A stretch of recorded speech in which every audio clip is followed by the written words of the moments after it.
If you've been following the channel, you know what we're doing today. We are breaking down the big, beautiful bill.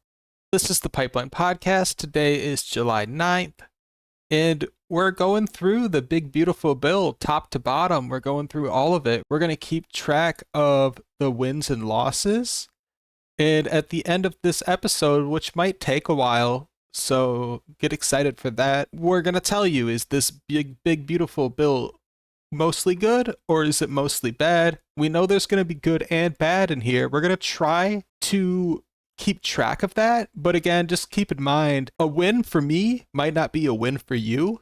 So this is going to be our opinion. Whenever we count a win or a loss, it's always debatable. It depends. So without further ado, let's get started. We're going to be here until we get to the bottom of this bill. So if you want to follow along, there is the link here at the top. This is literally just a PDF of the entire bill. So if you scroll up, this is like the intro, and then we got the table of contents. But, we're not going to skim through the table of contents. The bill kind of starts a little bit down here where I was just at. This is where we start. So Title 1, Committee on Agriculture, Nutrition, and Forestry. Subtitle A, Nutrition. It's a re-evaluation of Thrifty Food Plan. I'm not even familiar with Thrifty Food Plan, so, I'm not going to be able to have a great opinion on everything in this bill, but let's go over it. So in general, Section 3 of the Food and Nutrition Act of 2008 is amended by striking subsection U and inserting the following. The term Thrifty Food Plan means the diet required to feed a family of 4, consisting of a man and a woman ages 20 through 50, a child age 6 through 8, and a child ages 9 through 11, using the items and quantities of food described in the report, and each successor report updated pursuant to this subsection, subject to the conditions that A, the relevant market baskets of the Thrifty Food Plan shall only be changed pursuant to paragraph 4. The cost of the plan shall be the basis for uniform allotments for all households, regardless of the actual composition of the household, and the cost of the plan may only be adjusted in accordance with this subsection. So let's see what the adjustments are. 30% for one person. It goes up to 180% for 8 people. The secretary is able to make adjustments for the plan for Hawaii and other parts of Alaska, for Guam, Virgin Islands, to kind of reflect the cost of food in those states, but not to exceed the cost of food in the 50 states. It looks like on October 1st, 2025, the cost of the plan will reflect changes in the Consumer Price Index for all urban consumers. Here we got reevaluation of market baskets. So yeah, it looks like the secretary gets to do the reevaluation. It looks like the secretary shall not increase the cost of the plan based on a reevaluation under this paragraph. So that's interesting. Here they're talking about the amendments that they made. And then next up, we got modifications to SNAP work requirements for able-bodied adults. So I've actually seen some people talking about this already. So let's get into it. This is the actual source. We're going over it here.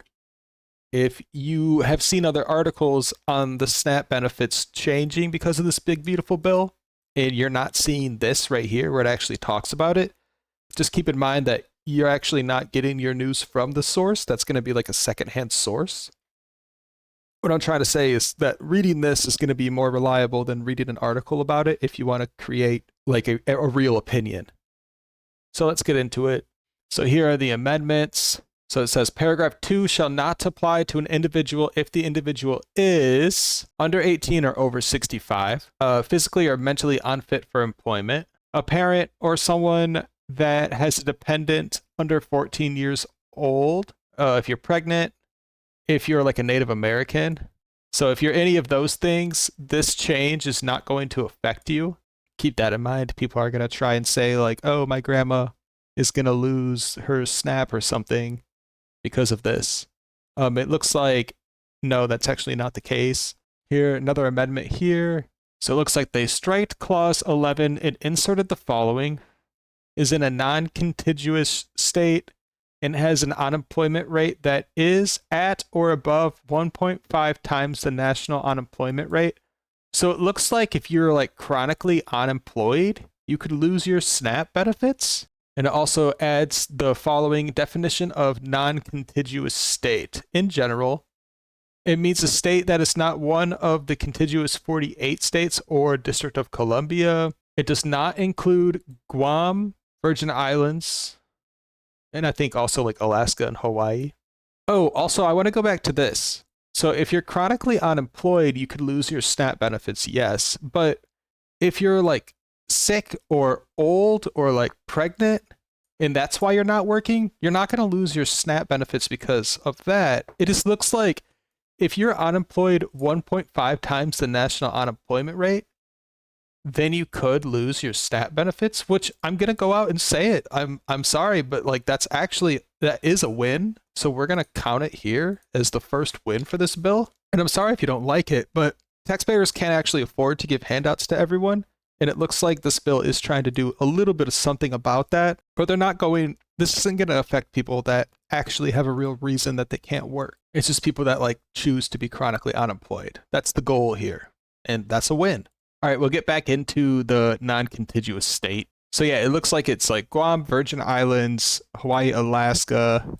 If you're not like in the like 48 plus DC, it looks like then you're a non-contiguous state. There's a good faith effort determination, and to determine if your state is in good faith, actions taken by the state agency toward compliance with the requirements of paragraph 2. Significant barriers or challenges in meeting those requirements relating to funding, design, development, procurement, installation. So like if you're a state and it looks like you don't comply with like this bill here, it might affect your like SNAP federal funding, is what they're saying. It's hard to follow. So yeah, if you don't follow these requirement milestones set by the secretary, it looks like you might not be in good faith as a state. Duration of exemption. Exemptions can be granted, and they shall expire not later than December 31st, 2028. It may not be renewed beyond that date.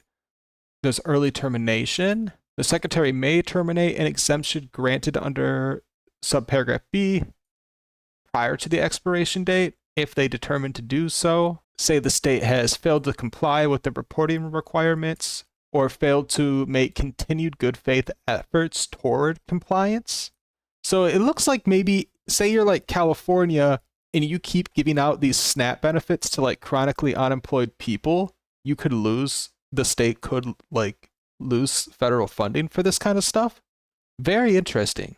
We got reporting requirements. A state agency granted an exemption under subparagraph B shall submit to the secretary quarterly progress reports on the status of the state agency in achieving the milestones toward full compliance, and information on specific risks or newly identified barriers or challenges. Okay, yeah. Not really sure if I'm going to go out and call this a win or not. It just kind of relates to the first one we already gave it.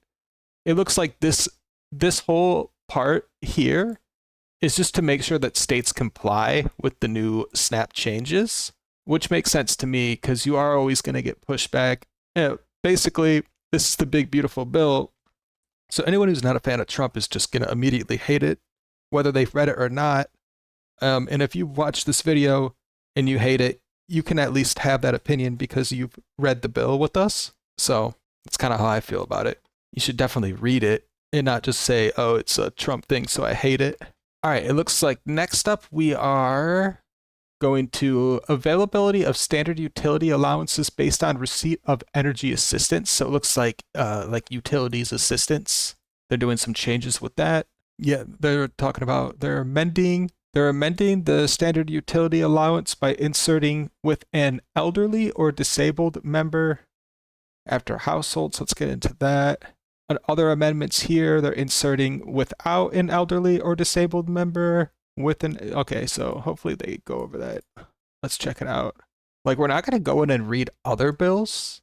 We're just going to read this bill. So it looks like they're doing some changes to this energy allowance. Like if you live or don't live with an elderly person, it could affect your energy assistance. Makes sense to me. We're not really going to read these and go into it, but it could be a win. I think it is a win, to be honest. But again, we're only going as deep as this bill goes. We're not going to read other bills today. Restrictions on internet expenses. They added any service fee associated with the internet connection shall not be used in computing the excess shelter expense deduction under this paragraph. So yeah, I can kind of only guess what this means. It looks like when you get your internet, when you calculate an internet expense, they're not going to include service fees. So that could be a loss. But again, I'm not exactly sure what that means. That's just what I think it means. We got matching funds requirements. They're amending the Food and Nutrition Act of 2008. This is what they put in here. So definition of payroll error rate, they kind of defined it. And state cost share in general, beginning in 2028, if the payment error rate of a state is determined to be less than 6%, the federal share of the cost of the allotment described in paragraph 1 for that state in a fiscal year shall be 100%, and the state share shall be 0. So it looks like what's going on here is if you have, as a state, less than 6% error rate, then your federal share of the cost of the allotment will be 100. But if you have a higher error rate, it looks like you're going to lose federal funding. So what this is doing here is just trying to make sure that states are fixing their payment error rate. They're just kind of being on top of it. Maybe just to make sure that they're not taking advantage of federal funding, basically. And then it just goes over if your error rate is more and more, or what it will be in different years here. So I am not really familiar with how states, with the state's payment error rate. And I don't know if most states are higher than 6% or not. But realistically, they all should be 0, right? So I think that's what this part of the bill is trying to do. Again, not going to give you my hot take on that because I'm really not knowledgeable on that kind of stuff. You heard about it here. Next up, administrative cost sharing. They're striking agency and amount equal to 50 per centum and inserting agency through fiscal year 2026, 50%, and for fiscal year 2027, and each fiscal year thereafter, 25%. So it looks like they're lowering some administrative cost sharing for states. Let's check it out. Or it looks like that's what they did. So it looks like because of this Food and Nutrition Act, the federal government is giving states some funding for it. And it looks like they're going to lower it from 50% to 25%, which would be a 50% cut to the state's Food and Nutrition Act of 2008. Is that a good thing or is that a bad thing? You tell me why.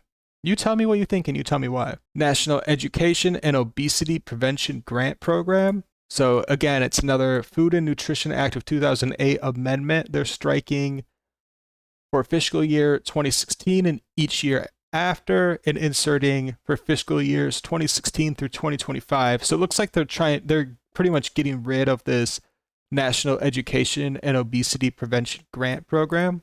Fun stuff. Basically doing some cuts, trying to save some money is my guess here. Oh, here we go. This would be a good one.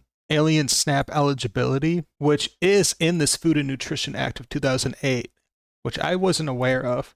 Because the Food and Nutrition Act of 2008, you think that's Obama. And if you remember, all the signs, in the lunchroom of, Michelle Obama, promoting you to eat healthy and stuff, and they kind of made, school lunches, healthier. That's what I thought this was about. But it looks like in that Food and Nutrition Act of 2008, there's also an alien SNAP eligibility. So they're changing that. This is what it will do now. Let's get into it. So no individual who is a member of a household otherwise eligible to participate in the Supplemental Nutrition Assistance Program under this section shall be eligible to participate in the program as a member of that or any other household unless he or she is a resident of the U.S. and either a citizen or a national alien lawfully admitted for permanent residence, an alien who has been granted the status of Cuban or Haitian entrant, an individual who lawfully resides in the United States. So it looks like it's just saying here, if you like hop the border, you're not going to get your SNAP benefits.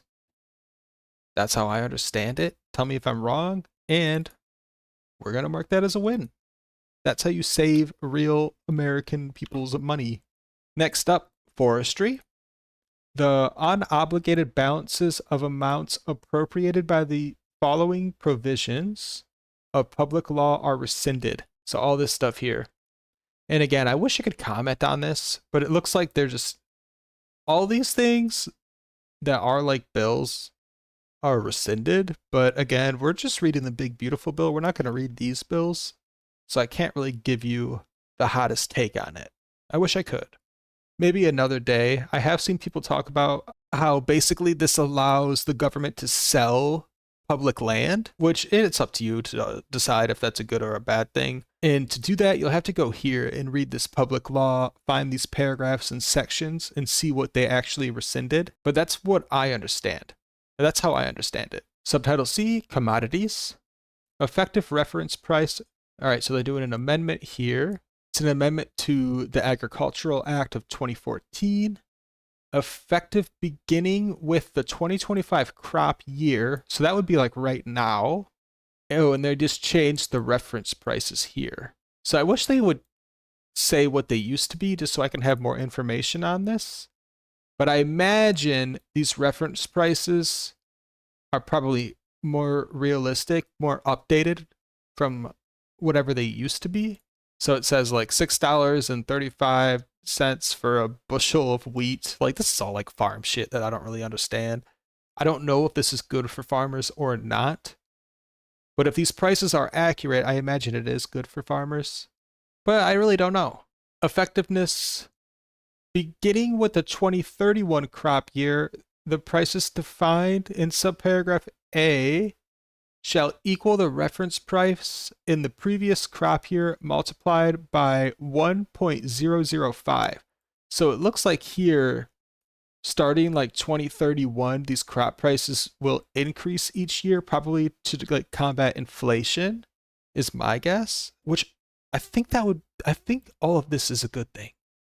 But I'm not going to count it as a win or a loss because I am not really educated on like farmer stuff, like farmer law, farmer economy stuff. In no case shall a reference price for a covered commodity exceed 113% of the reference price for such covered commodity listed in subparagraph A.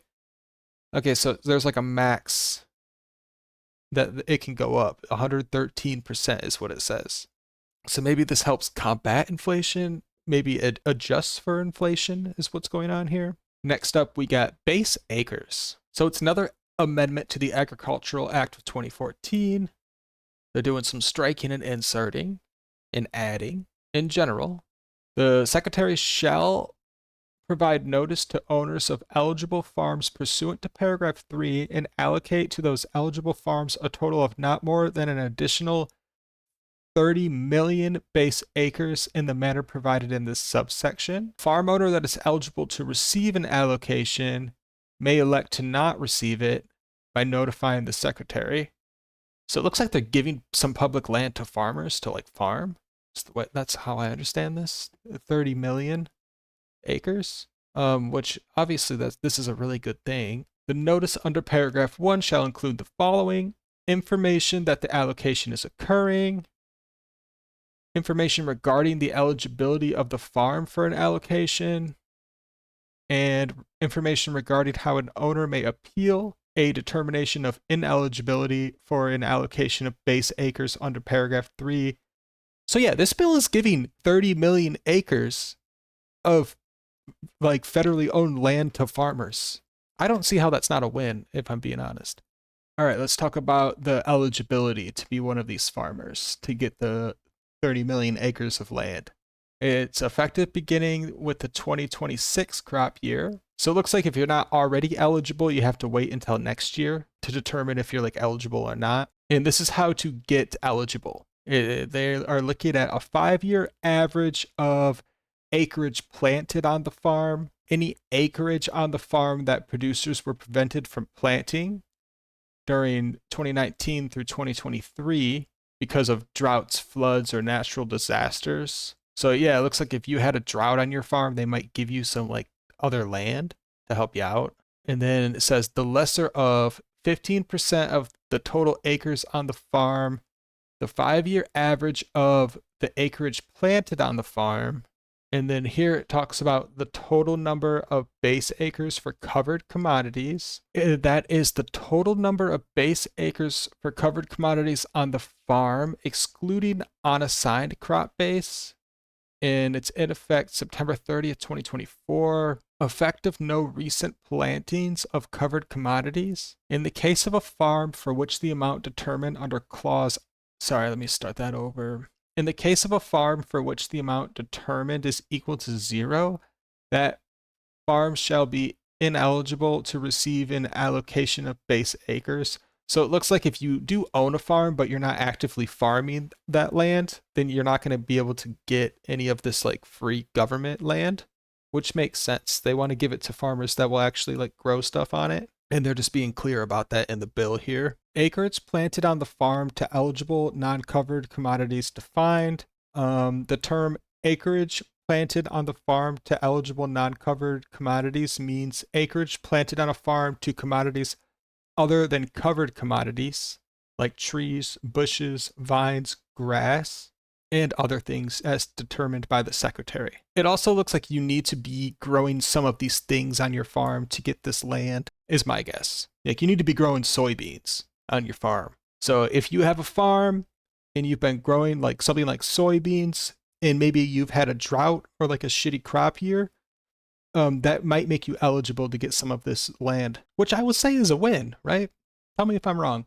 This is talking about the number of base acres that could be allocated to an eligible farm shall be equal to the difference obtained by subtracting the amount determined under subparagraph C in paragraph 3 from the amount determined under subparagraph B of that paragraph and include unassigned crop base. So it's hard to follow, but they're just kind of defining how you get these acres. The allocation of acres, the secretary gets to allocate it, and it looks like if you do get the allocated land, to get it, you need to have already grown these covered commodities. Oh, and there's a ratio here. So it needs to be the allocation of additional base acres for covered commodities shall be in proportion to the ratio of another 5-year average, basically. And then if you didn't plant any covered commodities in a certain crop year, they won't include that crop year for this 5-year average. So again, they just are saying they really want to give this land to people that are growing things that we need farmers to grow, like, you know, peanuts, wheat, soybeans, that kind of stuff. It looks like if you have a farm and you were prevented from planting some of these covered commodities, then the owners may elect the covered commodities to be used for that crop year in determining the 5-year average, but may not include both the initial covered commodity and the subsequent covered commodity. That's interesting. So maybe you wanted to grow soybeans, but you couldn't for whatever reason. Then you will not, that won't affect your allocation of these acres. Limitation, the allocation of additional acres among covered commodities on a farm under this paragraph may not result in a total number of acres for the farm in excess of the total number of acres on the farm. So I think what that's saying is, say you have a 100-acre farm, they're not going to give you more than 100 acres. The total number of eligible acres allocated to the base across all farms in the U.S. would exceed 30 million acres. The Secretary shall apply an across-the-board pro rata reduction to the number of eligible acres to ensure the number of allocated base acres under the subsequent subsection is equal to 30 million acres. So it's just stating here that they're giving out no more than 30 million acres. No more than that. That's all you get. Payment yield, beginning with the crop year 2026, for the purpose of making price loss coverage payments, the Secretary shall establish payment yields to base acres allocated under the subsection equal to the payment yield established on the farm for applicable covered commodity, and if no such payment yield for the applicable covered commodity exists, a payment yield equal to the average payment yield for the covered commodity for the country in which the farm is situated or determined pursuant to section 1113C. So that's fun stuff.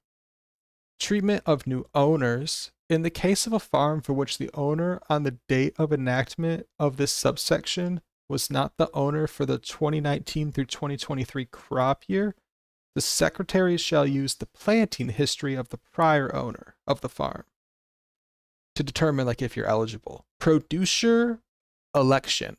So another amendment to the Agricultural Act of 2014. So they struck crop year or and inserted crop year, and they inserted or the 2026 crop year after 2019 crop year. Did some more striking and inserting of the same thing. They struck out an and, struck out a period and added an and. Just like minor updates, minor changes here. Oh yeah, but if you take out an and or an Oh, or there you here or are. there, that could be detrimental. Yeah, the issue is I'm just reading, we're just gonna go over the big beautiful bill. I'm not gonna click on this and read that bill and see exactly what they did. I don't want to look at US code 9015. Bro, yeah, just covering this is gonna take all day. I'm not gonna go into the Agricultural Act of 2014. But if you're curious about this kind of stuff, I encourage you, go take a look at it. Tell me exactly what these changes do. And so right now we're in agriculture. Yeah. All right. Starting with the A's. Yeah, exactly. We're still on A. Basically what they did is they're giving 30 million acres away to farmers that plant these things here. I mean, this is actually a good thing here that they're doing. It's updating prices. They updated prices, but also like if you plant these things on your farm, you might get a piece of this 30 million base acres. They might give you some farmland to help you grow more things that we need. That's kind of what this is all. That's where we're at right now. And here, producer elections. Oh yeah, this is where we left off. So yeah, a bunch of changes to the Agricultural Act of 2014. The coverage for each covered commodity on the farm for the 2027 through 2031 crop years, as was applicable for the 2025 crop year. And then they added the following: higher of price loss coverage payments and agriculture risk coverage payments. So for the 2025 crop year, the secretary shall make the higher of price loss coverage payments to the producers on a farm for the payment acres for each covered commodity on the farm. I think that's a win. Federal crop insurance supplemental coverage options. It's an amendment to the Federal Crop Insurance Act. They striked crops for which the producer has elected under the Agricultural Act of 2014 to receive agriculture risk coverage and acres. And then they inserted acres. So again, if you want to look into that yourself, go for it. We're just reading this one bill. It's already going to be a lot. But it looks like what they did here, my best guess is to get these insurance supplemental like coverage payouts.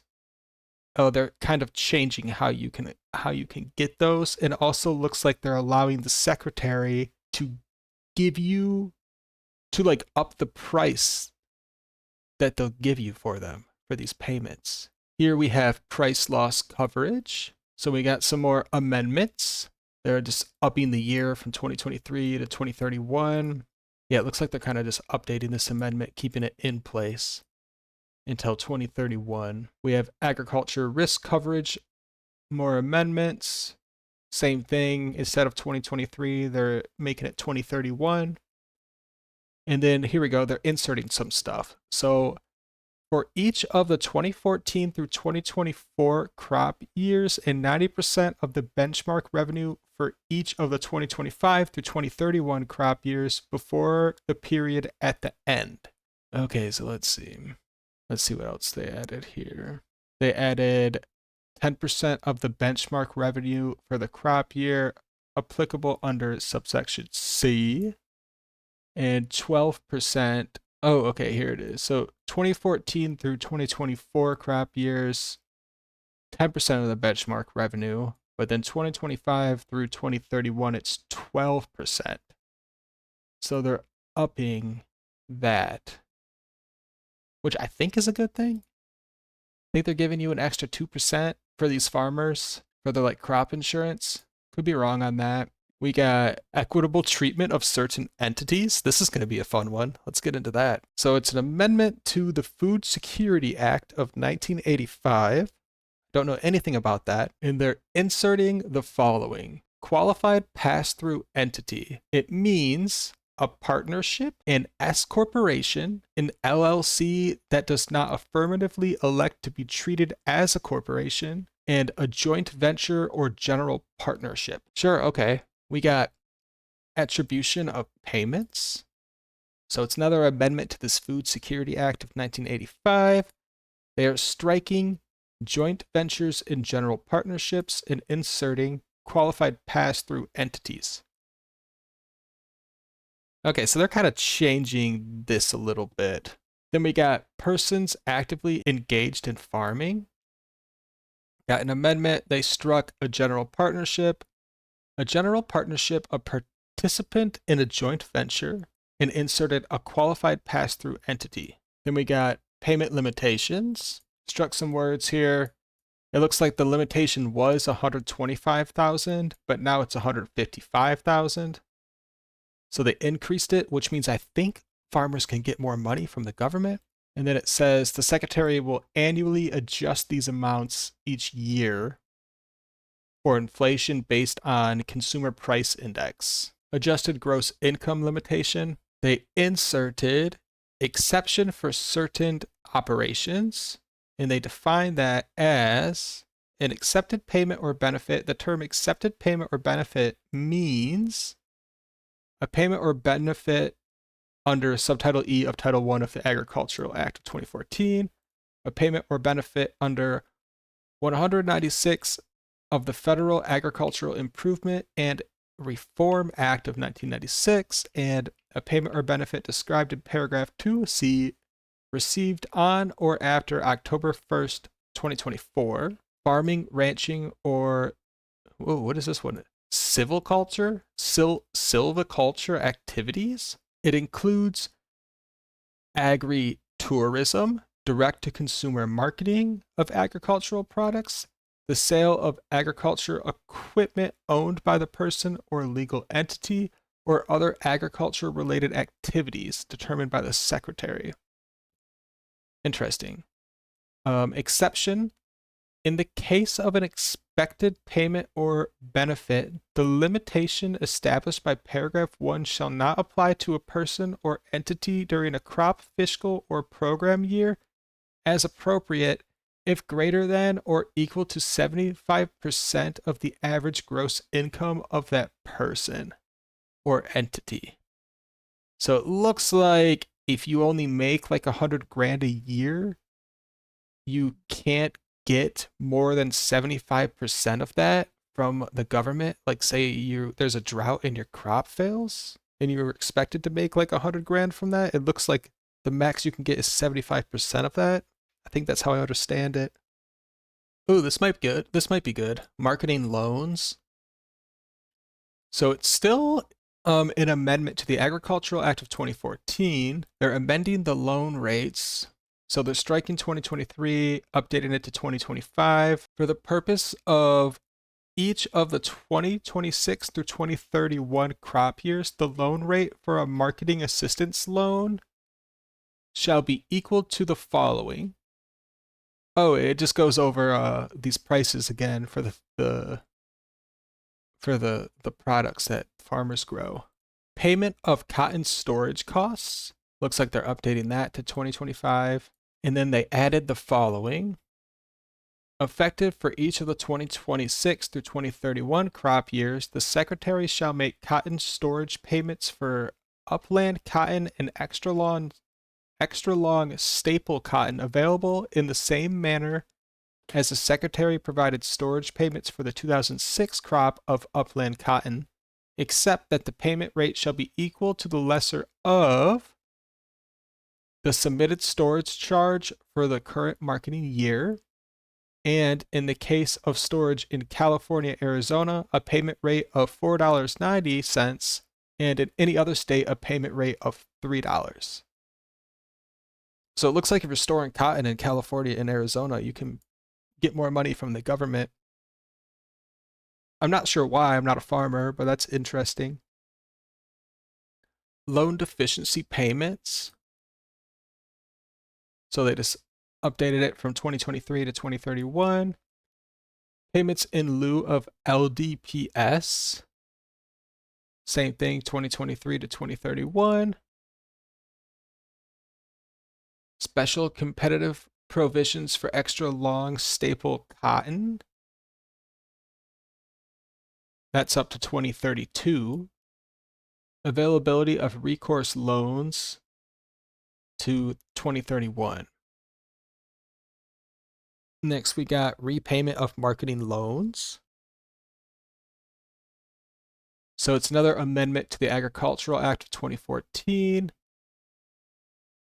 They redesigned a paragraph and subparagraph.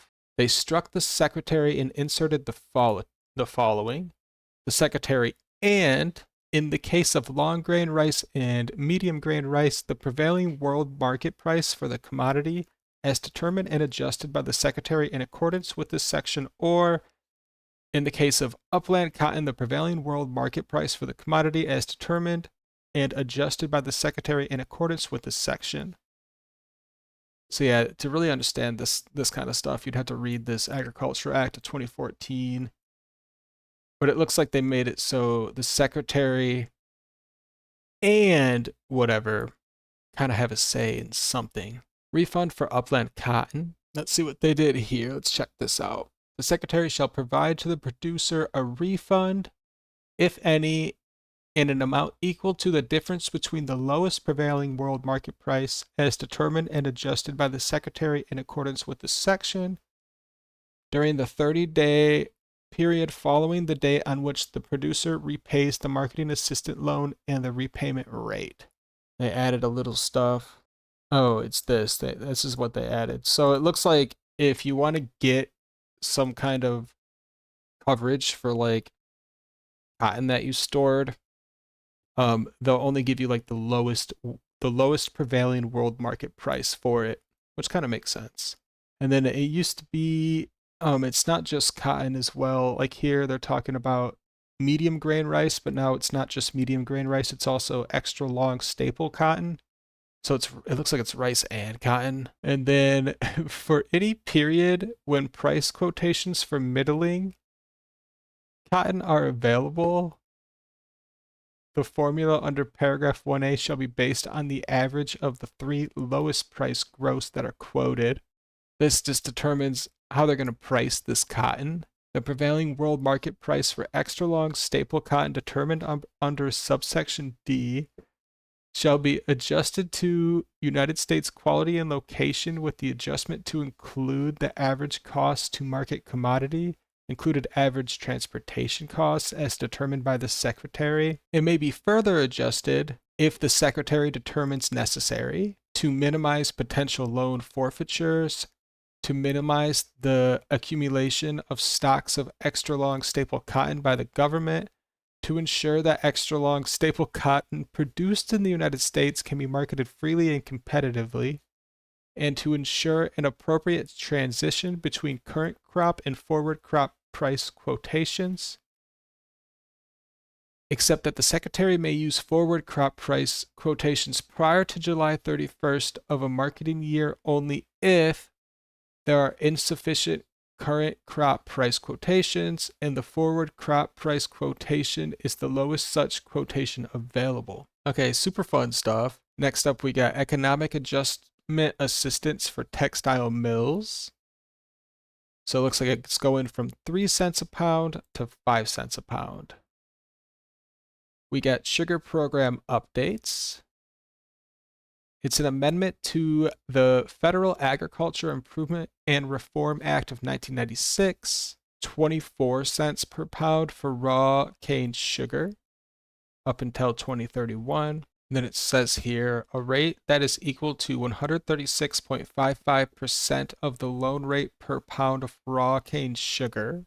That seems good. Let's see here. We got adjustments to Commodity Credit Corporation storage rates. In general, for the 2025 crop year and each subsequent crop year, the Commodity Credit Corporation shall establish rates for the storage of forfeited sugar in an amount that is not less than 34 cents per hundredweight per month. In the case of, that was for refined sugar. And then in the case of raw cane sugar, 27 cents. Modernizing beet sugar allotments, sugar estimates, they struck 2023, put in 2031. Allocation to processors, the amendment, they inserted, it looks like an exception. So if the secretary makes an upward adjustment in adjusting allocations among beet sugar processors, the secretary shall give priority to beet sugar processors with available sugar. Timing of reassessment, another amendment this is an amendment to the Agricultural Adjustment Act of 1938. They redesigned some subparagraphs. They added another if the secretary and instead of if the secretary. So in general, if the secretary and by adding at the end of the following timing and carrying out, the secretary shall make an initial determination based on the World Agricultural Supply and Demand estimates approved by the World Agricultural Outlook Board for January shall be applicable to the crop year for which allotments are required, and provide an initial reassessment under subparagraph AI provide an initial reassessment not later than 30 days after the date on which the World Agricultural Supply and Demand estimates described is released. Reallocations of tariff rate quota shortfall. They added some stuff. So initial reallocation. Following the establishment of the tariff rate quotas for a quota year, the secretary shall determine which countries do not intend to fulfill their allocation for the quota year and reallocate any forecasted shortfall in the fulfillment of the tariff rate quotas as soon as practicable. Subsequent reallocation.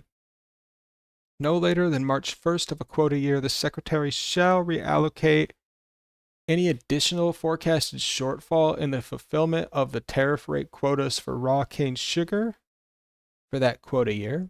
Looks like this just gives more work to this secretary here, but it's probably a good thing. The agreement suspending the countervailing duty investigation on sugar from Mexico is terminated. Okay, that's fun. And no countervailing duty order under subtitle A is in effect with respect to sugar from Mexico.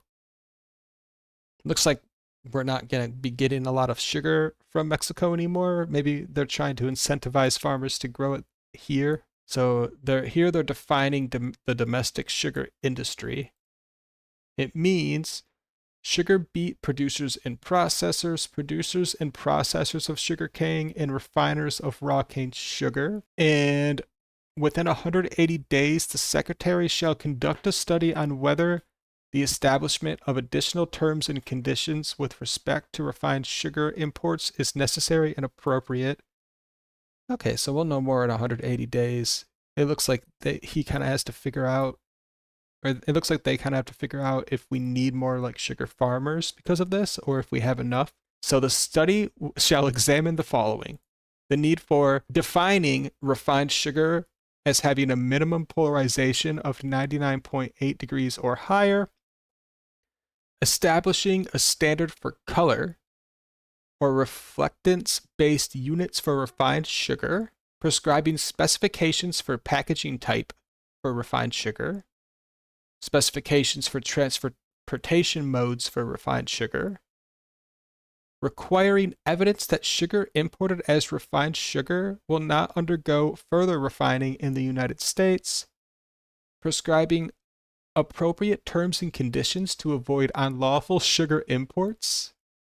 Yo, you want to get in the sugar smuggling game? Let's do that. Establishing other definition terms and conditions or other requirements. The potential impact of modifications on the domestic sugar industry. So it looks like they added that. Whether based on the needs described and the impacts described, the establishment of additional terms and conditions is appropriate.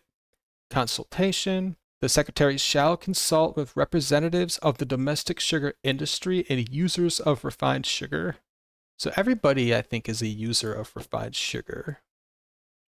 So the Secretary can consult with us about it.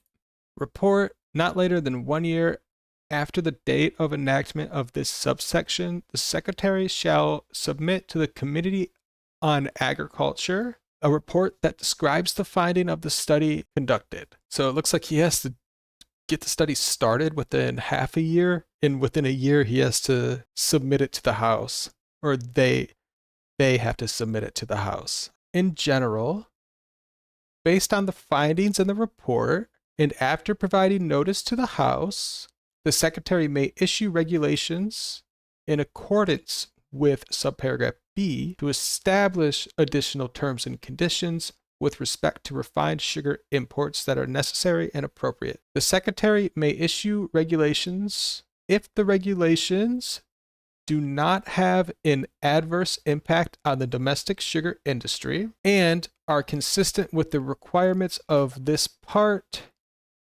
and obligations under international trade agreements that have been approved by Congress.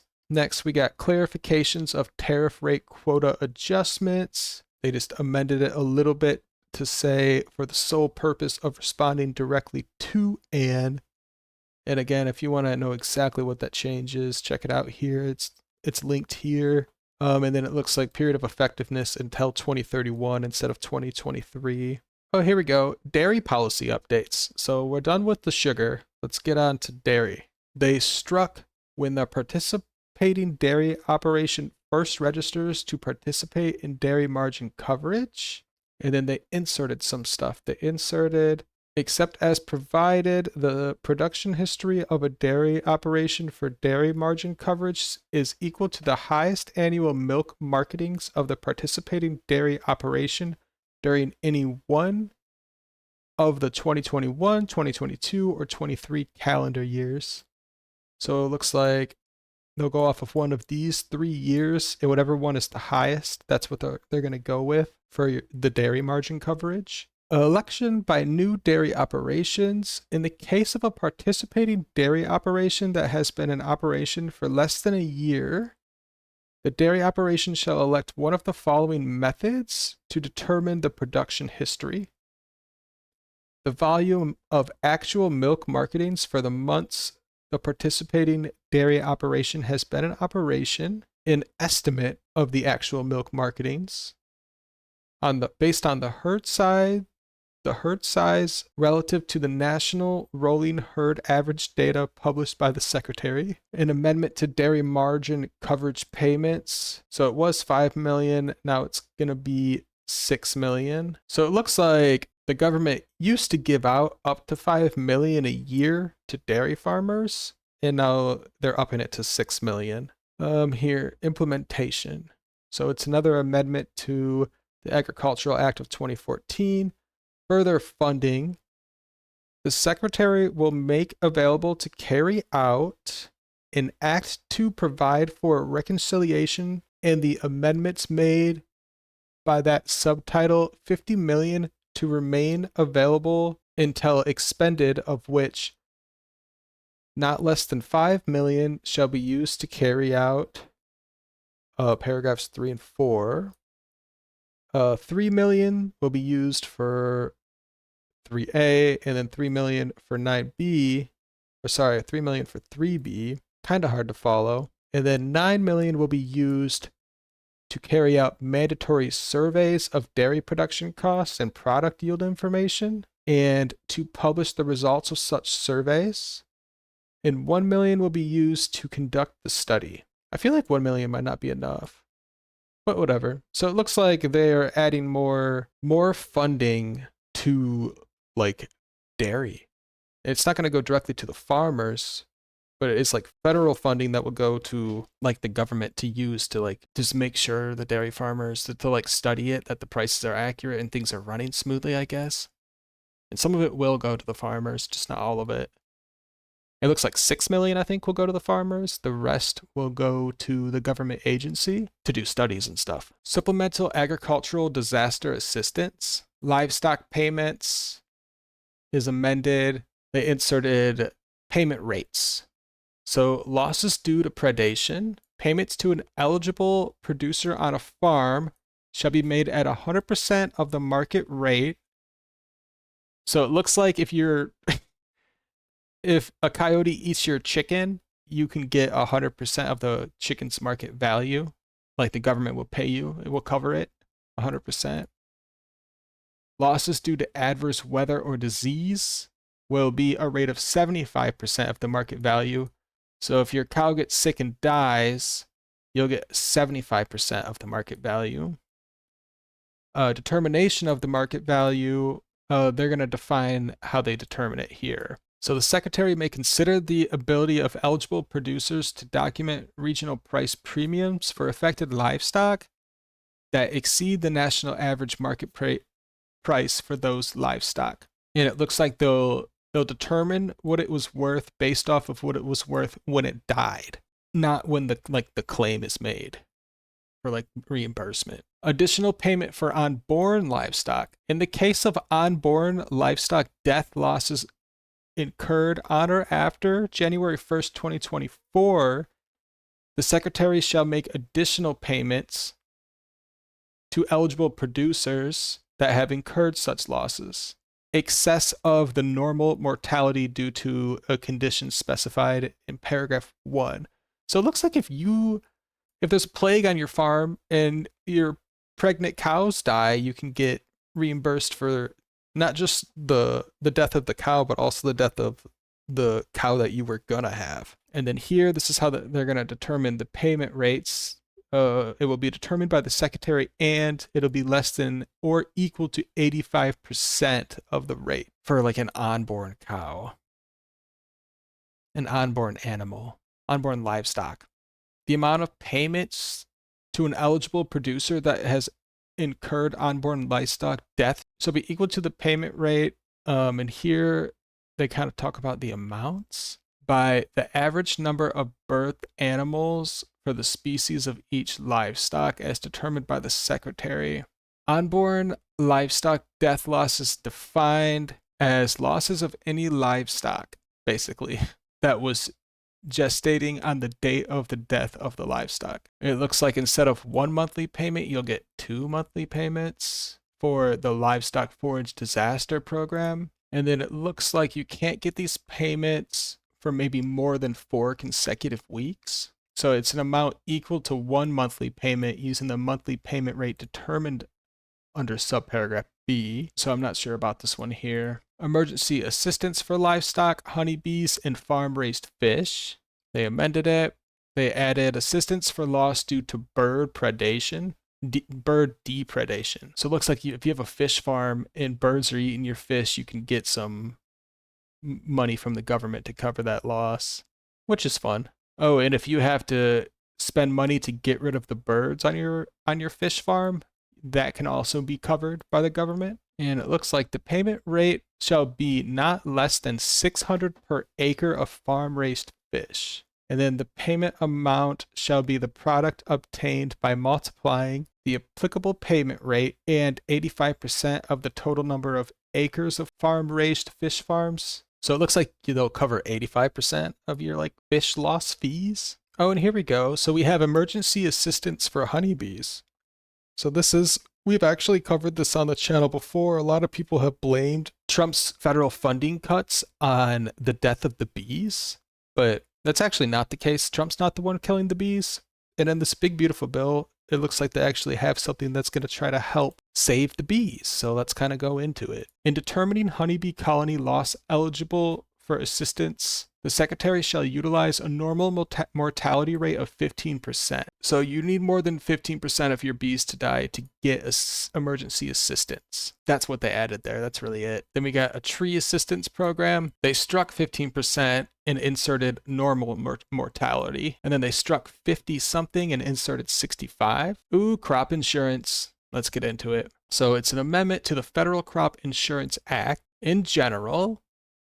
In addition to any other provision of this subsection regarding payment of a portion of premiums, a beginning farmer or rancher shall receive additional premium assistance that is the number of percentage points specified greater than the premium assistance that would otherwise be available for the applicable policy, plan of insurance, and coverage levels selected by the beginning farmer or rancher. So it looks like if you're a new farmer, they might give you extra crop insurance to try to help you out if you're like not that established. That's how I understand this. So the percentage points referred to are the following. For each of the first and second reinsurance years that a beginning farmer or rancher participates as a beginning farmer or rancher in the applicable policy or plan of insurance, that's 5 percentage points. So it looks like if it's your first or second year, you'll get an extra 5%. If it's your third year, you'll get an extra 3%. And if it's your fourth year, you'll get an extra 1%. Here we have area-based crop insurance coverage and affordability. They struck out a clause and inserted the following. So if it's an individual yield or revenue coverage, it's 85%. If it's aggregated across multiple commodities, it's 90%. And in the case of area yield or revenue coverage as determined by the corporation, 95%. So this one is a little bit weird here. It looks like if you're like a corporation farmer, you could get more of this area-based crop insurance coverage than if you were like a solo farmer, like an individual farmer. Then you might only get 85 to 90%. But if you are, in the case of area yield or revenue coverage as determined by the corporation, you'll get 95%. So I'm not sure about that one, but I'm also not going to dig any deeper into it. Administrative and operating expense adjustments. So they amended the Federal Crop Insurance Act. In general, beginning in 2026, it will cover additional expenses for loss adjustment procedures. The corporations shall pay an additional administrative and operating expense subsidy to approved insurance providers for eligible contracts. Payment amount. The payment to an approved insurance provider shall be the amount equal to 6% of the net book premium. They defined what an eligible contract is. It means a crop insurance contract entered into by an approved insurance provider in an eligible state and does not include a contract for catastrophic risk protection, area-based plan of insurance or similar plan of insurance, or a policy under which an approved insurance provider does not incur loss adjustment expenses. An eligible state means a state in which, with respect to an insurance year, the loss ratio for eligible contracts is greater than 120% of the total net book premium written by all approved insurance providers. Here, specialty crops. So minimum reimbursement beginning in 2026, the rate of reimbursement to approved insurance providers and agents with respect to crop insurance contracts covering agricultural commodities shall be equal to or greater than the percentage that is the greater of the following. So either 17% of the premium used to define loss ratio, or the percent of the premium used to define loss ratio that is otherwise applicable for the reimbursement year. This is like insurance stuff. Other contracts. The corporation shall not reduce the amount or the rate of reimbursement to approved insurance providers and agents for administrative and operating expenses with respect to contracts covering agricultural commodities that are not subject to such subparagraph. The requirements of this paragraph and the adjustments made pursuant to this paragraph shall not be considered a renegotiation. Inflation A and O inflation adjustment. In general, beginning 2026, the corporation shall increase the total administrative and operating expense reimbursements in otherwise required under the standard reinsurance agreement in effect for the reinsurance year in order to account for inflation in a manner consistent with the increases provided with respect to the 2011 through 2015 reinsurance years under the enclosure included in the Risk Management Agency Bulletin from June 30th, 2010. Special rule for 2026 reinsurance year. The increase for the 2026 year shall not exceed the percentage change for the preceding reinsurance year included in the Consumer Price Index for all urban consumers published by the Bureau of Labor Statistics, and it shall apply with respect to all contracts covering agricultural commodities that were subject to an increase from 2011 to 2015, and it shall not be considered a renegotiation. Okay. Premium support, so they changed some numbers here, 64 to 69, some other stuff.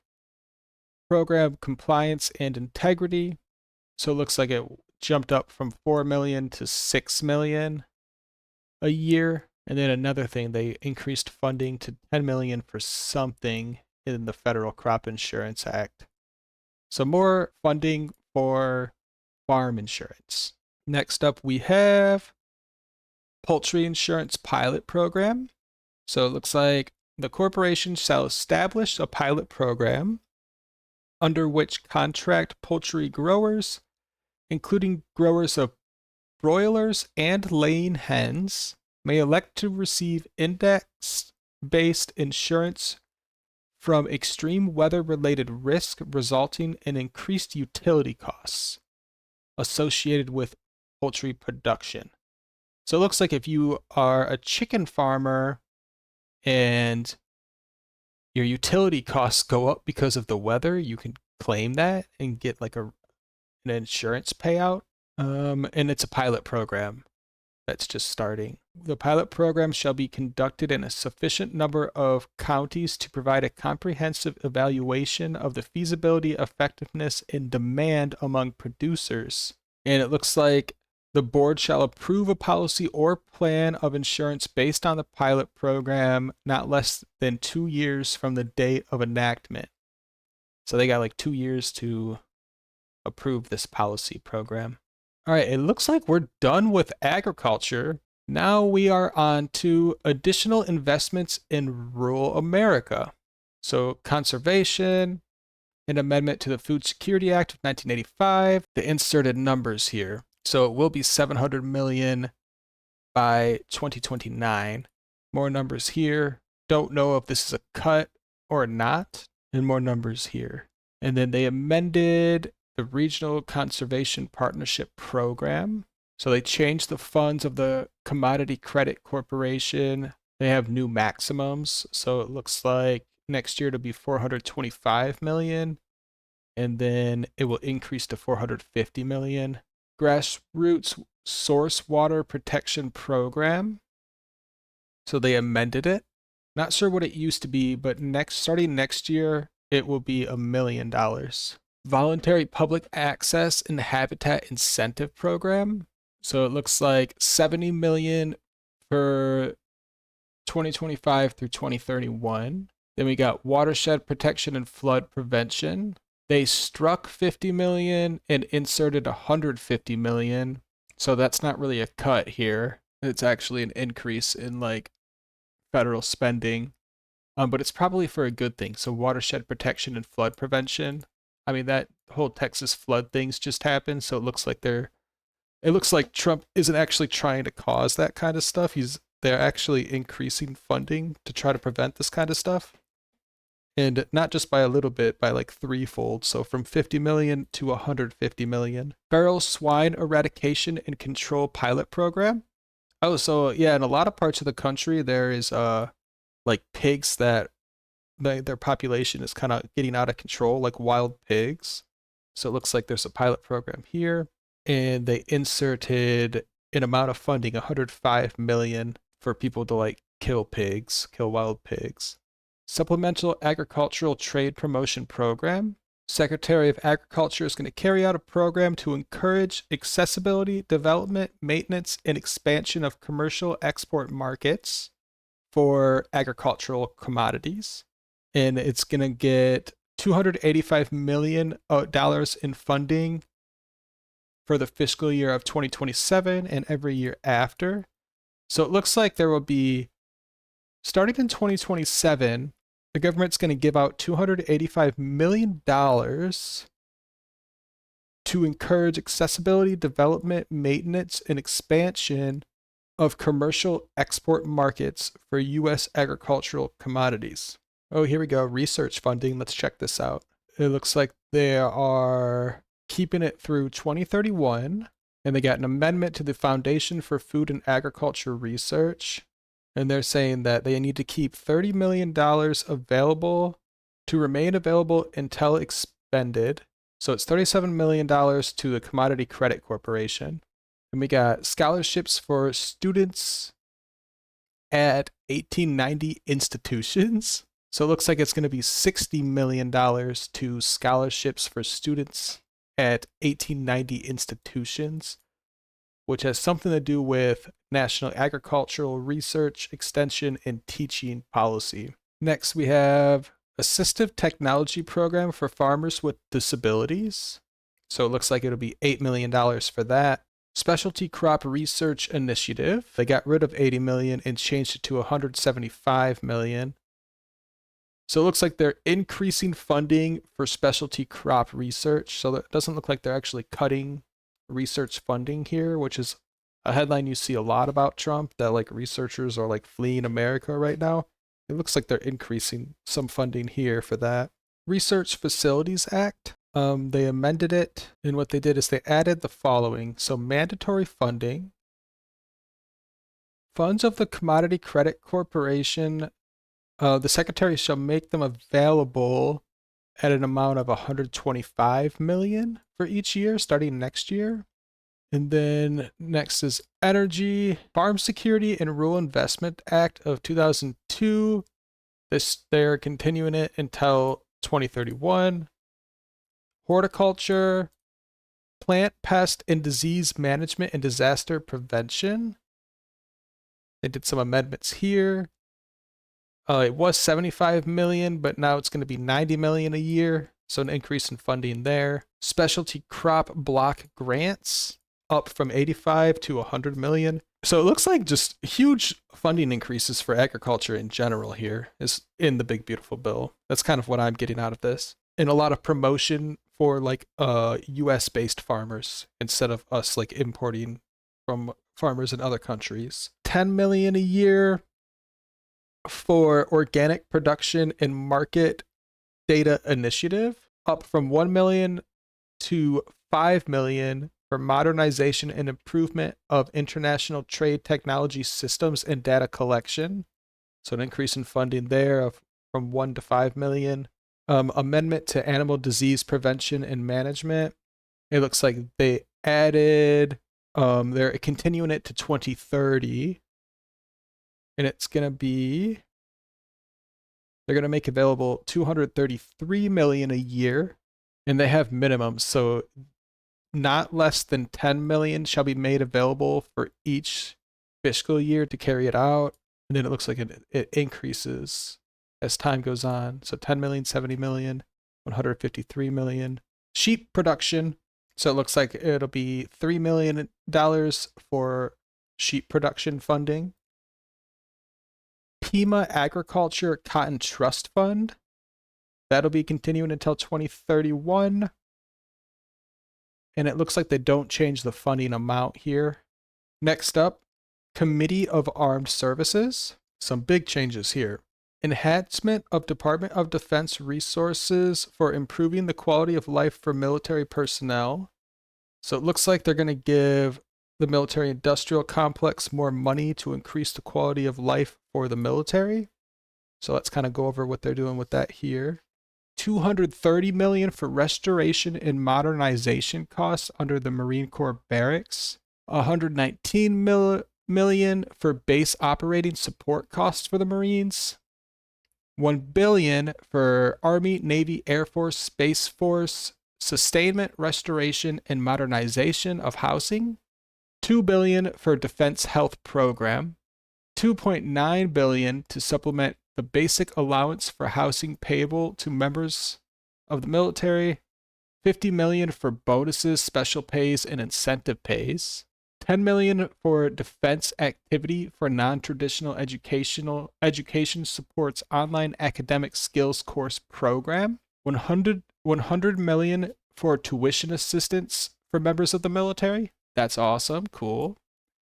$100 million for child care fee assistance for the military, $590 million to increase temporary lodging expense allowance, $100 million for Department of Defense impact aid payments, $10 million for military spouse professional licensure, $6 million for armed forces retirement home facilities, $100 million for the Defense Community Infrastructure Program,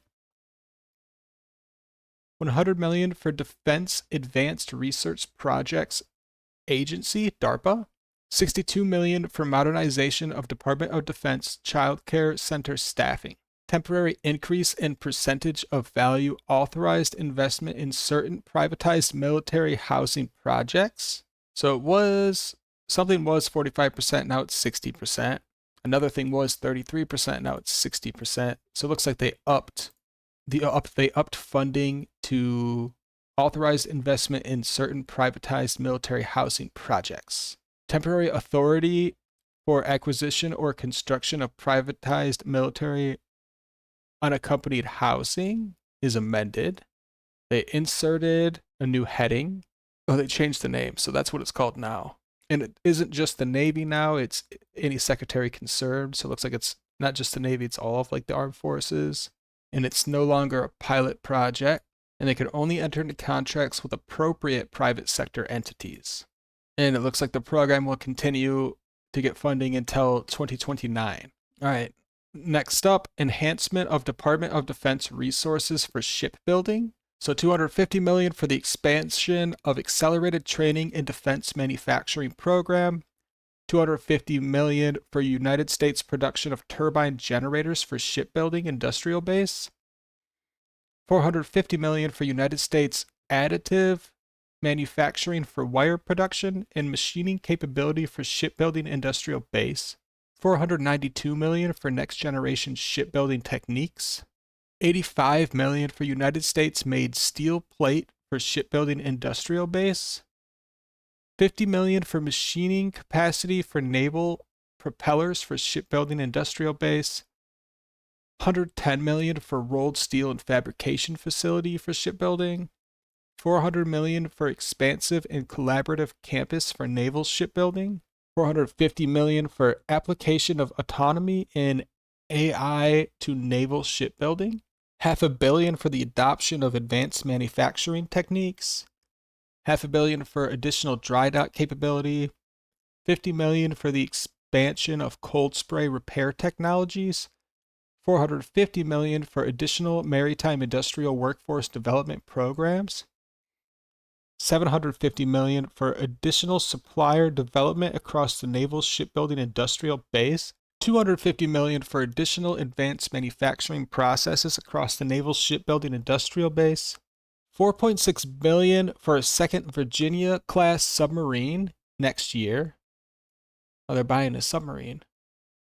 $5.4 billion for 2 additional guided missile destroyer ships.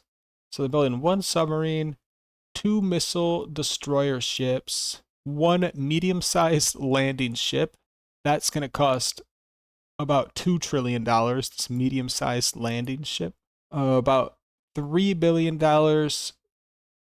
for a second landing craft utility shipyard and production of additional landing craft utility. $100 million for advanced procurement for light replenishment oiler program.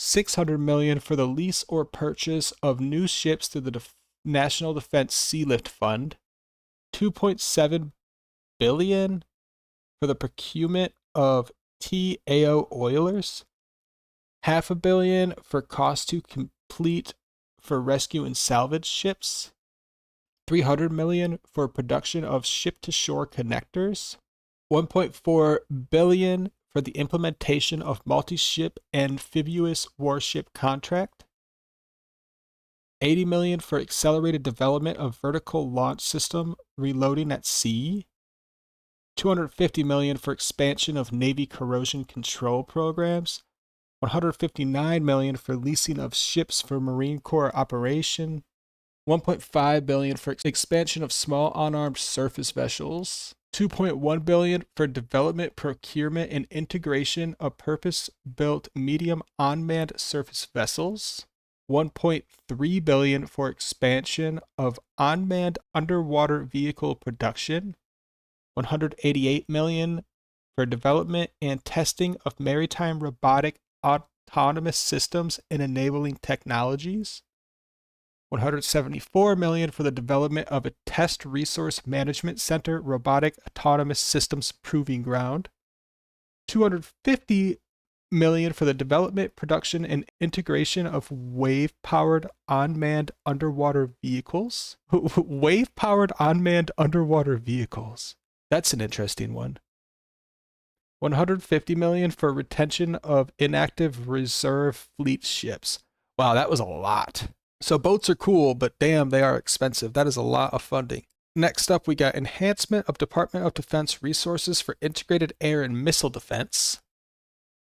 So $250 million for development of directed energy capabilities. So it's like direct energy weapons. It's kind of like a new thing. $500 million for national security space launch infrastructure. $2 trillion for air moving target indicator military satellites. Hell yeah, dude. $400 million for expansion of multi-service advanced capability hypersonic testbed program. $5.6 billion for development of space-based and boost phase intercept capabilities. $7.2 billion for the development, procurement, and integration of military space-based sensors. $2.5 billion for military missile defense capabilities. Next, we got layered homeland defense. $2.2 billion for acceleration of hypersonic defense systems. $800 million for accelerated development and deployment of next-gen intercontinental ballistic missile defense systems. $400 million for Army space and strategic missile test range infrastructure restoration and modernization in the United States Indo-Pacific Command Area. $1.9 million for improved ground-based missile defense radars. $500 million for the design and construction of Missile Defense Agency missile instrumentation range safety ship.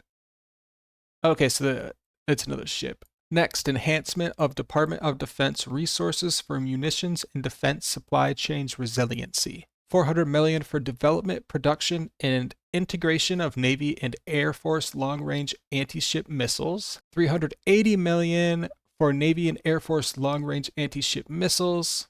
$490 million for long-range air-to-surface missiles. $94 million for long-range air-to-surface missiles. For development and integration of air-to-surf missiles and alternative air-to-surf missiles. $630 million for development, production, and integration of long-range Navy air defense and anti-ship missiles. $688 for long-range multi-service cruise missiles. $250 for supplier-based strengthening of long-range multi-service cruise missiles.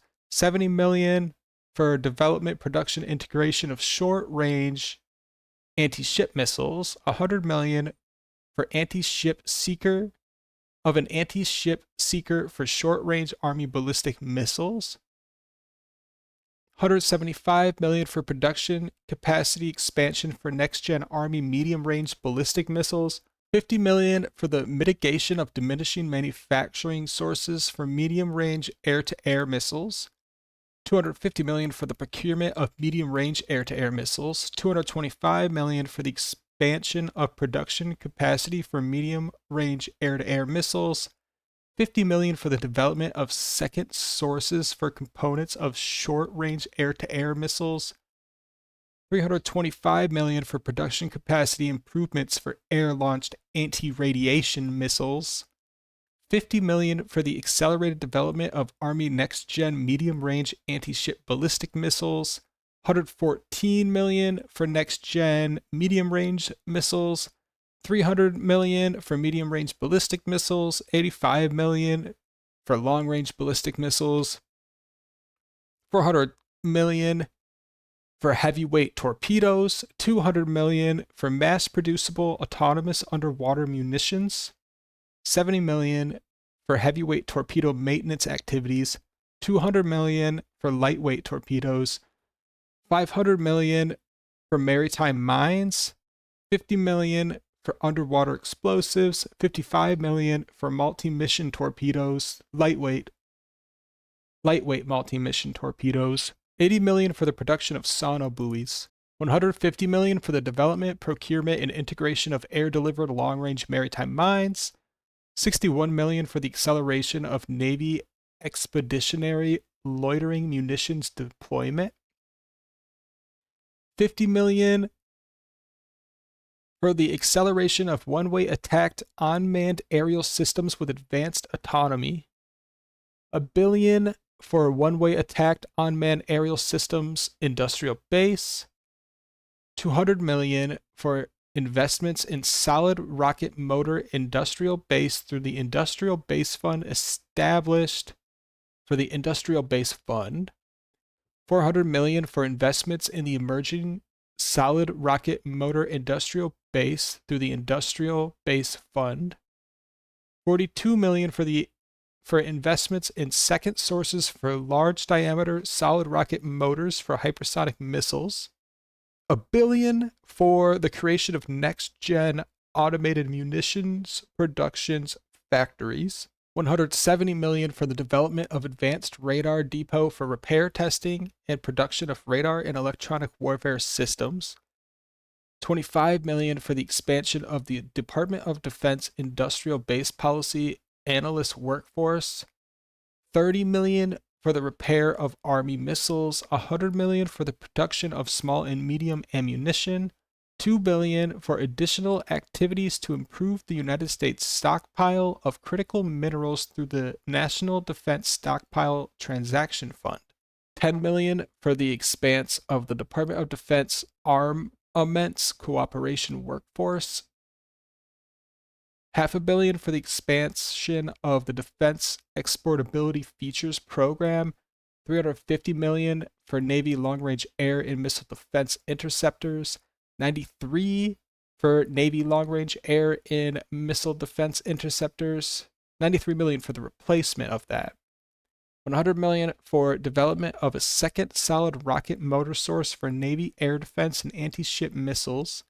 $65 million for production capacity of Missile Defense Agency long-range anti-ballistic missiles. $225 million for production capacity for Navy air defense and anti-ship missiles.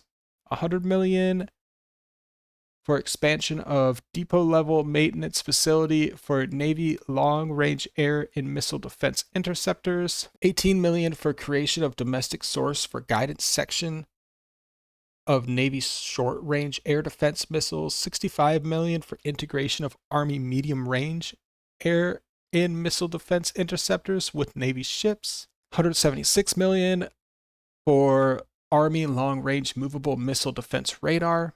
$167 million for accelerated fielding of Army short-range gun-based air and missile defense systems. $40 million for development of low-cost alternatives to air and missile defense interceptors. $50 million for acceleration of Army next-gen shoulder-fired air defense system. $91 million for production of Army's next-generation shoulder-fired air defense system. For acceleration and production. $500 million for counter unmanned aerial systems programs, $350 million for integration of non-kinetic counter unmanned aerial systems programs, $250 million for land-based counter unmanned aerial systems programs, $200 million for integration of ship-based counter unmanned aerial systems programs, $400 million for acceleration of hypersonic strike programs, $167 million for procurement of additional launchers for Army medium-range air and missile defense interceptors, $50 million for expansion of defense advanced manufacturing techniques, $1 million for establishment of Joint Energetics Transition Office, $200 million for acceleration of Army medium-range air and missile defense interceptors, $150 million for manufacturing for propellant, $250 million for penetrating munitions production, $50 million for precision extended range artillery. So damn, that was a lot. And it looks like there's also $3.3 billion for grants and purchases that the Secretary of Defense might use. And it looks like there's $5 billion for investments in critical minerals supply chains. And then there's $500 million for Department of Defense credit program account. And we are not even close to being finished. So I think the military stuff is going to take a while.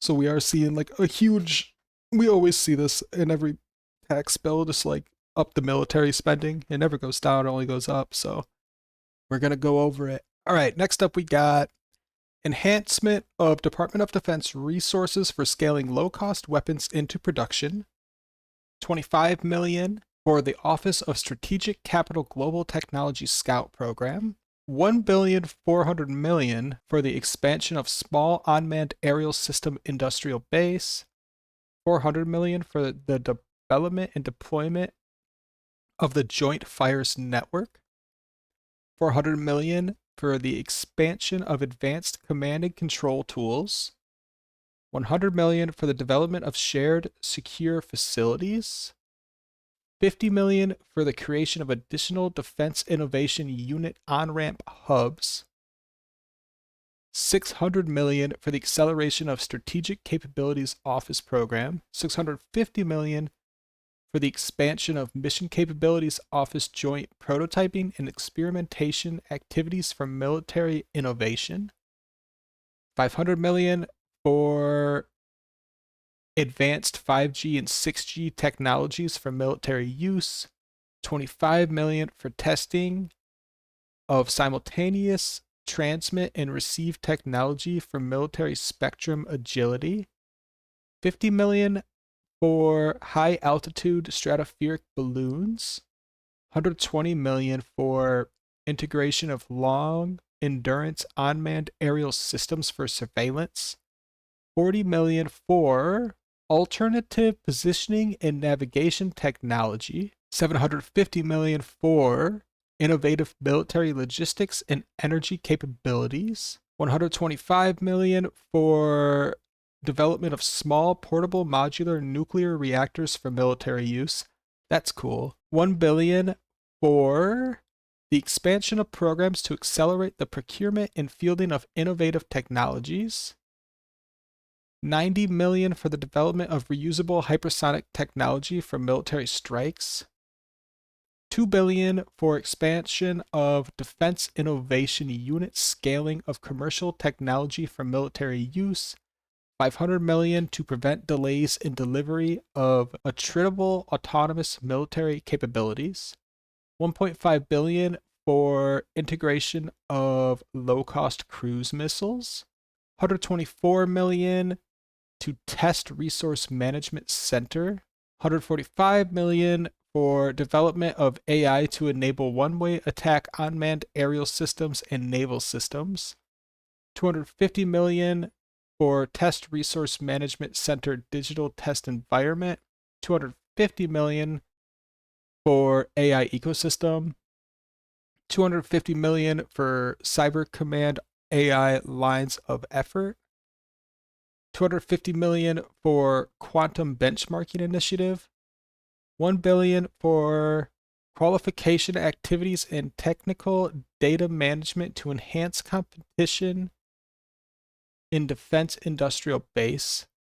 $400 million for defense manufacturing technology program, $1.6 billion for military cryptographic modernization activities, $90 million for Apex accelerators, the Mentor Prodige program, and cybersecurity support to small non-traditional contractors, $250 million for Air Force low-cost counter-air capabilities, $10 million for Air Force wargaming activities, $20 million for Office of Strategic Capital Workforce. And then it looks like there's another $1 billion for the Department of Defense credit program. And then next we have enhancement of Department of Defense resources for improving the efficiency and cybersecurity of the Department of Defense. $150 million for business systems replacement to accelerate the audits of the financial statements of the Department of Defense. So I think that's actually probably a good thing. $200 million for deployment of automation and AI to accelerate the audits of the financial statements of the Department of Defense. $10 million for improvement of the budgetary and programmatic infrastructure. $20 million for defense cybersecurity programs. Next, we have enhancement of Department of Defense resources for air superiority, so planes. We got $3 billion to increase F-15 aircraft production, $360 million to prevent the retirement of the F-22, $127 million to prevent the retirement of the F-15E, $187 million to accelerate installation of F-16 electronic warfare capability,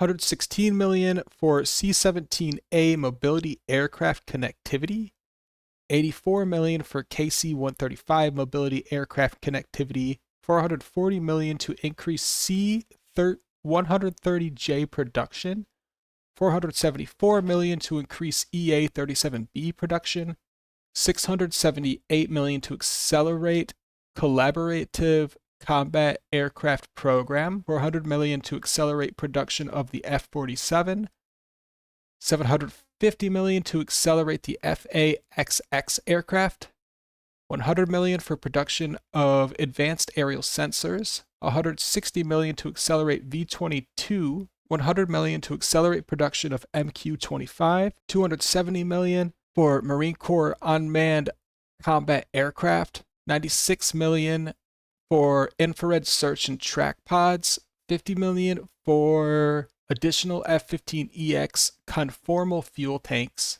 $600 million for Air Force long-range strike aircraft, $500 million for Navy long-range strike aircraft. Enhancement of resources for nuclear forces. Oh, let's get into this. This is going to be great. $2.5 billion for risk reduction activities for the Sentinel Intercontinental Ballistic Missile Program. $4.5 billion for expansion of production capacity of B-21 long-range bomber aircraft. $500 million for improvements to the Minuteman III Intercontinental Ballistic Missile System. $100 million for capability enhancements to intercontinental ballistic missile reentry vehicles. $148 million for the expansion of D5 missile motor productions. $400 million to accelerate the development of Trident D5LE2 submarine launched missiles. $2 billion for nuclear-armed sea-launched cruise missile. $62 million to convert Ohio-class submarine tubes to accept additional missiles. $168 million for Survivable Airborne Operations Center program. $65 million for modernization of nuclear command control and communications. $210 million for the increased production of MH-139 helicopters. $150 million for military nuclear weapons delivery programs. Next up, this is NNSA appropriations. So that's National Nuclear Security Administration. $200 million to perform National Nuclear Security Administration Phase 1 studies. $540 million to address deferred maintenance and repair needs. $1 billion to accelerate the construction of the NNSA facilities.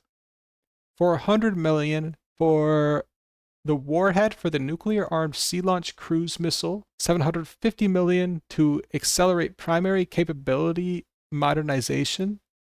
$750 million to accelerate secondary capability modernization. $120 million to accelerate domestic uranium enrichment centrifuge deployment for defense purposes. $10 million for National Nuclear Security Administration evaluation of spent fuel reprocessing technology. $115 million for accelerating nuclear national security missions through AI. We're getting there with the military stuff. We're almost done with the military. Next, we have enhancement of Department of Defense resources to improve capabilities of United States Indo-Pacific Command. So $365 million for Army exercises and operations in the West Pacific. $53 million for special operations. $47 million for the Marines. $90 million for the Air Force. $532 million for the Pacific Air Force. $19 million for the development of naval small craft capabilities. $35 million for military additive manufacturing capabilities in the United States Indo-Pacific Command Area of Operations. $450 million for development of airfields within that area. $1 billion for development of infrastructure. $124 million for mission networks. $100 million for Air Force regionally based cluster pre-position base kits. $115 million for exploration and development of existing Arctic infrastructure. $90 million for the accelerated development of non-kinetic capabilities. $200 million for exercises. $143 million for anti-submarine sonar arrays. $30 million for surveillance in Africa. $30 million for surveillance in Indo-Pacific. $500 million for the development, coordination, and deployment of economic competition effects within the Department of Defense. $10 million for Department of Defense workforce for economic competition. $1 billion for offensive cyber operations. $500 million for personnel and operation costs associated with forces assigned to the Indo-Pacific Command. $300 million for mesh network communications capabilities for special operations.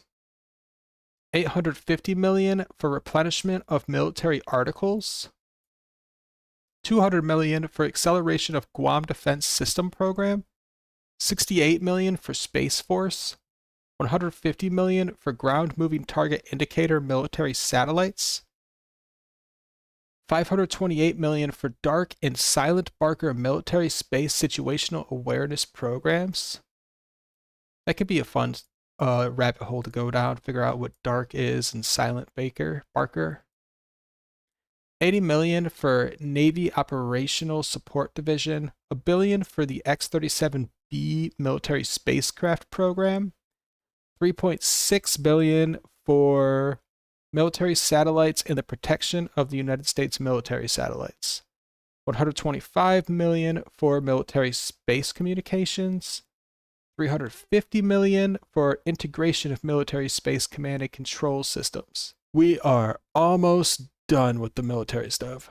Enhancement of Department of Defense resources for improving the readiness of the Department of Defense. $1.4 billion for a pilot program on OPN maritime spares and repair roadable pool. $700 million for that same thing but for amphibious ships. $2 billion for Air Force aircraft mission capabilities. $1.5 billion for Army depot modernization. $2 billion for Navy depot and shipyard modernization. $250 million for Airport Depot modernization, $1.6 billion for special operations, $500 million for National Guard, $400 million for the Marines, $20 million for upgrades to Marine utility helicopters, $300 $10 million for next-gen vertical lift assault and intra-theater aeromedical evacuation aircraft, $75 million for anti-lock braking systems, $230 million for Army wheeled combat vehicles, $63 million for advanced rotary wing engines, $241 million for Marine amphibious vehicles, $250 million for Army tracked combat transport vehicles, $98 million for Army light rotary wing capabilities, $1.5 billion for shipyard maintenance, $2.5 billion for Air Force facilities, $92 million for robotic combat vehicle prototyping, $125 million for Army operations, $10 million for Air Force Concepts Development and Management Office, $320 million for Joint Special Operations Command. Whew, that was a lot. Improving Department of Defense border support and counter drug missions. So this one is kind of a hot topic right now, like the border. So I'm curious what it says here and what they did. So it looks like they allocated $1 billion to that for the deployment of military personnel in support of border operations. So it's like $1 billion of the Department of Defense budget can be used to like basically help ICE like do deportations and help Border Patrol. Department of Defense oversight. So they can use an additional, it looks like $10 million. They can give it to programs with mutual technological dependencies, programs with related data management considerations, programs vulnerable to supply chain disruption.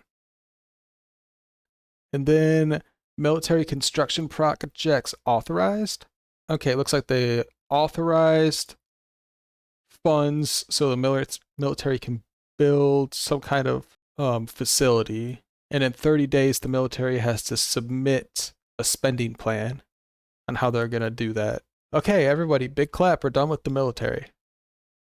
Next up, Committee on Banking, Housing, and Urban Affairs. So they redesigned a subsection of Securities and Exchange Commission Reserve Fund. Technical and conforming amendment now reads as follows. The fund shall be available to the Commission without further appropriation or fiscal year limitation for paying awards to whistleblowers as provided in subsection B.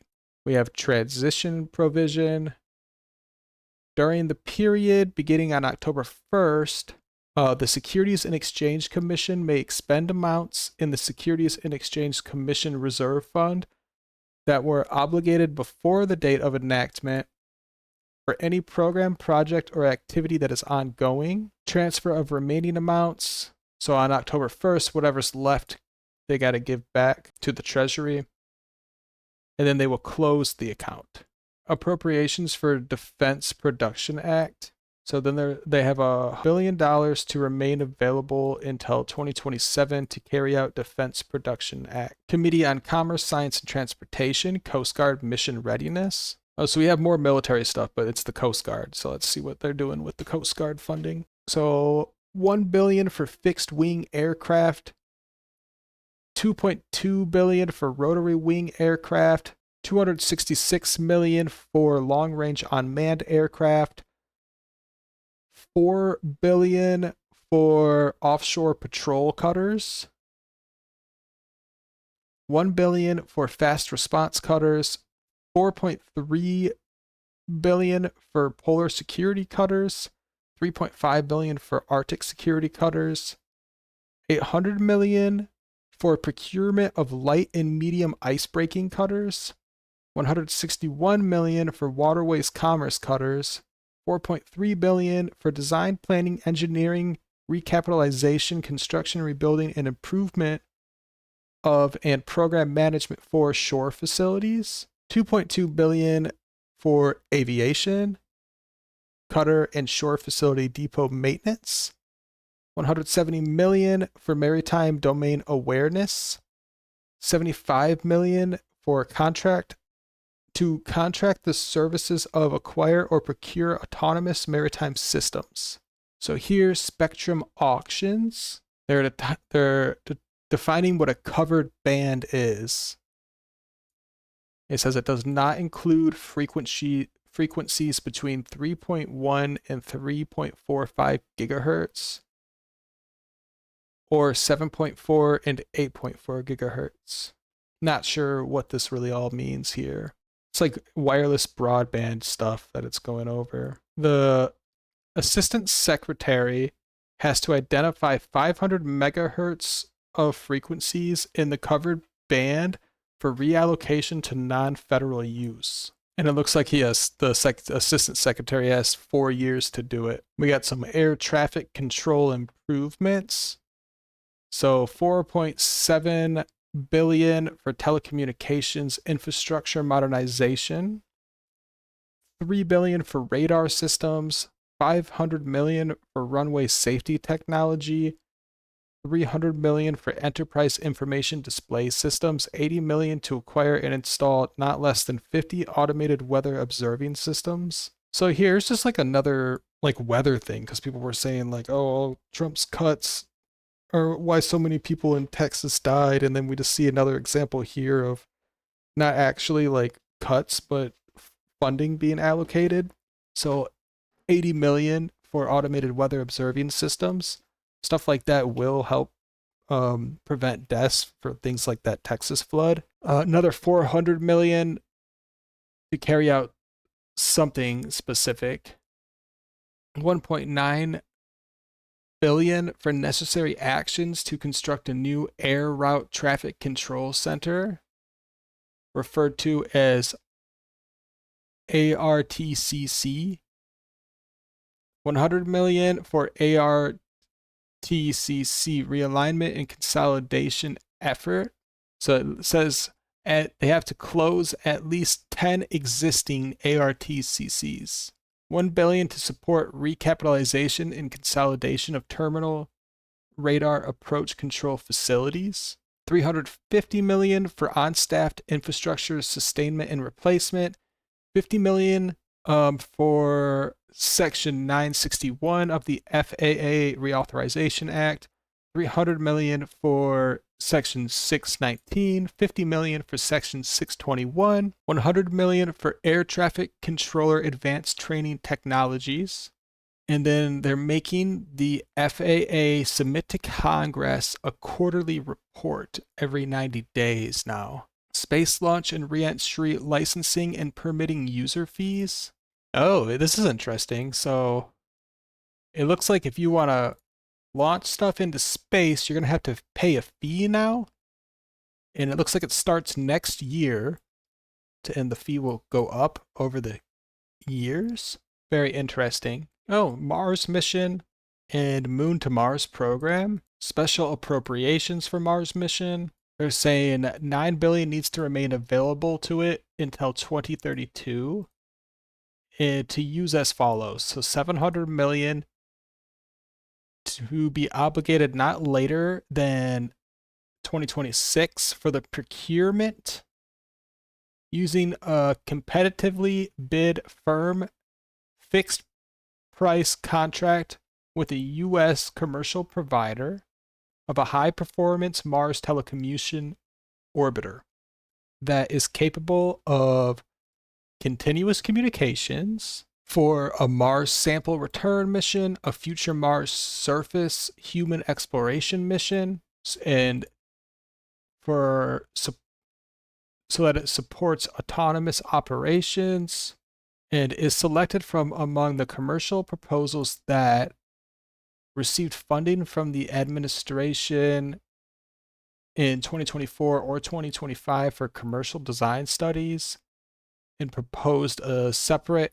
independently launched Mars telecommunication orbiter supporting an end-to-end Mars sample return mission, and shall be delivered to the administration not later than December 31st, 2028. 2.6 billion to meet requirements using the program of record known as the date of the enactment of this section as gateway, and as described in section, here of the National Aeronautics and Space Administration Authorization Act of 2022, of which 750 million shall not be obligated for each of the years 2026, 27, and 28. 4.1 billion for expenses related to meeting the requirements. 20 million for expenses related to continued procurement of the multi-purpose crew vehicle. 1.2 billion for expenses related to the operation of the International Space Station. 1 billion for infrastructure improvements at the manned spaceflight centers of the administration, of which not less than 120 million shall be used in 2026 for construction, revitalization, recapitalization, or other infrastructure projects. 250 shall be obligated not later than the fiscal year 2026. So actually it's 120 million for Mississippi, 250 million for Florida, and then this one 300 million for Texas, 100 million for Alabama, 30 million for Louisiana, 85 million for the transportation of space vehicles. Oh, the space vehicle described in that subsection. 325 million to fulfill a contract issued by NASA. Space vehicle transfer. So they have 30 days to identify a space vehicle that they're going to use, and they will have to, within that 30 days, transfer it to a field center of the administration that is involved in the administration of the Commercial Crew Program, and place a public exhibition at an entity within the metropolitan statistic area where such center is located. Oh, so they got to show off the vehicles so people can see it. Space vehicle described. A space vehicle described in this paragraph is a vessel that has flown into space, has carried astronauts, is selected with the concurrence of an entity designated by the administrator. Transfer. Not later than 18 months, the vehicle shall be transferred to an entity designated by the administrator. 50% of the total funds shall be obligated not later than 2028. 100% should be used by 2029. And then next up, we have corporate average fuel economy civil penalties. So it looks like they just got rid of it. So it was like $5 for something. Now it's $0. Something here was $10. Now it's $0. So it looks like there's no longer corporate average fuel economy civil penalties. Payments for lease of metropolitan Washington airports. So it looks like in 2027, it'll be $15 million that they pay for that. And they're going to renegotiate every 10 years. Rescission of certain amounts for the National Oceanic and Atmospheric Administration. Any unobligated balances of amounts appropriated or otherwise made available are hereby rescinded. So it looks like they're cutting funding to National Oceanic and Atmospheric Administration. Reduction in annual transfers to Travel Promotion Fund. So it looks like the Travel Promotion Fund was getting 100 million, but now it's going to get 20 million. Treatment of unobligated funds for alternative fuel and low emission aviation technology. Any unobligated balances of such amounts are hereby rescinded for that. And then it looks like rescission of amounts appropriated to Public Wireless Supply Chain Innovation Fund. There were balances made available by the CHIPS Act of 2022. It was 850 million and it has been permanently rescinded. So the CHIP Act is canceled, I guess. Committee on Energy and Natural Resources, Subtitle A, Oil and Gas Leasing. So they repealed a public law, something about onshore oil and gas royalty rates. And then non-competitive leasing is also repealed. And there's a requirement to immediately resume onshore oil and gas lease sales. The Secretary of Interior shall immediately resume quarterly onshore oil and gas lease sales. Any oil and gas lease sales are conducted immediately on completion of all applicable scoping, public comment, and environmental analysis requirements, and they be conducted in a timely manner to ensure compliance. So this right here is drill baby drill. Lease of oil and gas lands. They amended it by inserting For purposes of the previous sentence, the term eligible lands means all lands that are subject to leasing. And then in all of these states, the Secretary of Interior has to conduct a minimum of 4 oil and gas lease sales every year. And the Secretary of Interior shall not offer less than 50% of available parcels nominated for oil and gas development, and they shall not restrict the parcels. And then the Secretary of Interior shall conduct a replacement sale during the same fiscal year if a lease sale is canceled, delayed, or deferred, or if the percentage of acreage that does not receive a bid is equal to or greater than 25% of the acreage offered. They amended the Mineral Leasing Act reforms by striking the section designation and all that follows through the end of subsection A and inserting the following: leasing of oil and gas parcels. In general, any parcel of land subject to disposition under this act that is known or believed to contain oil or gas shall be made available for leasing. So it's more drill, baby, drill. And it looks like they got to make it available for leasing within 18 months. And it may not require any stipulations or mitigation requirements not included in the approved resource management plan. The initiation of an amendment to an improved resource management plan shall not prevent or delay the Secretary from making the applicable parcel of land available for leasing.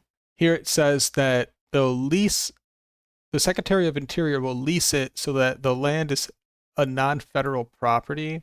And it's talking about royalties here. And then it also says, nothing shall prevent the Secretary of Interior from continuing the current practice of exercising discretion to authorize higher percentage volume measurements on certainty levels if appropriate technical and economic justifications have been provided. Here we have offshore oil and gas leasing, Gulf of America region. In general, the program is going to lease sales in areas except areas subject to existing oil and gas leasing moratoria. The Secretary conducts a minimum of 30 region-wide oil and gas lease sales. So it looks like they're saying find 30 more spots in the Gulf of America to drill. The Secretary of Interior's got to do that. So 30 of them, and they need to do at least one by December 15th. At least 2 each year starting in 2026. Here for Alaska, 6 offshore lease sales in Alaska. Terms and stipulations for Gulf of America sales. The royalty rate will be not less than 12.5%, but not greater than 6 2/3%. And then if the water depths is 800 meters or more, the lease has to be for at least 10 years. All right, terms of the Alaska region sales. It says 70% shall be paid to the state of Alaska, 30% shall be deposited in the treasury, and they have to do at least 800,000 acres in the Gulf of America region, and then 1 million acres in the Alaska region. So it's really not that much, but people are freaking out about this. But this is all the drill, baby, drill. That's what this is. Here they got an amendment on the royalty rates.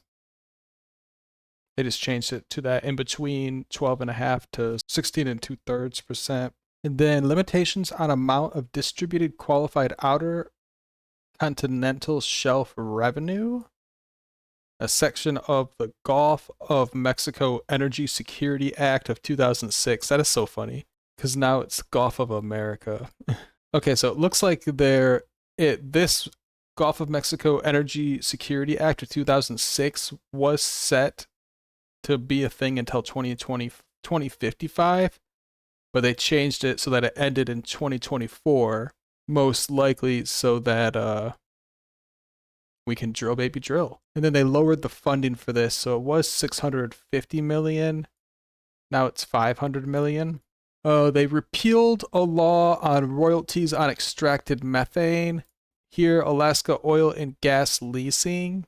They defined coastal plain. They defined oil and gas program and secretary. Lease sales required. 4 lease sales within 10 years. This is for Alaska, not fewer than 400,000 acres in each lease sale, and it needs to be in areas that have the highest potential for discovery of hydrocarbons. So like areas where the oil is. The first sale needs to be done in 1 year, a second within 3, a third within 5 years, a fourth within 7 years. The amount of adjusted bonuses, rental, and royalty receipts derived from the oil and gas program for each fiscal year until 2033, 50% of it goes to the state of Alaska, and then it will be 70% in 2034. National Petroleum Reserve for Alaska. So it says the Secretary shall restore and resume oil and gas lease sales under the program for domestic energy production and federal revenue in Alaska. They need to do at least 2 leases with not fewer than 400 acres in each lease sale. So it's more, this is for petroleum. So more drill, baby, drill. Next up, here's mining. So coal leasing. In the next 90 days, the Secretary of Interior needs to publish any required environmental reviews for these coal leases, establish a fair market value of the coal tract, hold a lease sale, identify the highest bidder, and then grant any other additional approvals. Coal royalty will be 12.5%, but not more than 7% during the period that begins on the date of enactment of the act. So it looks like it's actually going to be 7% for coal royalties for these leases. Leases for known recoverable coal resources. In 90 days, the Secretary of Interior shall make available for lease known recoverable coal resources of not less than 4 million acres on federal land. Okay, so they're getting rid of 4 million acres of federal land, but they're only giving away parts of that land that has coal resources. But if the land has anything like a national monument or a recreation area or any like national trails, or if it's like a wildlife refuge, then they can't sell that land. It has to be land that's like not being used that has coal. Authorization to mine federal coal. So it looks like at 90 days, if there is coal on federal land, the Secretary of Interior will let people mine it. Drill, baby, drill. Here we go. Timber sales and long-term contracting for the Forest Service. They're going to do 20-year contracts for like loggers on like federal land. And the way they describe the size, 20 million board feet. I'm not familiar with the term board feet, but it will be a 20-year contract to harvest 20 million board feet, I believe, of wood from federal land. So like the U.S. has resources and the U.S. is using them, is what this stuff is. Renewable energy fees on federal land. They have an annual adjustment factor of 3%. It says 100% for a solar energy generation facility, but not less than 10% for wind. So the way I'm understanding this is if there is a renewable energy project on public land that uses wind or solar energy to generate energy, then it's going to get renewable energy fee is how I'm understanding that, which maybe we do have to mark as a loss here because you can mine oil and chop down trees, but there's really no point to implement some kind of fee on renewable energy. That does seem a little backwards to me. You could really do both. So we'll put 1 loss here. I see that as a loss. Acreage rent for wind and solar rights of way. This is just describing how they're going to calculate that. The holder of a right of way for a renewable energy project shall pay an acreage rent collected until the date on which energy generation begins. Okay, interesting. So it looks like you pay these fees only if you're not collecting the energy. Oh, and here we go. It'll be 3.9% of the gross proceeds from the sale of electricity produced by the renewable energy project. Late payment fee. So if they don't pay, then they can get a late payment fee. Like whoever has to pay this renewable energy fee, the 3.9%. If they don't pay it to the Secretary of Interior, then they might get a late fee. This is renewable energy revenue sharing of 25%. So if you're beginning January 1st, 2026, the amounts collected from a renewable energy project as bonus bids, rentals, fees, or other payments under a right-of-way permit, lease, or other authorizations shall be deposited in the general fund of the Treasury, and it will be 25% of the revenue that is derived. 25% shall be paid from amounts in the general fund of the Treasury to each county and estate within the boundaries of which the revenue is derived, to be allocated among each applicable county based on the percentage of county land from which the revenue is derived. So this one looks like it is promoting renewable energy. It looks like if you live in a county that produces a lot of renewable energy, you get like a 25% kickback on that from the Treasury. It goes back into your county. It's the way I understand it, which that is a good thing. They rescinded some stuff in the Inflation Reduction Act of 2022, and they're allocating $150 million to celebrate America's 250th anniversary for events, celebrations, and activities. How fun. Subtitle D, Energy, Strategic Petroleum Reserve. So they got $218 million for maintenance, including repairs to storage facilities and related facilities of the Strategic Petroleum Reserve. $171 million to acquire by purchase petroleum products for storage in the Strategic Petroleum Reserve. The repeal of Strategic Petroleum Reserve drawdowns and sale mandate. Drill, baby, drill. That's what we're talking about here. Repeals and rescissions. The Inflation Reduction Act of 2022 is repealed. So any balances in here of the Inflation Reduction Act, any money allocated in these sections has been rescinded. Next, we have energy dominance financing. So they amended the Energy Policy Act of 2005. They struck the word avoid and replaced it with increased capacity. And it says here $1 billion to remain available until 2028 to carry out activities under this section, to carry out energy dominance activities. And they can't use more than 3% of that $1 billion for administrative expenses. Next up, we have transformational AI models. Got the American Science Cloud, artificial intelligence. The Secretary of Energy shall mobilize national laboratories to partner with industry sectors within the U.S. to curate scientific data of the Department of Energy across the national laboratory complex so that data is structured, cleaned, and pre-processed in a way that makes it suitable for use in AI and machine learning models, and initiate seed efforts for self-improving AI models for science and engineering.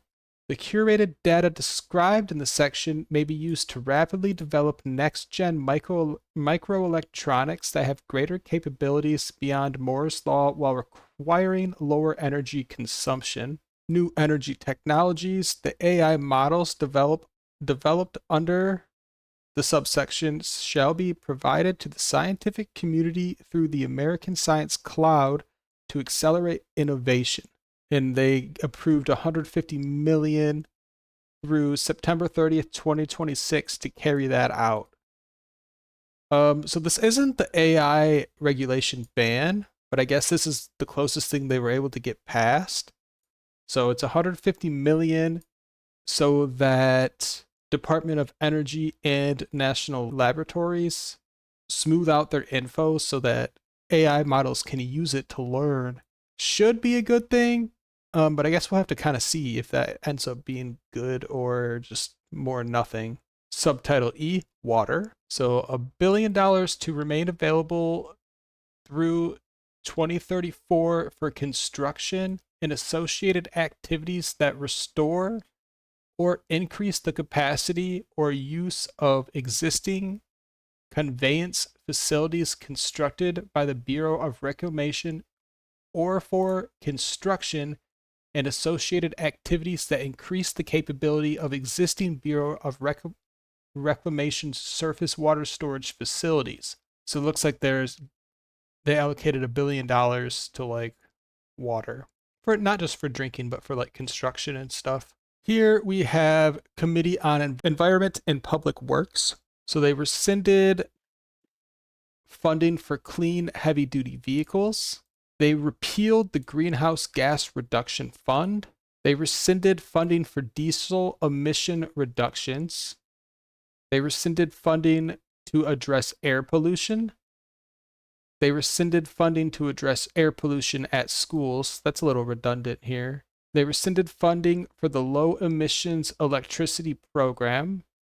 Got rid of funding for Section 211O of the Clean Air Act. Got rid of funding for implementation of the American Innovation in Manufacturing Act.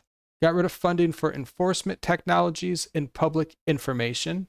Got rid of funding for greenhouse gas corporate reporting. Rescinded funding for environmental product declaration assistance.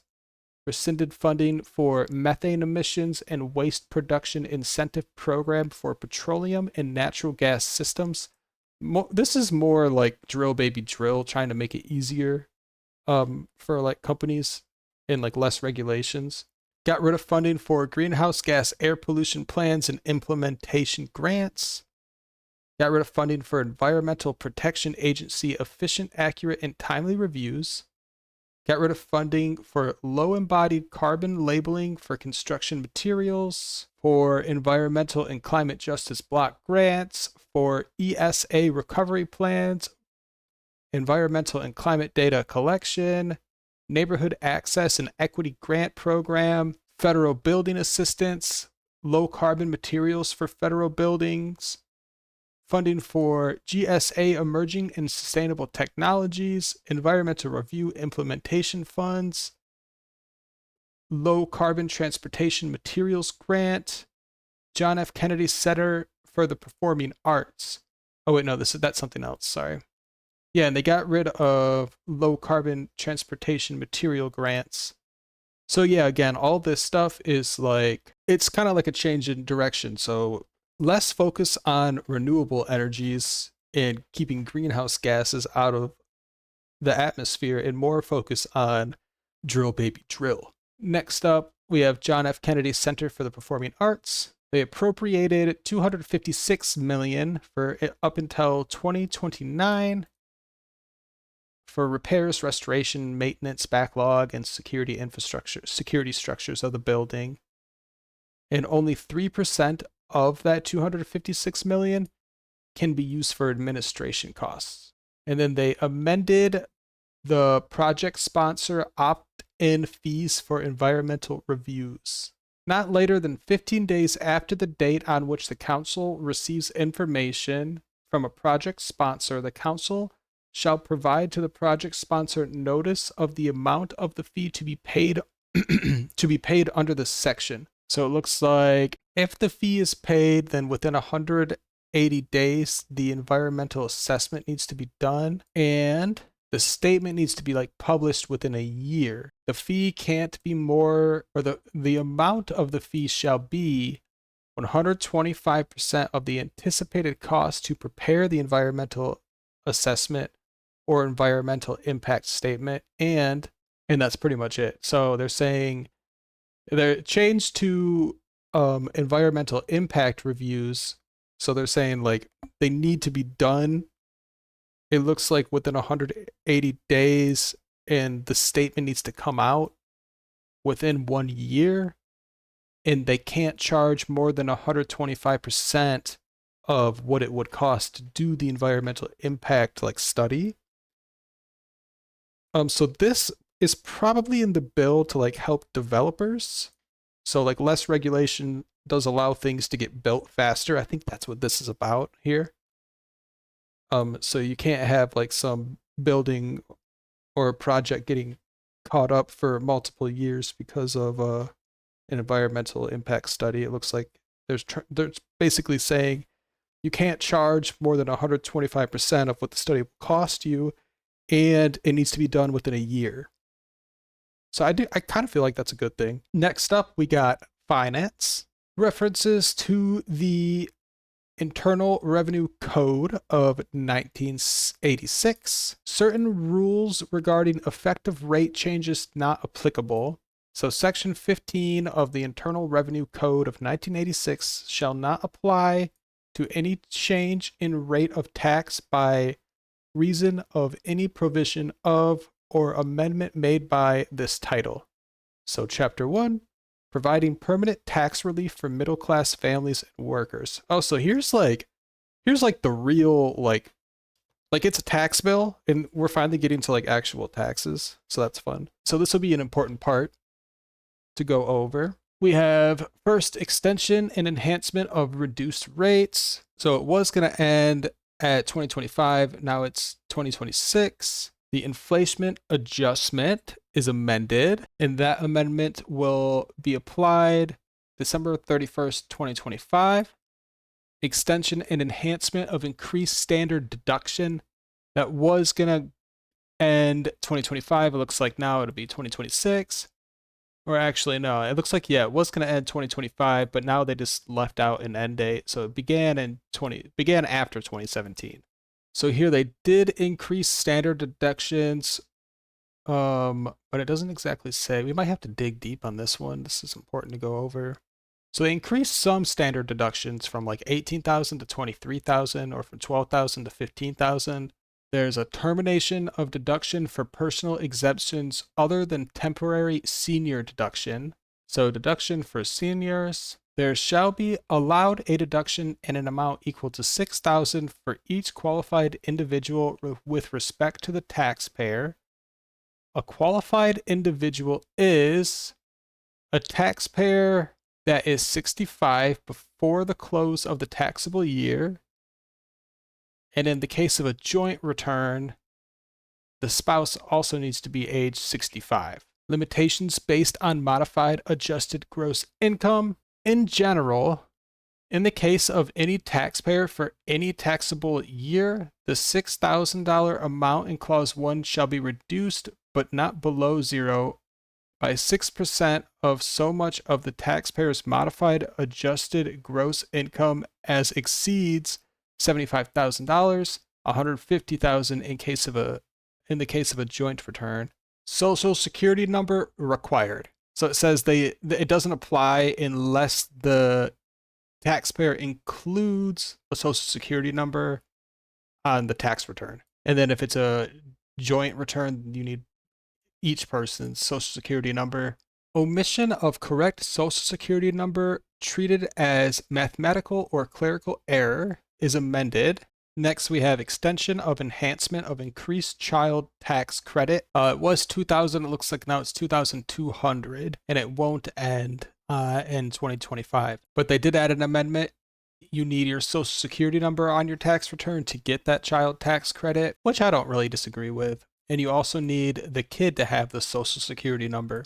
And the Social Security number needs to be issued before the due date for the tax return. Here we have inflation adjustments amendment. So the maximum amount of refundable credit. So it was $1,400, but now it says it's going to be $1,400 increased by an amount equal to the cost of living adjustment determined for the calendar year in which the taxable year begins. Special rule for adjustment of credit amount. It says it rounds to the nearest $100. So maximum amount of refundable credit. Any qualifying child shall not exceed $1,400. And then again here you need your correct Social Security number. Extension and enhancement of deduction for qualified business income. So whatever here it says, they are striking where it says 50,000 and replacing it with 75,000. So it looks like the deduction for qualified business income is increasing from 50,000 to 75,000, and the minimum deduction is 400. That's what it looks like. Here they're just kind of explaining, they're kind of defining some things, and then it can increase depending on the cost of living adjustments for each year, and they'll round the increase to the nearest $5. And this will happen on December 31st, 2025. Extension and enhancement of increased estate and gift tax exemption amount. So it looks like it was 5 million, now it's 15 million, and that will be effective at the end of this year. Extension of increased alternative minimum tax exemption amounts and modification of phase-out thresholds. So they struck out before January 1st, 2026, and they struck out in before 2026. This all goes down again at the end of this year. We have an extension and modification of limitation on deduction for qualified residence interest. They added a subclause, mortgage insurance premiums treated as interest. We have extension and modification of limitation on casualty loss deduction. So exemption related to personal casualty gains is state declared disaster.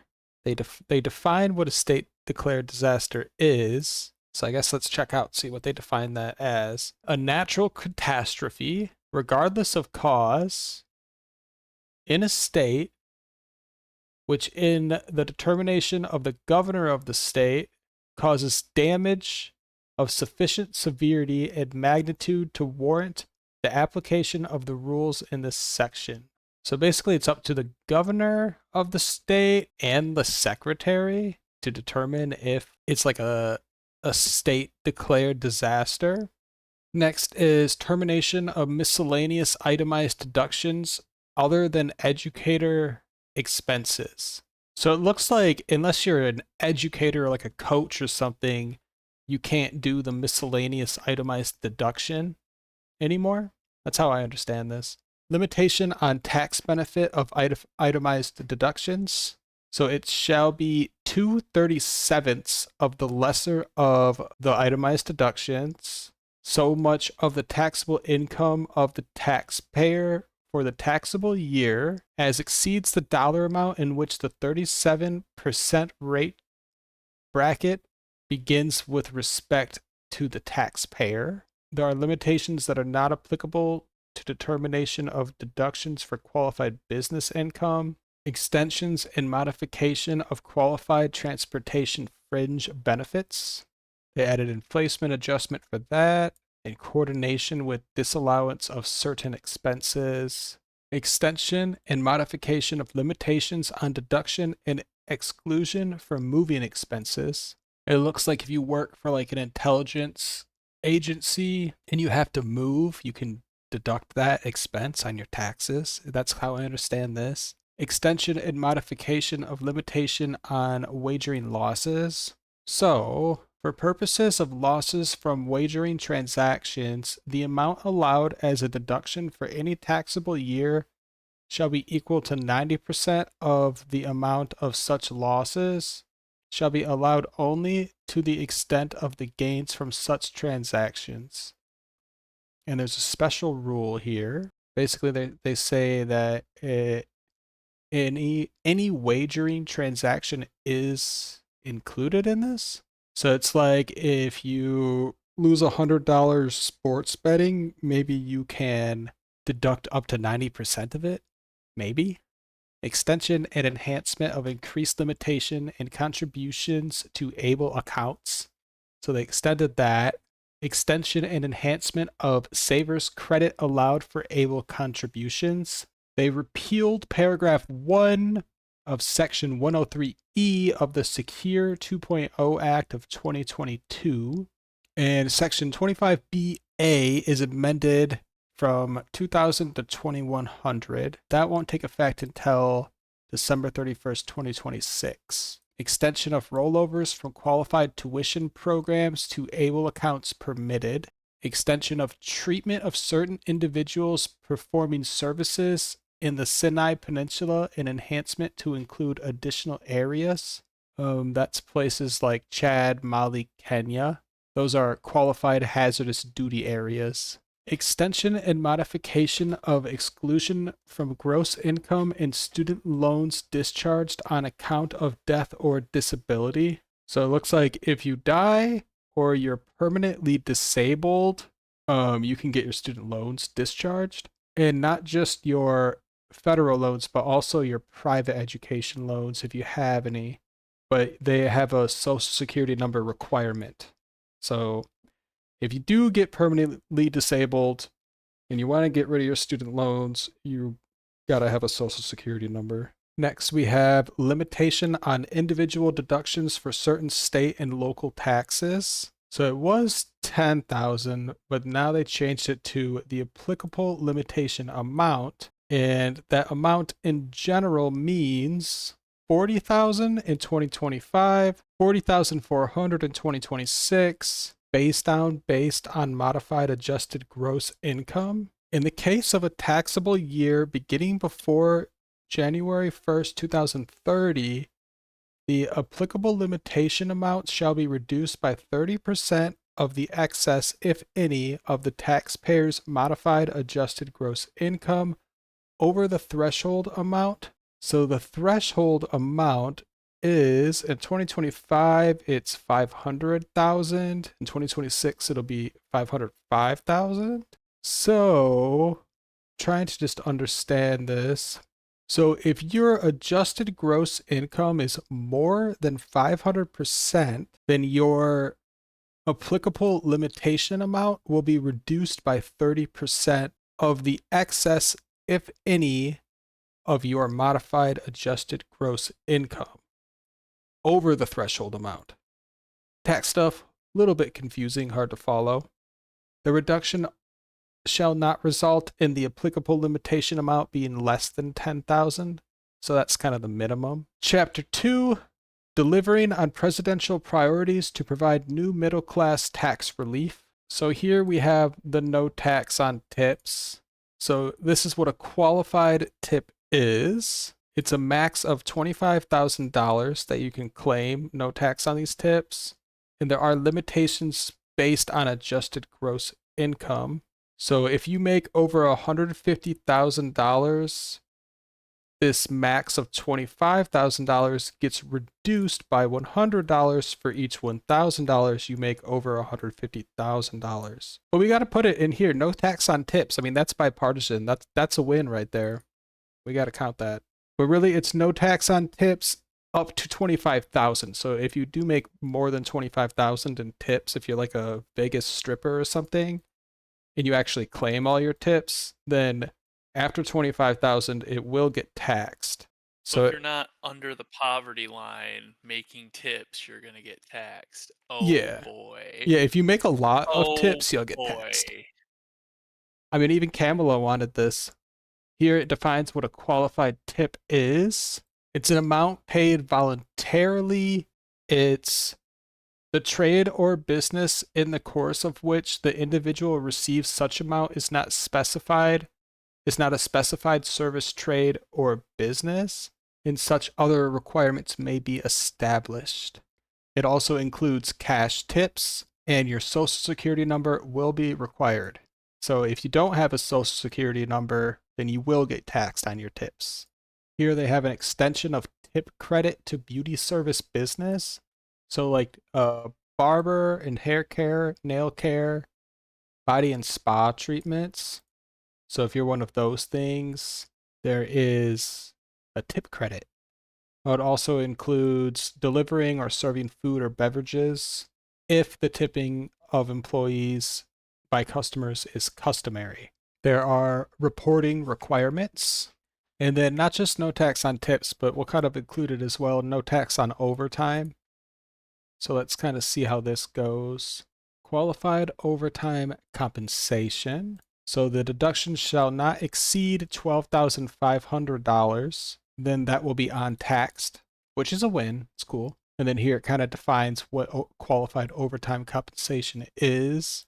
And also says you'll need your social security number. And it also can include payments to persons not treated as employees under tax laws. Here we have no tax on car loan interest. I didn't actually even know there was tax on car loan interest. So it's to qualified passenger vehicle loan interests, or it's relating to qualified passenger vehicle loan interest. So it's any interest which is paid or accrued on your car loan, but it doesn't include like a loan to finance fleet sales It doesn't include commercial vehicles. It's only for personal vehicles. It looks like it doesn't include vehicles with a salvage title, and it doesn't include vehicles intended to be used for scrap or parts.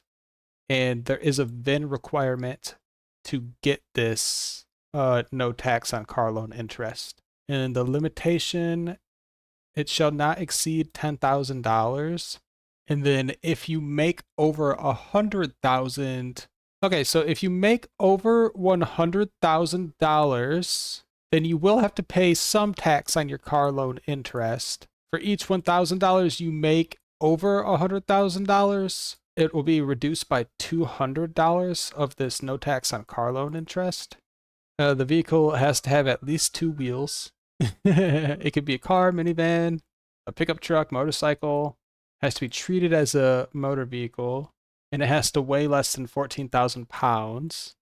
So that's fun. Next, we have returns relating to applicable passenger vehicle loan interest received in trade or business from individuals.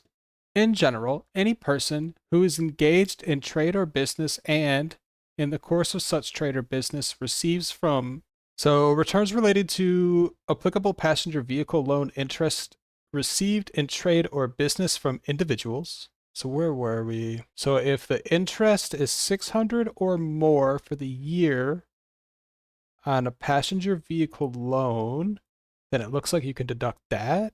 And this is kind of saying the information needed to get this, I believe. The amount of interest for the year, the name and address of the individual, the principal on the loan, the date the loan was issued, information on the vehicle, and anything else that may be needed. Talking about more information that you need here: name, address, phone number.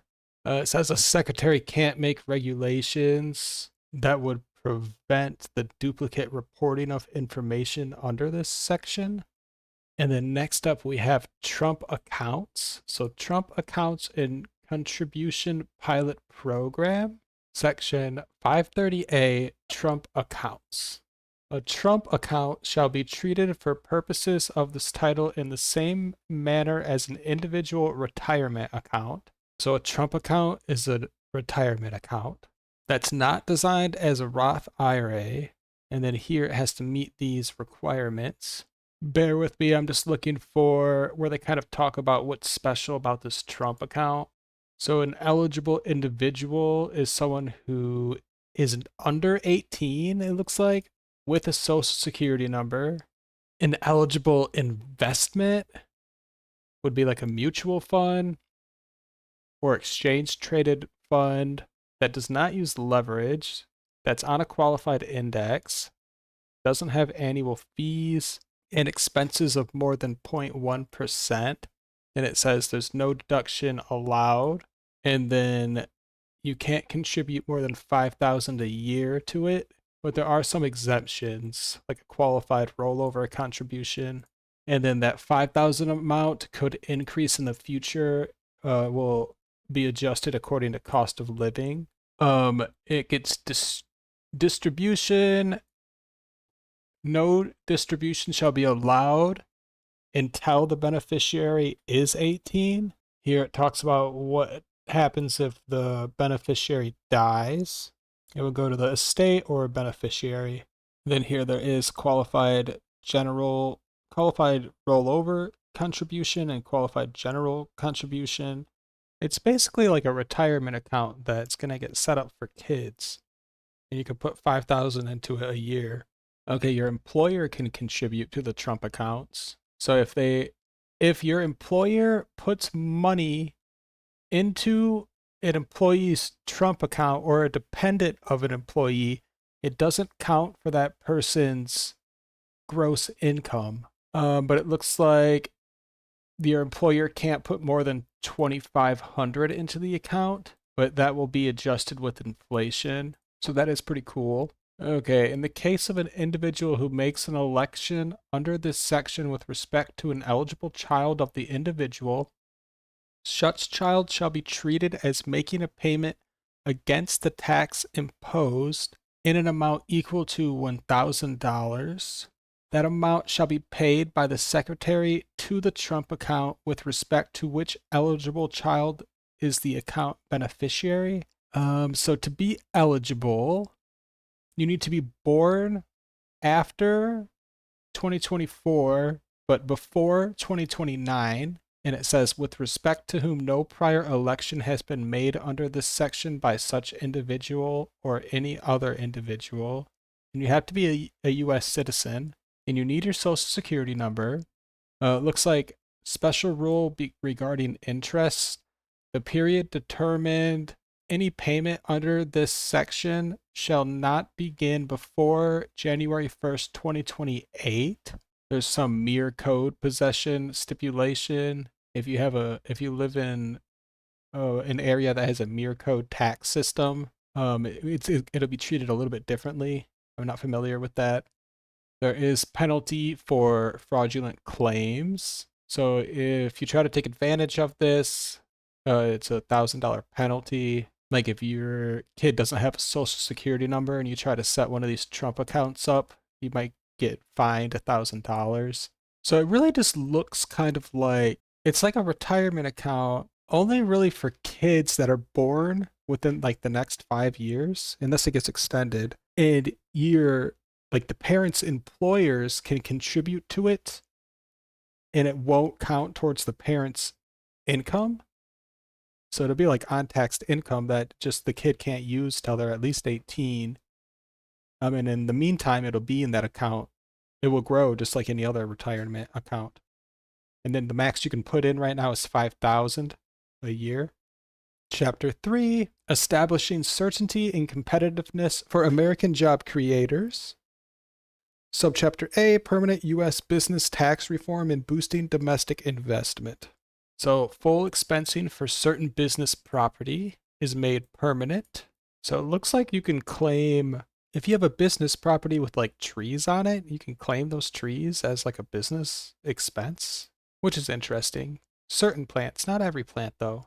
Full expensing of domestic research and experimental expenditures. So there's like another type thing that is trying to incentivize like research based in the US. It kind of breaks it down here. It doesn't apply to any expenditure for the acquisition or improvement of land. And there are some other exemptions. Oh, but it does apply to software development. And it says here it doesn't apply to foreign research. It's only domestic research. So you get a little tax credit for that. Here it's just kind of explaining what exactly qualifies for this research credit. So it's like domestic, like software, domestic research. What it's not is if you have like a company that's US based, but you're paying people in a different country to do research, it's not that. You can't get the credit then. And you also can't use it with other research credits. That's what it looks like. Next, we have a modification of limitation on business interest. Floor plan financing applicable to certain trailers and campers. It will include any trailer or camper designed to provide temporary living quarters. There's an extension and enhancement of paid family and medical leave credit. Here it's just going over how you can claim this paid family and medical leave credit. If you have private health insurance or like benefits from state or local governments, it's still, you can still get it. But it does say here no double benefit. So no deduction shall be allowed for that portion of the premium paid or incurred for the taxable year which is equal to that portion of the paid family and medical leave credit which is determined for the taxable year. Next, we have exemptions from limitations on deduction for business meals. Exemption to denial of deduction for business meals. There's increased dollar limitations for expensing of certain depreciable business assets. So they increased it so you can now claim more if you have depreciable business assets, like a rental property or something. You can claim more. Next, we have a special depreciation allowance for qualified production property. So it's a non-residential real property used to produce something. It needs to be in the United States, and it's only for new buildings that are built after January 19th, 2025, and it needs to be completed before January 1st, 2031. And then it says here there's a special rule for certain property not previously used in qualified production activities. So it might also include old buildings that were converted into like a factory or anything that produces anything. Okay, so yeah, you can get this special depreciation allowance for new construction as well as old stuff as well as older buildings, as long as it was not used as a qualified production activity by anybody after January 1st, 2021, and the property was not used by the taxpayer at any time prior to such acquisition. It excludes office spaces. It excludes administrative services, lodging, parking, sales activities. So I guess not like a restaurant, it has to be like a factory. It excludes research, software, activities, and development, and any other functions that are unrelated to manufacturing, production, or refining. So this is basically a credit to get people to build factories in the United States. It says it's not manufacturing, production, or refining of a qualified product unless the activities result in a substantial transformation of the property comprising the product. The term production shall not include activities other than agricultural production, chemical production, and a qualified product is any tangible personal property that's not food or beverage prepared in the building. If an act of God prevents you from finishing the building in time by the 2031 date, then you can get an extension. So qualified production property shall be treated as a separate class of property, or they're defining what alternative depreciation property is. It doesn't include property which the alternative depreciation system applies.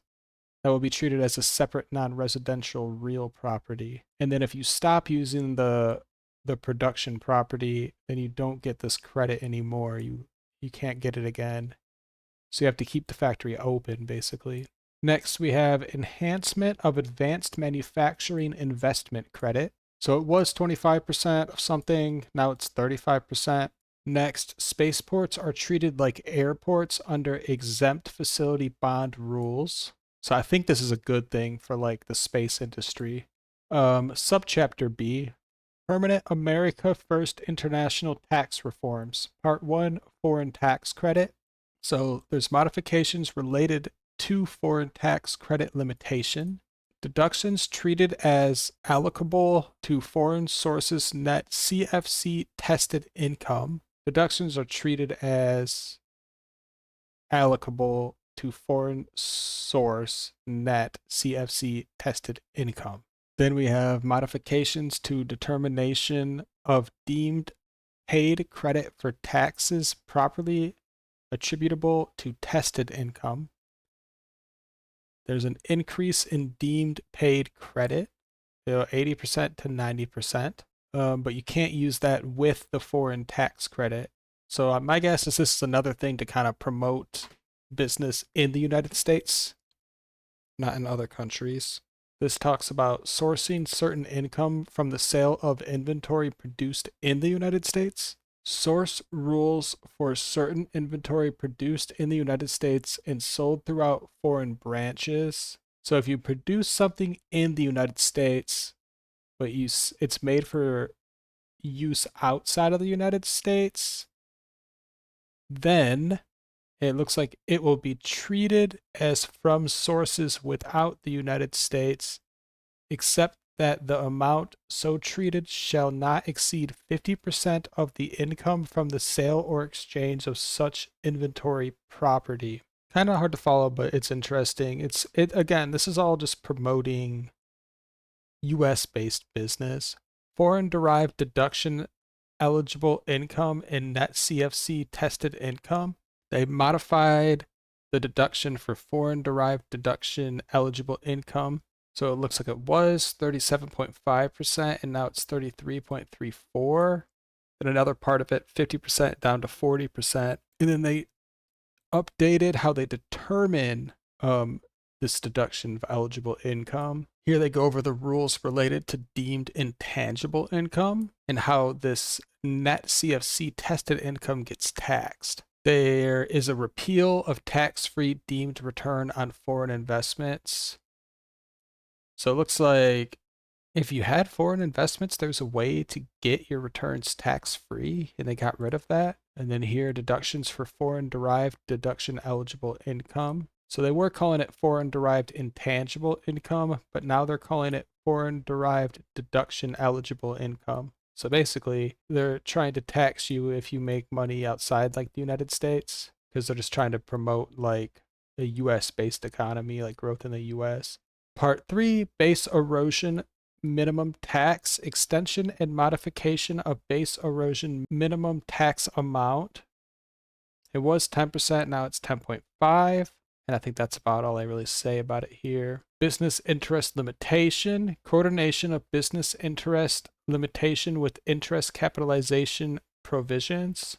So the limitation shall apply to business interests without regard to whether the taxpayer would otherwise deduct such business interest or capitalize such business interest under an interest capitalization provision.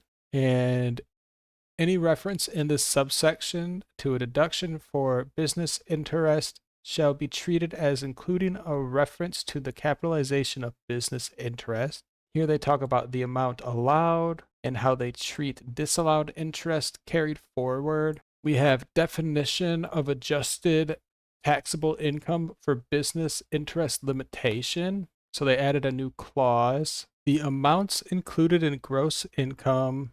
So yeah, they just added to this definition here. Part 5, other international tax reforms. There's a permanent extension of look-through rule for related controlled foreign corporations. There's repeal of election for 1 month deferral in determination of taxable year of specified foreign corporations. So it seems like here is they might start taxing foreign corporations, specific ones, more. The repeal of election for 1 month deferral in determinations of that.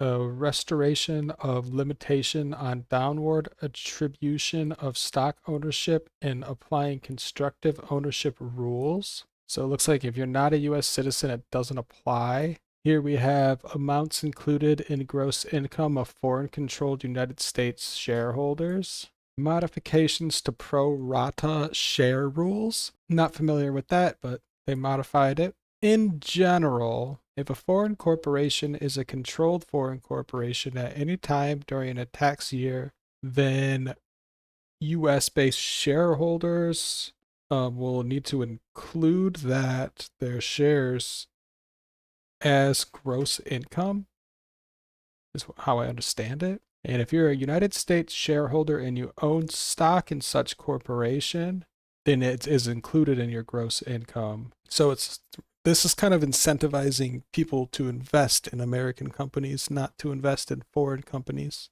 It'll make your tax life easier and might save you some money. Very interesting. Chapter 4, investing in American families, communities, and small business. Subchapter A, permanent investments in families and children.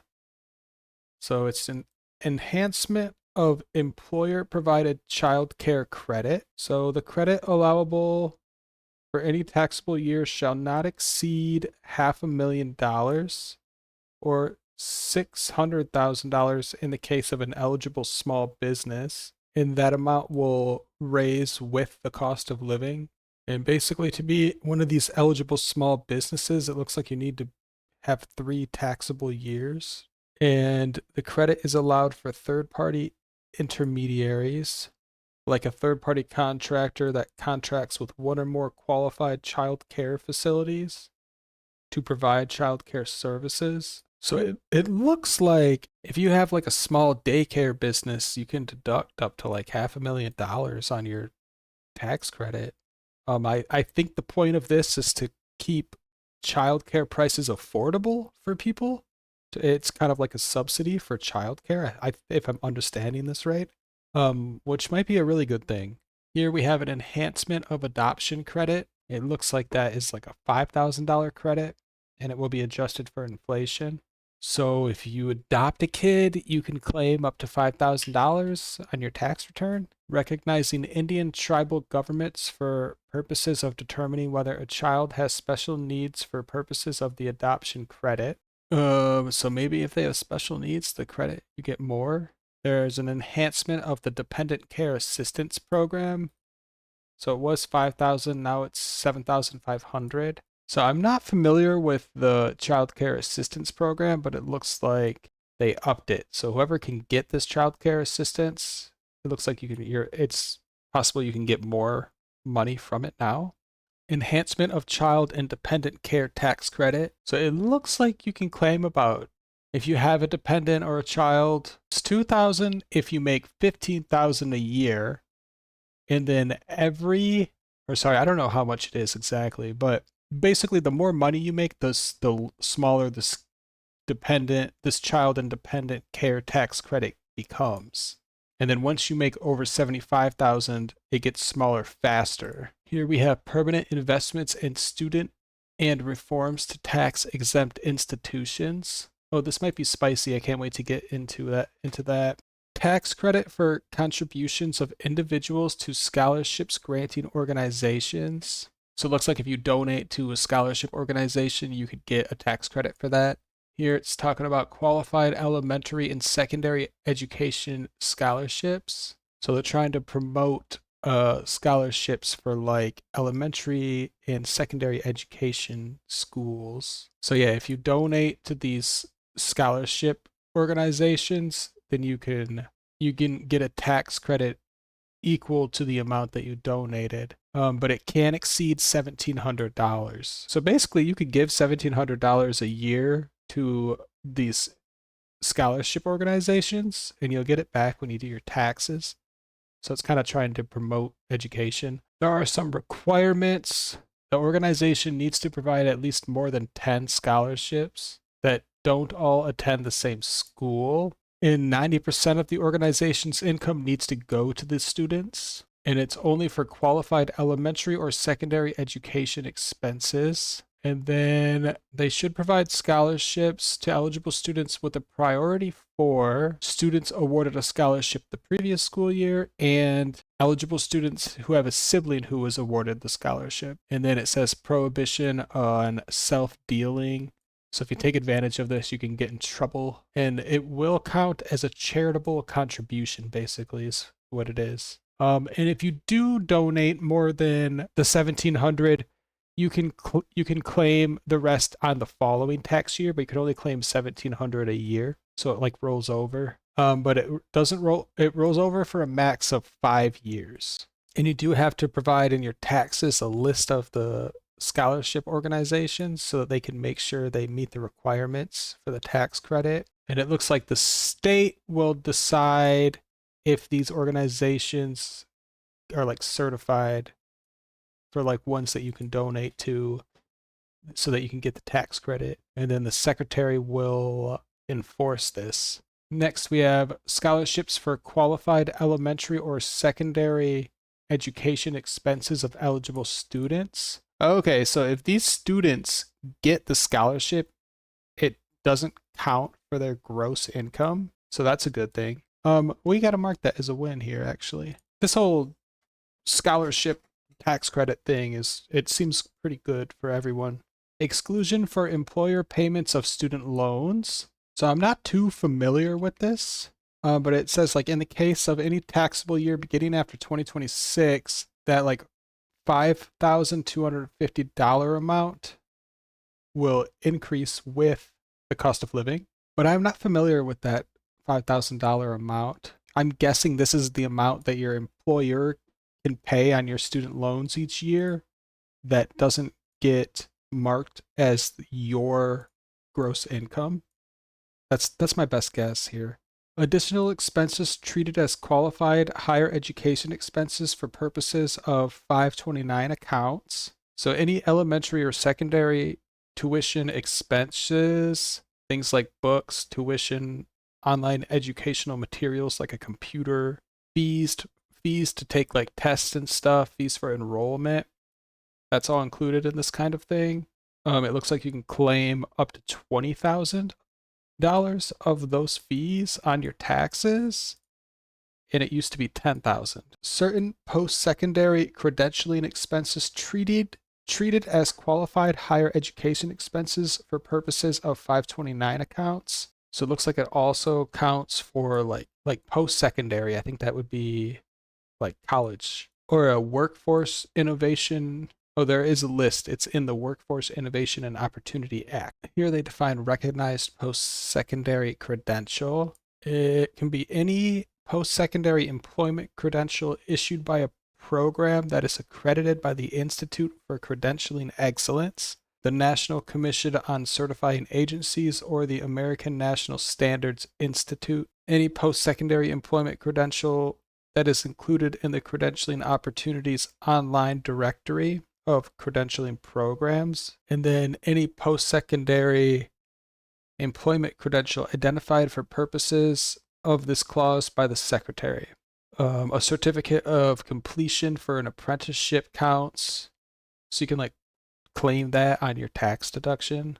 Occupational or professional licenses, and then any recognized post-secondary credential. We have modification of exercise tax on investment income of certain private colleges and universities. So they amended this section here. Exercise tax based on investment income of private colleges and universities.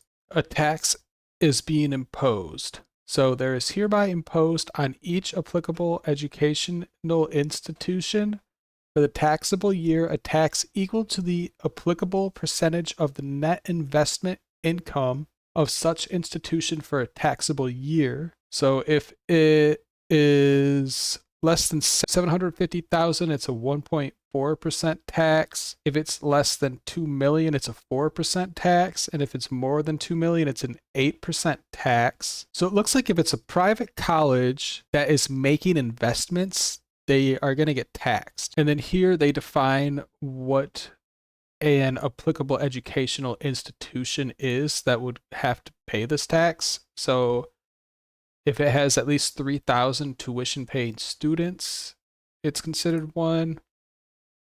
If more than 50% of the tuition paying students are located in the United States, if the student adjusted endowment is at least 500,000, and then here it defines what a student adjusted endowment is. Here it's defining the institution's net investment income and how it's determined. So there's an override of certain regulatory exceptions. So student loan interest.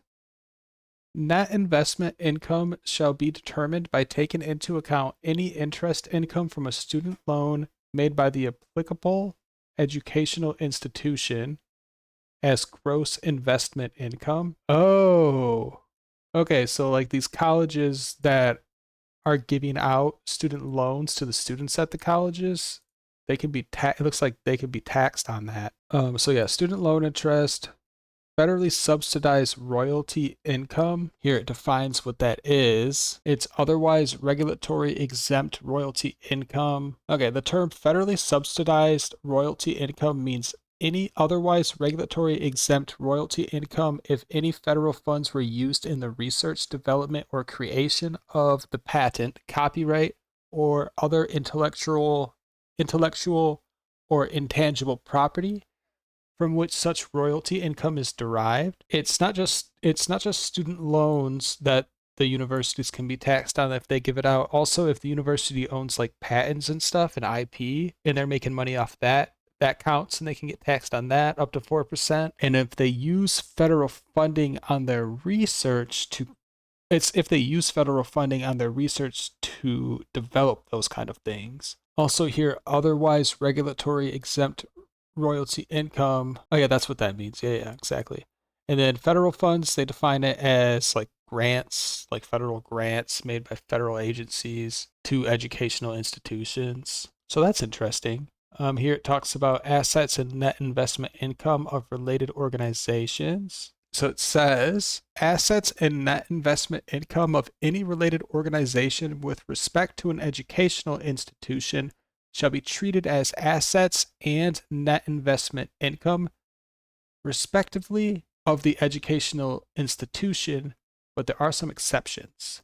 It says no such amount shall be taken into account with respect to more than one educational institution, and unless such organization is controlled by such institution, assets and net investment income which are not intended or available for the use or benefit of the educational institution shall not be taken into account. And then here, related organization means any organization which controls or is controlled by such institution, is controlled by one or more persons which also control such institution, or is a supported organization. There are requirements to report certain information with respect to application of excise tax based on investment income of private colleges and universities, and they amended that requirement to report. Oh, they amended it to say requirement to report certain information with respect to excise tax based on investment income of private colleges and universities. These universities have to include on their return the number of tuition paying students and the number of students at the institution. Expanding application of tax on excess compensation within tax-exempt organizations. So, it's amended as follows. A covered employee. For purposes of this section, the term covered employee means any employee of an applicable tax-exempt organization and any former employee of such an organization who was such an employee during any taxable year. Here we have subchapter C, permanent investments in community development, permanent renewal and enrichment of opportunity zones. So let's see what exactly they're changing here. They repealed the special rule for Puerto Rico, and then they put a limitation on number of designations.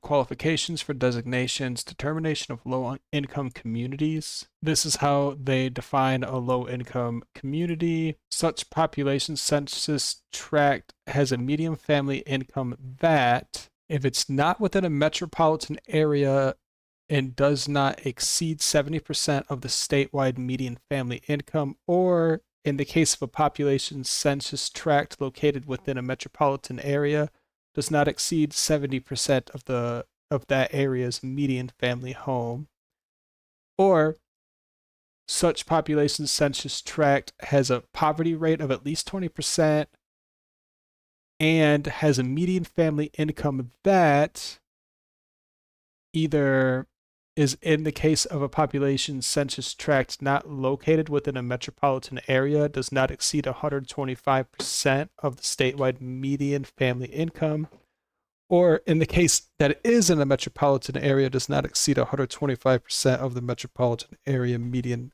family income. They repealed a rule for contiguous census tracts, period for which designation is in effect. In general, this is a designation as a qualified opportunity zone that shall remain in effect for the period beginning on the start date and ending on the day before the date that is 10 years after the start date. So this is going to go for 10 years. Here it defines what an applicable start date is. There is a repeal of sunset on election. No election may be made under paragraph 1 with respect to a sale or exchange if an election previously made with respect to such sale or exchange is in effect. Then they have a modification, deferral of gain invested in opportunity zone property. So the year of inclusion would be the date the investment is sold or exchanged, or the date which is 5 years after the date the investment in the qualified opportunity fund was made. Amount includable, it's the lesser amount of gain excluded under this subsection, or the fair market value of the investment over the taxpayer's basis in the investment. Determination of basis. Except as otherwise provided in this subparagraph or subsection C, the taxpayer's basis in the investment shall be 0. Interesting. It looks like you need to hold this investment for 5 years. So in the case of an investment held for at least 5 years, the basis of such investments shall be increased by an amount equal to 10%, 30% if the investment is in a qualified rural opportunity fund, of the amount of gain deferred by reason of subsection A1A. Application of increase. Any increase under this clause shall be treated as occurring before the date described. Oh, this one is hard to follow. There's qualified rural opportunity fund. It means a qualified opportunity fund that holds at least 90% of its assets in qualified opportunity zone property. Then here it defines what a qualified opportunity zone property is.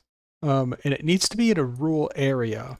And it looks like you'll probably get some kind of tax credit. We haven't got to it yet. So a rural area is a town or a city with less than 50,000 people, and it can't be too close to like a big city. Special rules for investments held at least 10 years. And here it talks about how they determined a qualified opportunity zone property. It just needs to be in like a rural area. So it looks like if you invest in certain properties in rural areas, you could get a deduction. Returns with respect to qualified opportunity funds and qualified rural opportunity funds. So every qualified opportunity fund has to file an annual return to like qualify. And then here it talks about the information that it needs to contain to qualify. And then it has to confirm that it is like in a rural area. And a bunch of other stuff. It's more stuff that you have to do to get it to qualify. Information required from qualified opportunity zone businesses and qualified rural opportunity zone businesses. So if it's a business, there's even more stuff you have to do. Then here, failure to comply with information reporting requirements relating to qualified opportunity funds and qualified rural opportunity funds. So it looks like there's a penalty if you fuck up. Each person can get a $500 fine each day until they properly like complete the file. And then it looks like if your investment fund is in excess of $10 million, you can get fined $10,000. That's how I understand it. They included in here like inflation adjustment. Then it says, so the IRS has to keep $15 million available until 2028 for necessary expenses. And they're going to use that money to do these reports and get these opportunity funds qualified and just make sure it's all done properly. Yeah, and then they're gonna do like a report on in 2028, I believe, on the number of these qualified opportunity funds, the dollar amount of assets held in the funds, the investments that these funds made, and they'll track the population that received these investment funds to make sure it got used properly, I guess. Here it's additional information on it. It looks like they're going to use this information that they get from these funds to see if it actually helps these rural communities. See if it helps like the unemployment rate. See if it helps like household poverty rates in these areas, and like all this stuff. That's kind of the goal here. The rate of home ownership, the number of people that live in the area. They're hoping it makes more people move to those areas. Hopefully it makes new businesses. Here we have permanent enhancement of low income housing tax credit.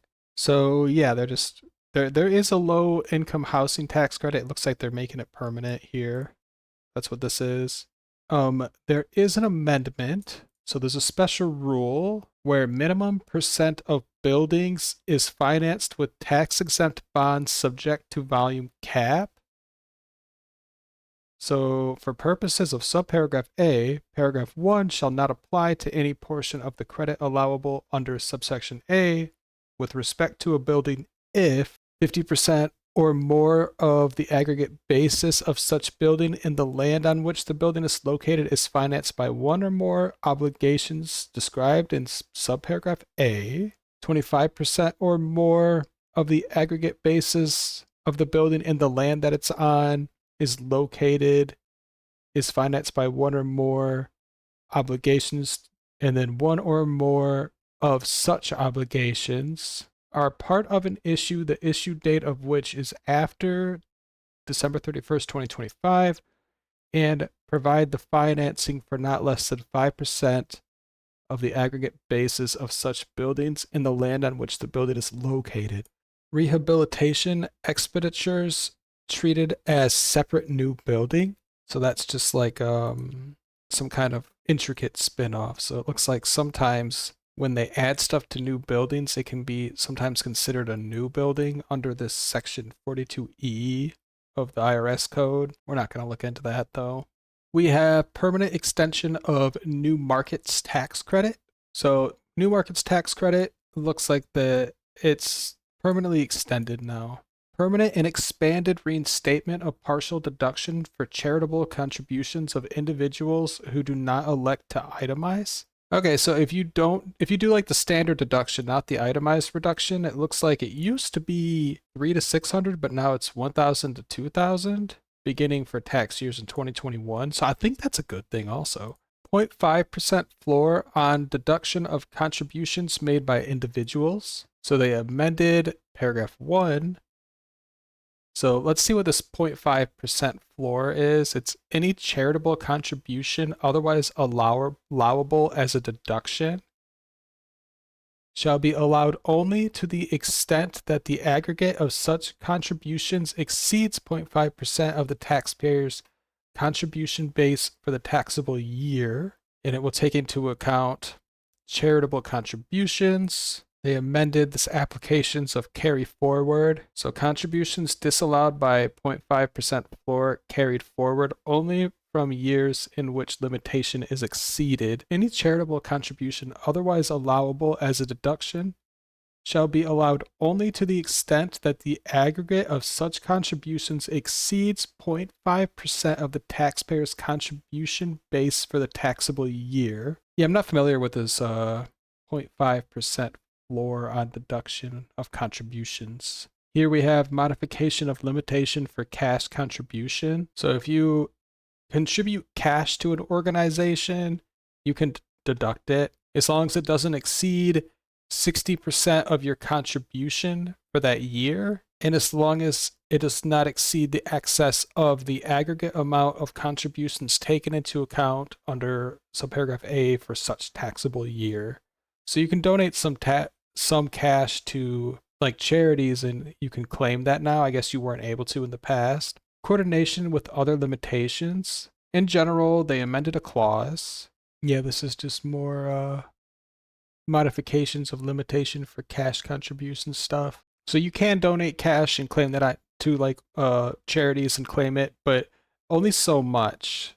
You can't do like all cash donations and claim it all. Here we have 1% floor on deduction of charitable contributions made by corporations. So this might be a good one. Let's check it out. So any charitable contribution otherwise allowable as a deduction under this section for a taxable year, other than any contribution which subparagraph B or C applies, shall be allowed only to the extent that the aggregate of such contributions exceeds 1% of the taxpayer's taxable income for the taxable year and does not exceed 10%. So it looks like if you're a corporation and you're trying to make a charitable contribution, you have to donate between 1 and 10% of the corporation's income, or else it might get taxed, if I'm understanding that correctly. Application of carry forward, they amended a section here. So for the corporations, this is what I just read here. They're just kind of repeating it. It looks like no charitable contribution for corporations may be carried forward after 5 years. Contributions disallowed by 1% floor carried forward only from years in which 10% limitations is exceeded. Okay, so if you donate more than 10%, then the corporation can carry it forward on their more than 5 years, it looks like, on their taxes, but not if it's less than 10%. So I think this is a good thing. There's a special rule here for net operating loss carryovers. So your amount of charitable contributions carried forward will be reduced to the extent that such carry forward would, reduce taxable income, and increase a net operating loss carryover. There's a conforming amendment that's just goes back up to this how they're dealing with the corporation's charitable contributions, and that goes into effect December 31st, 2025. Next, we have a permanent increase in limitation on cover over of tax and distilled spirits. So that's like alcohol, like liquor. So small change here, not sure what it was, but now it's 1325. We have nonprofit community development activities in remote native villages. So let's see what's up with that. So any activity substantially related to the participation or investment in fisheries in the Bering Sea in Aleutian Islands carried on by an entity identified in this section here of the Magnusson-Stevens Fishery Conservation and Management Act shall be considered related to the exercise or performance of the purpose constituting the basis of such entity's exemption of such code if the conduct of such activity is in furtherance of one or more of the purposes specified in this section of the Act. For the purposes of this paragraph, activities substantially related to participation or investment in fisheries include the harvesting, processing, transportation, sales, and marketing of fish and fish products in these areas. So they're changing this up a little bit. Application to certain wholly owned subsidiaries. So it says if one of these like fishing villages, fishing places in one of these communities is sold to an entity not later than 18 months after the date of the enactment of this act, no gain or income resulting from such transfer shall be recognized to either subsidiary or such entity, and all income derived from them shall be exempt from taxation. Okay, so it looks like if you are like a native person in this area, where is it? The Bering Sea or these islands here, and you have like a fishing company, then it looks like you don't have to pay taxes, like business taxes on that. You're exempt. And it's probably just got something to do with the people that live in this area. Like they probably eat a lot of fish, and maybe they were getting screwed somehow because the fishers were going out, but the government was charging them a tax or something. Next, we have adjustment of charitable deduction for certain expenses incurred in support of native Alaskan subsistence whaling. Oh, we got Alaska whaling in the big beautiful bill. So they changed something from 10,000 to 50,000. So you might be able to claim up to 50,000 in expenses if you're a native Alaskan that goes whaling, and it used to only be 10,000. It's the way I understand it. We have an exception to percentage of completion method of accounting for certain residential construction contracts. So the amendment, they changed home construction contract to residential construction contract. They changed these paragraphs around a little bit. So this might be, maybe this only applied to like homeowners, but now maybe it applies to landlords as well. Not so sure about that. We have subchapter D, permanent investments in small business and rural America. Expansion of qualified small business stock gain exclusion. Phased increase in inclusion for gain from qualified small business stock. So, in the case of a taxpayer other than a corporation, gross income shall not include, except as provided in paragraphs 3 and 4, 50% of any gain from the sale or exchange of qualified small business stock acquired on or before the applicable date and held for more than 5 years.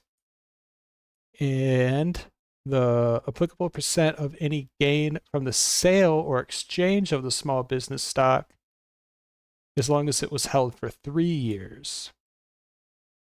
So it looks like if you invest in small business, you do these two things, you either hold it for 5 years, or you sell it after 3 years, then it looks like you can get a tax break. So they're just trying to promote investment into small businesses. So maybe this is it here. If you have it for 3 years, applicable percentage is 50, 4 years it's 75, 5 or more it's 100%. So what that sounds like to me is if you invest in a small business and 5 years later, you don't get taxed on it at all, as long as you hold that investment for 5 years or more. Here it's just defining like what applicable date means and stuff, acquisition date. It looks like it doesn't include investments that are made before 2010. Could be wrong on that. They amended this section here, the applicable dollar amount for the taxable year and then applicable dollar limit is amended by adding the applicable dollar limit for any taxable year with respect to eligible gain from one or more dispositions by a taxpayer of qualified business stock of a corporation is, if such stock was acquired by the taxpayer on or before the applicable date, $10 million, reduced by the aggregate amount of eligible gain taken into account by the taxpayer. Okay, so it's not just, it does depend on the size of the investment here and the amount of money.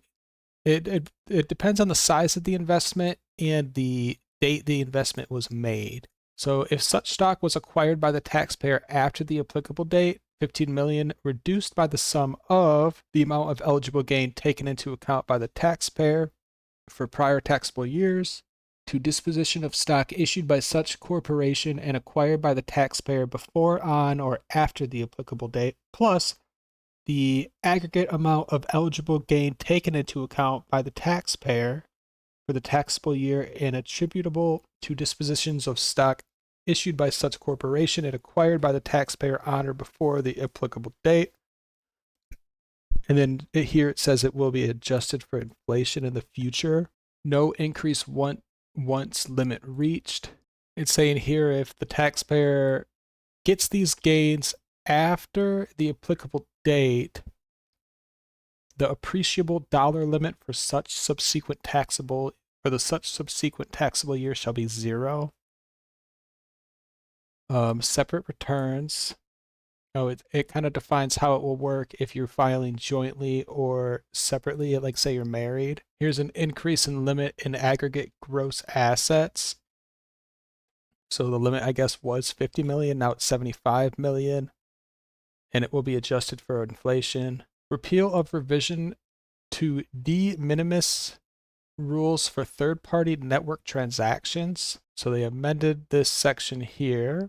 A third-party settlement organization shall be required to report any information under subsection A with respect to third-party network transactions of any participating payee only if the amount which would otherwise be reported exceeds 20,000 and the aggregate number of such transactions exceed 200. So if it's a third-party like network transaction, and the third-party network does more than 200 of the transactions a year, and the transactions exceed 20,000, then we're going to find out. They get exemptions, it looks like. So it looks like other reportable payments include payments in settlement of third-party network transactions only where aggregate transactions exceed reporting threshold in the calendar year. If any payment in settlement of a third-party network transaction required to be shown on a return required under section 6050W, which is made during any calendar year, shall be treated as a reportable payment only if the transactions exceed the number of transactions specified, which I believe was 200, and the transactions with respect to the participating payee during the year exceeds the dollar amount, which was 20,000. Exception if third-party network transactions made in prior year were reportable. So it doesn't apply. Subparagraph A doesn't apply to payments to any participating payee during a calendar year if one or more of the payments in settlement of third-party network transactions made by the payor to the participating payee during the preceding calendar year were reportable payments. So not really sure what to think of that, if it's a good or a bad thing. It doesn't really affect me. But maybe in a future episode, we'll kind of look into that a little more. That's a curious one. Increasing threshold for requiring information reporting with respect to certain payees. So it was 600, they increased it to 2,000, and that $2,000 amount will be adjusted for inflation. treatment of certain qualified sound recording productions, election to treat cost as expenses. They amended it to say, it used to say qualified film or television production and any qualified live theatrical production, but now it is qualified film or television production, any qualified live theatrical production, and any qualified sound recording production, like a sound studio. And then it looks like the dollar limit was amended. So qualified sound recording production, paragraph 1 shall not apply to so much of the aggregate cost of any qualified sound recording production, or to so much of the aggregate cumulative cost of all such qualified sound recording productions in the taxable year as exceeds $150,000. No other deductions or amortization deduction allowable. So they amended this. Basically, it's the same thing. They added qualified recording productions. Election. Let's see. They amended again. They're just adding this. They're adding this sound qualified sound recording production in with like TV studios and like live theaters. So it looks like they'll be treated the same. They'll be taxed similarly. Next up, we have exclusion of interest on loans secured by rural or agricultural real property. They added a new section, interest on loans secured by rural or agricultural real property. Gross income shall not include 25% of the interest received by a qualified lender on any qualified real estate loan. But I do believe that's only for rural or agricultural property. So it looks like if you get a loan to buy a rural property or an agricultural property, 25% of the interest received by that loan doesn't count as your gross income, something like that. You pay less taxes now. And then here they define what a qualified lender is. It could be a bank, anything that's insured under the Federal Deposit Insurance Act. It could be a state or federal insurance company, any entity who owned like a company that is treated as a bank. So this kind of thing, it looks like it's trying to get more banks to invest or like give out loans for rural or agricultural properties, which is a good thing. You want to incentivize that. Here it defines what a qualified real estate loan is for this. It needs to be rural or an agricultural real estate, or like a mortgage in a rural area, and it needs to be made to a person other than a specified foreign entity. So it looks like as long the loan's got to go to like Americans, not like people from other countries or corporations from other countries. And then it has to be made after the date of the enactment of this bill. And if you refinance your loan, it doesn't count. So if you already have a loan and you refinance it, you're not going to get this 25% reduction. It's only for new loans. Here it defines rural or agricultural real estate, like farms, fishing or seafood processing facility, any aquaculture facility. Then it defines what an aquaculture facility is, hatchery, a rearing pond, a raceway, a pen or incubator. This is how it gets applied. So any qualified real estate loan, it looks like these kind of loans will be exempt from taxes. All right, let's just read that. In the case of any qualified real estate loan, Section 265 shall be applied by treating any qualified real estate loan for purposes of Section A2 thereof as an obligation, the interest on which is wholly exempt from the taxes imposed by this subtitle, by substituting 25% of the interest on indebtedness for interest on indebtedness in such subsection, by treating 25% of the adjusted basis of these loans as adjusted basis of a tax-exempt obligation described in the subsection, and by substituting 25% of the amount of such indebtedness for the amount of such indebtedness in these subsections. Clerical amendment. Oh, they kind of changed, they just changed the placing of this. No big deal. And it's effective as soon as this or it's effective now. Very interesting. So it looks like if you do things properly and you invest in like a rural area or like farmland, you can get less interest on the loans. Next, we have reduction of transfer and manufacturing taxes for certain devices. So there's a transfer tax or an amendment to the transfer tax. Oh, this is that people were talking about this. So like if you give a gun to someone, you apparently used to have to pay a $200 tax, but now it's 0. And then there's a marring tax. Oh, it's just the same thing. So yeah, it was 200, but now it's 0. So gun owners love this kind of stuff. Here we have treatment of capital gains from the sale of certain farmland property. So they amended it. Here it says gain from the sale or exchange of qualified farmland property to qualified farmers. Election to pay tax in installments. It looks like in the case of a sale of a qualified farmland, the net tax liability shall be paid in 4 equal installments. I'm not sure how it used to be paid, but now it's going to be 4 equal installments. Here it talks about the date for payment of installments and the acceleration of payment. If you don't pay the installment, then you just have to pay the whole tax all at once. If an individual dies, they just have to pay it. It says you still have to pay it. You just have to pay it all the year that you die. Here it's talking about C corporations.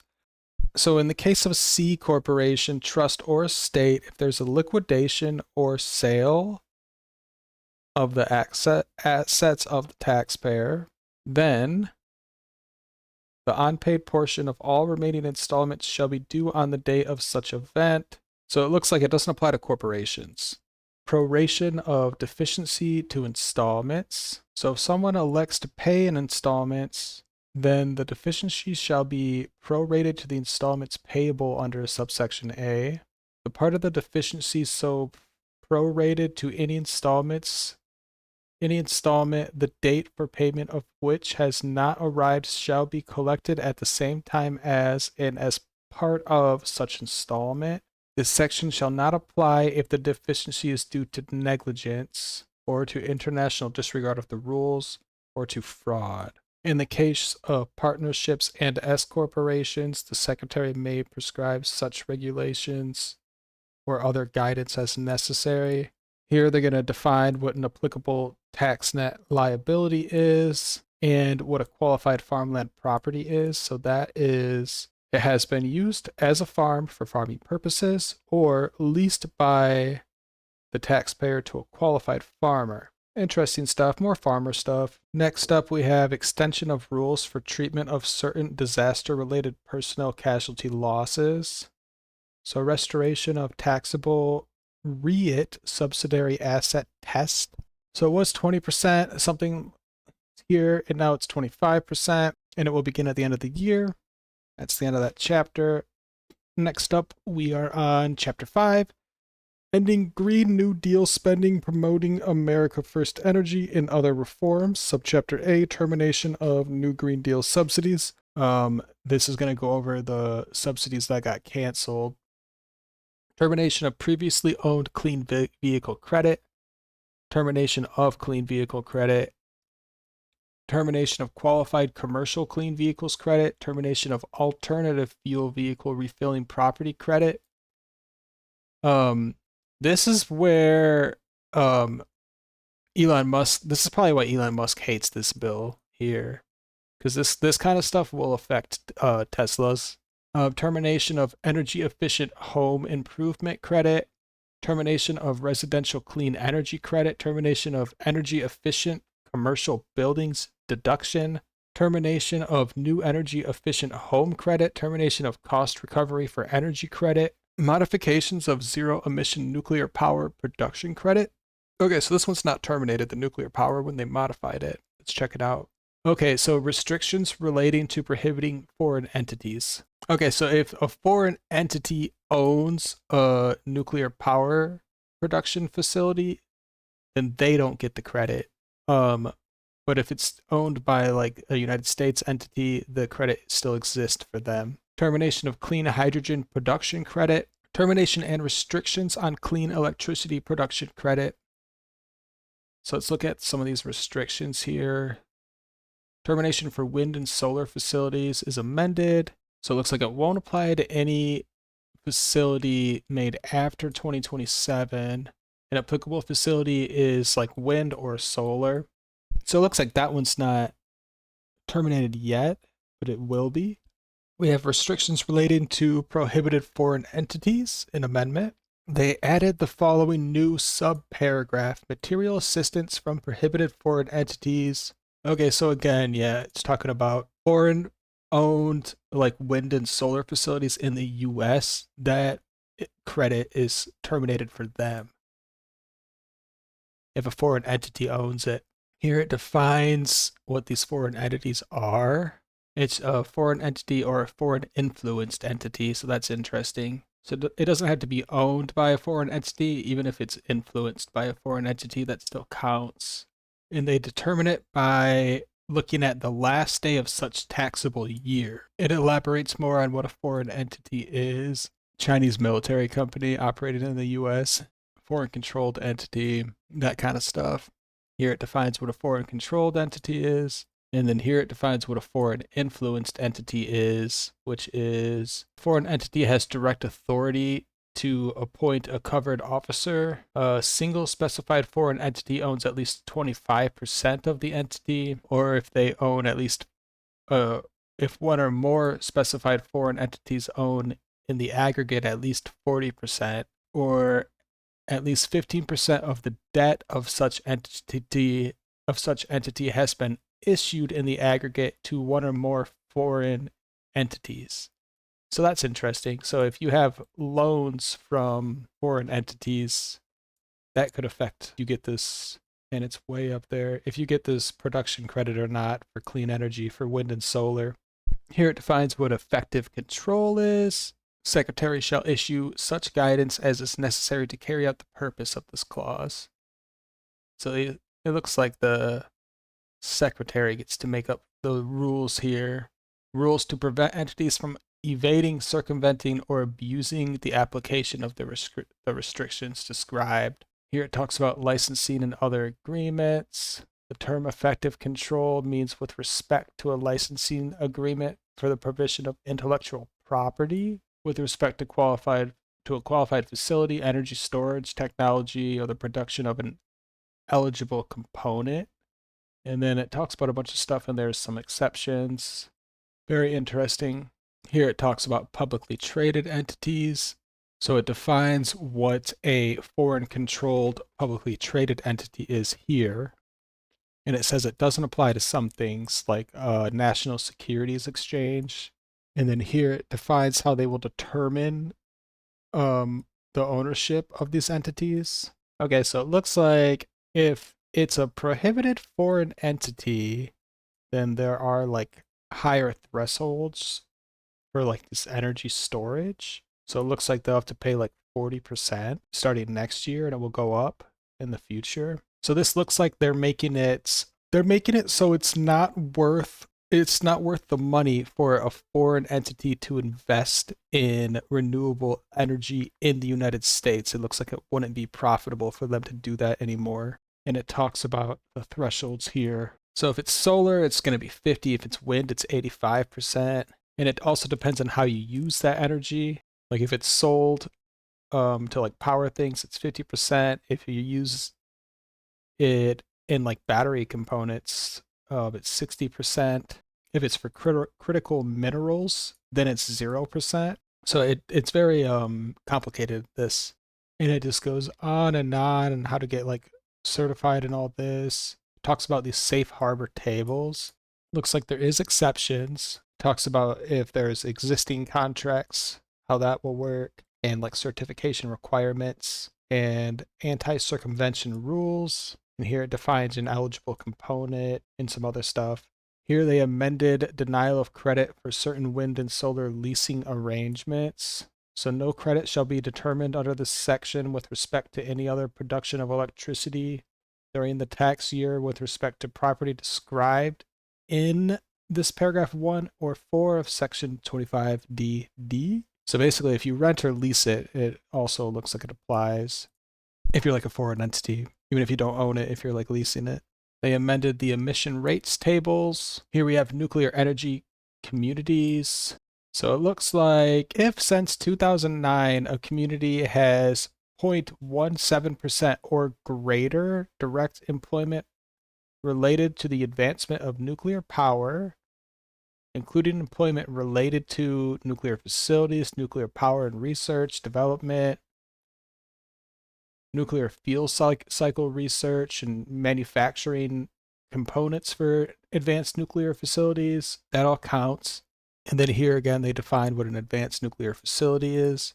Here there's conforming amendments, an amendment to conforming amendments. Determinations of capacity.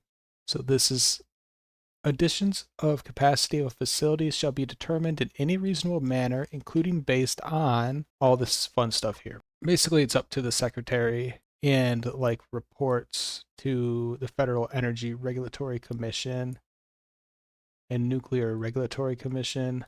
They have an amendment for the prohibition on transfer of credits to specified foreign entities. So now it's prohibition on transfer of credits to specified foreign entities with respect to any eligible credit described in the clause here. An eligible taxpayer may not elect to transfer any portion of such credit to a taxpayer that is a foreign entity. And then there's an amendment to an extension of period of limitations for errors relating to determining of material assistance from a prohibited foreign entity. Here we have material assistance from a prohibited foreign entity. Here it talks about accuracy related penalties. They added substantial understatement of income tax due to disallowance of applicable energy credits. So it looks like it was 1%, now it's 10%. And then there are penalties for substantial misstatements on certification provided by supplier. We can check out these penalties. Could be $100,000 or 5% of the tax required to be shown on the return for the taxable year. And then there's an additional penalty of $5,000 or 10% of the amount of underpayment. Probably whichever's big, whatever's greater. If you convince the secretary that the inaccuracy was due to a reasonable cause, then you don't have to pay the fine. And then here they define what that is. Clerical amendments. Next up, we have termination and restrictions on clean electricity investment credit. So termination for wind and solar facilities. It doesn't apply to qualified property placed in service by the taxpayer after December 31st, 2027. And it does apply to places that use wind to produce electricity or solar, but there are some exceptions. And then it looks like here they're prohibiting it to foreign entities, and they talk about how that works tax-wise. So it looks like elimination of energy credit for certain energy property is amended. It was 2%, now it's 0%. Application to qualified fuel cell property. The applicable percentage shall be 30%, and such percentage shall not be increased or otherwise adjusted by any other provision of this section. Effective dates. It shall apply on or after June 16th, 2025, so it should be applied right now. So eliminations of energy credit for certain energy provided applies to construction which begins on or after June 16th, so like new construction. But still, if you're a foreign entity and you already have those facilities, it will also apply to you. Same goes for clean electricity investment credit, and same for the termination for wind and solar facilities. So it applies to facilities, the construction of which begins after the date, which is 12 months after the date of enactment of this act. So, okay. So actually for wind and solar, that doesn't apply for another year.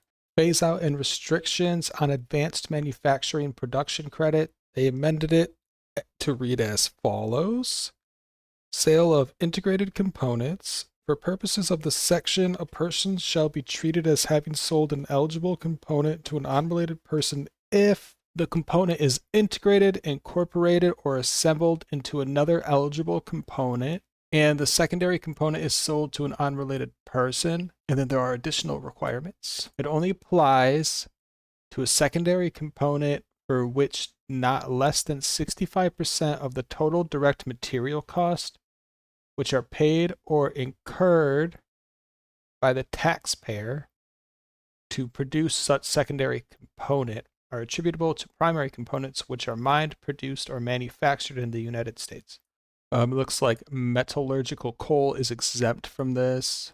Oh, the metallurgical coal is exempt until it looks like 2029. And then they have more restrictions to prohibit foreign entities. Subchapter B, Enhancement of America First Energy Policy. So extension and modification of clean fuel production credit. There's prohibition on foreign feedstocks and prohibition on negative emission rates. We have a update to the treatment of sustainable aviation fuel. They added a new paragraph, so coordination of credits. With respect to any gallon of sustainable aviation fuel in a qualified mixture, this subsection shall not apply to any such gallon for which a credit is allowable. So it applies to fuel that is sold or used on or after the date of the enactment of this act, and fuel sold or used before the date of the enactment of this act, but only to the extent that claims for the credit of the Internal Revenue Code of 1986 with respect to such sale or use have not been paid or allowed as of such date. Their elimination of a special rate, and they define here what sustainable aviation fuel is. It has to meet these requirements: ASTM International Standard and some other international standards. It can't be derived from palm fatty acid distillates or petroleum. They don't want like these foreign entities. Right now, all these things are like getting like foreign entities out of like investing in clean energy. So right now it's talking about the clean fuel production. And it goes deep. There are restrictions on carbon oxide sequestration credit, intangible drilling and development costs taken into account for purposes of computing adjusted financial statement income from hydrogen storage, carbon capture, advanced nuclear, hydropower, and geothermal energy added to qualifying income of certain publicly traded partnerships, allow for payments to certain. It sounds like that last section is giving more or less money for like degradation of equipment for your expenses. Yeah, it looks like it. Development costs taken into account for purpose of computing adjusted financial statement income. Yeah, this is crazy because all of these you need to like go into them and figure out what that is anyways. Yeah, right. I mean, from what this sounds like, and I'm not really, up on all this jargon, but it just sounds like you can get more of a tax break on Yeah, your if you're drilling. depreciating. Yeah, and not just on your drill, but your other property that you use. So it just sounds like a way to get tax breaks for businesses. Yeah. Yeah, absolutely. Like this, Yeah, like a drilling business that is an American company, not like a foreign entity. you can use depreciation because you're like your asset, like a drill, is part of your net worth, and every year you It lose the value depreciates. of the drill. Yes, it Yeah. depreciates and you lose value on it. So that's Yeah. what they're saying is that what it seems like here is that you can claim more depreciation on not just whatever drill, but any other property. I don't know if it was already like that, but that's what it seems like they want to do. Income from hydrogen storage, carbon capture, and advanced nuclear, hydropower, and geothermal energy added to qualifying income of certain publicly traded partnerships. So in general, this section here is amended. They changed income and gains derived from the exploration to income and gains derived from the exploration. A couple other changes. They changed or the transportation or storage to the transportation of storage of any fuel described here or any alcohol fuel defined here or any biodiesel fuel defined here or sustainable aviation fuel as defined here, or liquefied hydrogen or compressed hydrogen. So they kind of elaborated on what kind of fuel qualifies. And then it says, in the case of a qualified facility, not less than 50% of the total carbon oxide production of which is qualified carbon oxide, the generation, availability for such generation or storage of electric power at such facility, or the capture of carbon dioxide by such facility. Then we have the production of electricity from any advanced nuclear facility or from thermal energy exclusively using a qualified energy resource, or the operation of energy property described here. So there must be some kind of fuels that don't fit as these kind of fuels, that they're not qualified fuels now. Here we have allow for payments to certain individuals who die fuel. So we have an amendment. The preceding provisions of this act is amended by adding at the end of the following new section. So died fuel. So the Secretary deems that such person meets the requirements with respect to diesel fuel or kerosene, then the Secretary shall pay to such person an amount without interest equal to the tax described with respect to the diesel fuel or kerosene. And then there are requirements. So to meet the requirement, you have to respect this section 4081 and not have been credited or refunded already. And it needs to be exempt from taxation under 4082A.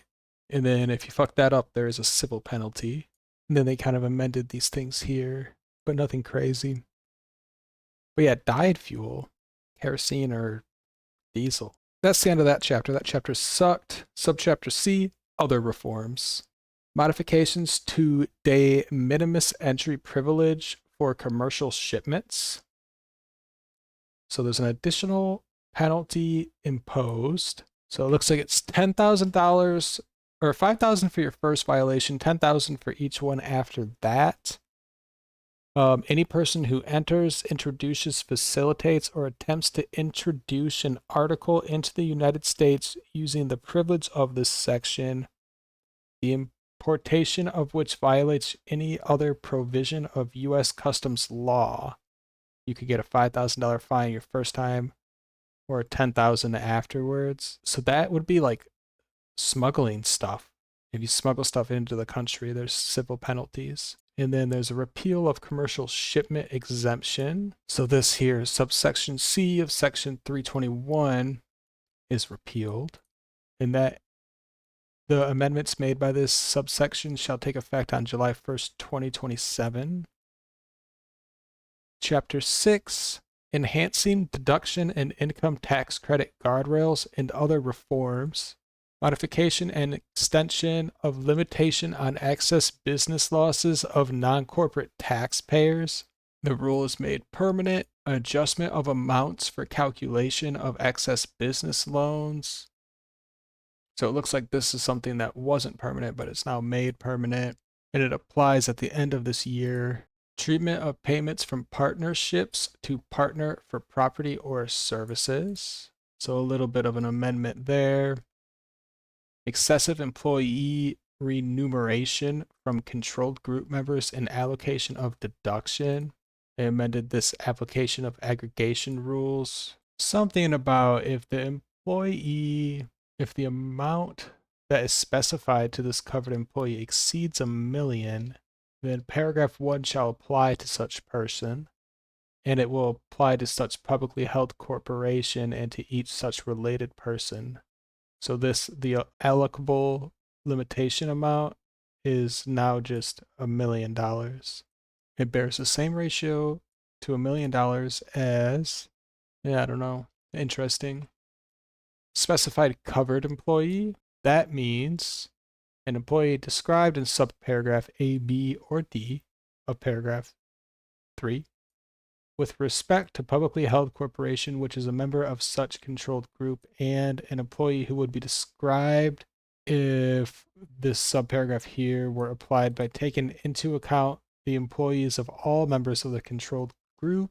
The controlled group is any group treated as a single employer, and that takes effect at the end of this year. Don't really have a hot take on that. Excise tax. So we have excessive tax on certain remittance transfers. Chapter 36 is amended. We have subchapter C, remittance transfers. So let's see if they really changed anything crazy here. There is hereby imposed on any remittance transfer a tax equal to 1% of the amount of such transfer. So 1% remittance transfer tax. And they're just saying like how they're going to collect this tax and stuff like that. If the tax is not paid at the time of the transfer, then to the extent that such tax is not collected, such tax shall be paid by the remittance transfer provider. So if this remittance transfer provider doesn't collect the tax, then they'll have to pay the tax. So it only applies if the sender provides cash, a money order, a cashier's check, or any other similar physical instrument. And then here, it doesn't apply to some things like a withdrawal from an account held in or by a financial institution, which is described in the United States Code here. And that is subject to the requirements under Chapter 53, Subchapter 2, or funded with a debit card or credit card which is issued in the U.S. Okay, so there's no remittance tax if you use a debit or credit card that's issued in the U.S. Interesting. And then here they define what a credit card and debit card is. We don't need to cover that. Here we got subchapter C, remittance transfers, enforcement provision with respect to COVID-related employee retention credits. We got COVID stuff in this bill. So assemble penalty for failure to comply with due diligence requirements. In general, any COVID ERTC promoter which provides aid, assistance, or advice with respect to any other COVID ERTC document and which fails to comply with due diligence requirements shall pay a penalty of $1,000 for each such failure. And then here it describes the due diligence requirements. Here it defines what a COVID ERTC promoter means. Are there really a lot of COVID ERTC promoters around? Here we have Social Security number requirement for American Opportunity in Lifetime Learning credits. So we saw this with a lot of the other stuff. If you want an American Opportunity in Lifetime Learning credit, you'll have to provide your Social Security number. That's just to make sure that people aren't taking advantage of it. There's a task force on the replacement of direct file.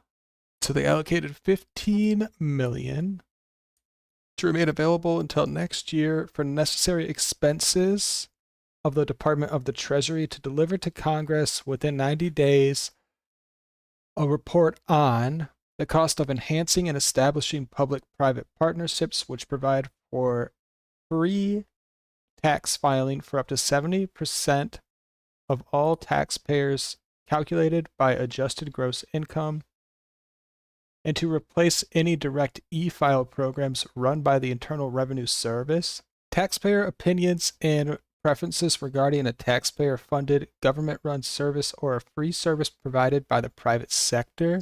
An assessment on the feasibility of a new approach, how to make the options consistent and simple for taxpayers across all participating providers, and how to provide features to address taxpayer needs, and the cost of developing and running a free direct e-file tax return system.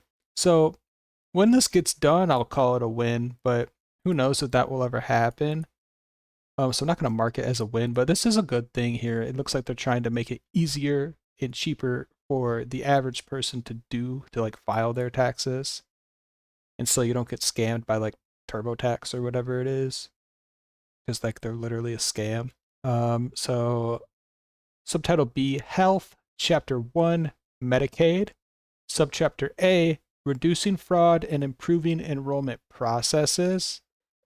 So you've probably seen stuff about this, like, oh, they cut Medicaid in the big, beautiful bill. If you haven't looked into it yourself, it's a good thing you're here, because that's what we're going to do. and try to find out exactly what's up with this Medicaid stuff. So, moratorium on implementation of rule relating to eligibility and enrollment in Medicare Savings Program. So, let's see what they do. The Secretary of Health and Human Services shall not implement, administer, or enforce the amendments made by the provisions of the final rule published by the Centers for Medicare and Medicaid Services. They have implementation funding for the purposes of carrying out these provisions. $1 million for the fiscal year of 2026. Moratorium on implementation of rule relating to eligibility and enrollment for Medicaid, CHIP, and the Basic Health Program. Then it just says here again, the Secretary of Health and Human Services shall not enforce this yet. Reducing duplicate enrollment under the Medicaid and CHIP program. So it's probably going to be like another social security number check. They added a new paragraph. So no later than January 1st, 2027, in the case of one of the 50 states and the District of Columbia, for a process to regularly obtain address information for individuals enrolled in such plan. So it looks like in 2027, if you're enrolled in Medicaid and the CHIP programs, they'll have to obtain your address. And then beginning no later than October 1st, 2029, the state needs to submit to the secretary the individual enrolled or seeking to enroll under such plan not less frequently than once each month and during each determination or redetermination of the eligibility of such individual for medical assistance under such plan. So it looks like you got to your enrollment every month. Like you could get unenrolled if you don't need the plan anymore or something changes. And here it is right here. They need your social security number, they need your address, and other such information with respect to such individual to prevent individuals from simultaneously being enrolled under state plans of multiple states. So what the point of it is so people aren't enrolled in like benefits in multiple states and like taking advantage of the system. Here we have prevention of enrollment under multiple states plan. So you'll have to like provide a receipt that was submitted by the state, and not less than once each month transmit information to a state or like secretary regarding whether the individual re-enrolled or seeking to enroll like should be enrolled. Implementation funding. So 2026 it'll get funded 10 million to do this. In 2029 it will get 20 million. Process to obtain enrollee address information. So it explains how they're going to get the people's address. But yeah, just mail the address. National Change of Address Database. I mean, they could just ask these people for their address. They amended managed care. So they added at the end the following new subsection, the transmission of address information. So beginning January 1st, 2027, yeah, they're going to get your address so to make sure that you're not in like multiple states like programs. You're not like double dipping. Here it talks about CHIP. But yeah, it's CHIP and Medicaid. Ensuring deceased individuals do not remain enrolled. So yeah, that's a good thing. And then they're going to require verification of certain eligibility criteria. So it says here, if a state determines from based on information obtained from the death master file that an individual enrolled in medical assistance under the date plan is deceased, the state shall treat such information as factual, disenroll the individual, and discontinue any payments. So basically here it says that if you're dead, you don't get Medicaid. Yeah, I agree with that. Reinstatement of coverage in the event of an error. So it looks like if you're not dead, you will still get your Medicaid. And then what is this rule of construction? Next, we got ensuring deceased providers do not remain enrolled. Oh, so that's what we were just talking about. Then we have payment reduction related to certain erroneous excess payments under Medicaid. So let's check this out. They changed up some wording, but nothing crazy here. It looks like if like a state audit finds an error rate of 0.03%, they'll look in and see if Medicaid is giving out like excess payments in that state. And then that is effective in 2030, so like 5 years from now. Eligibility redeterminations.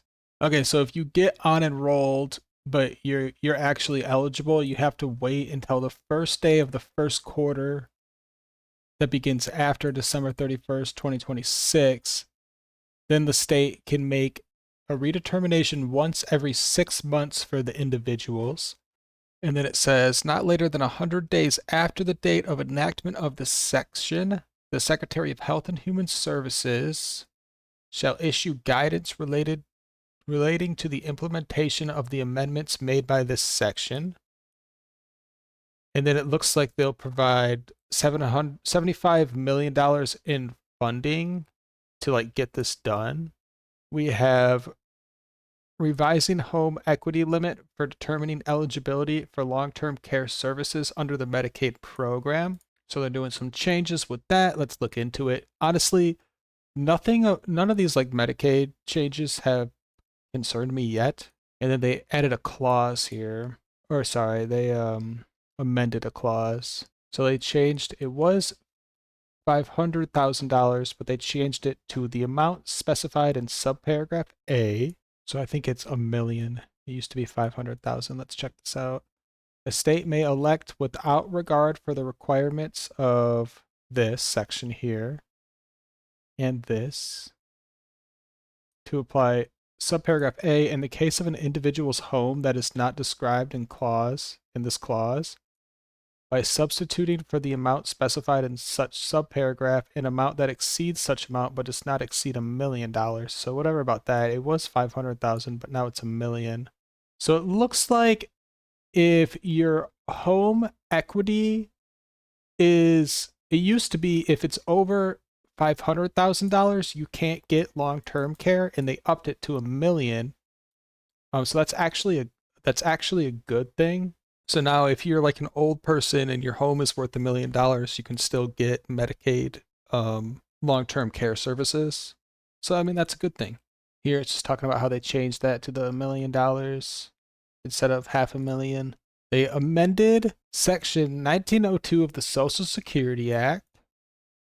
They added the following new subparagraph. This paragraph shall not be construed as permitting a state to determine the eligibility of an individual for medical assistance with respect to nursing facility services or other long-term care services without application of the limit under the section here and in subsection here. Then they just did a little amendment here. And then here is a new subclause.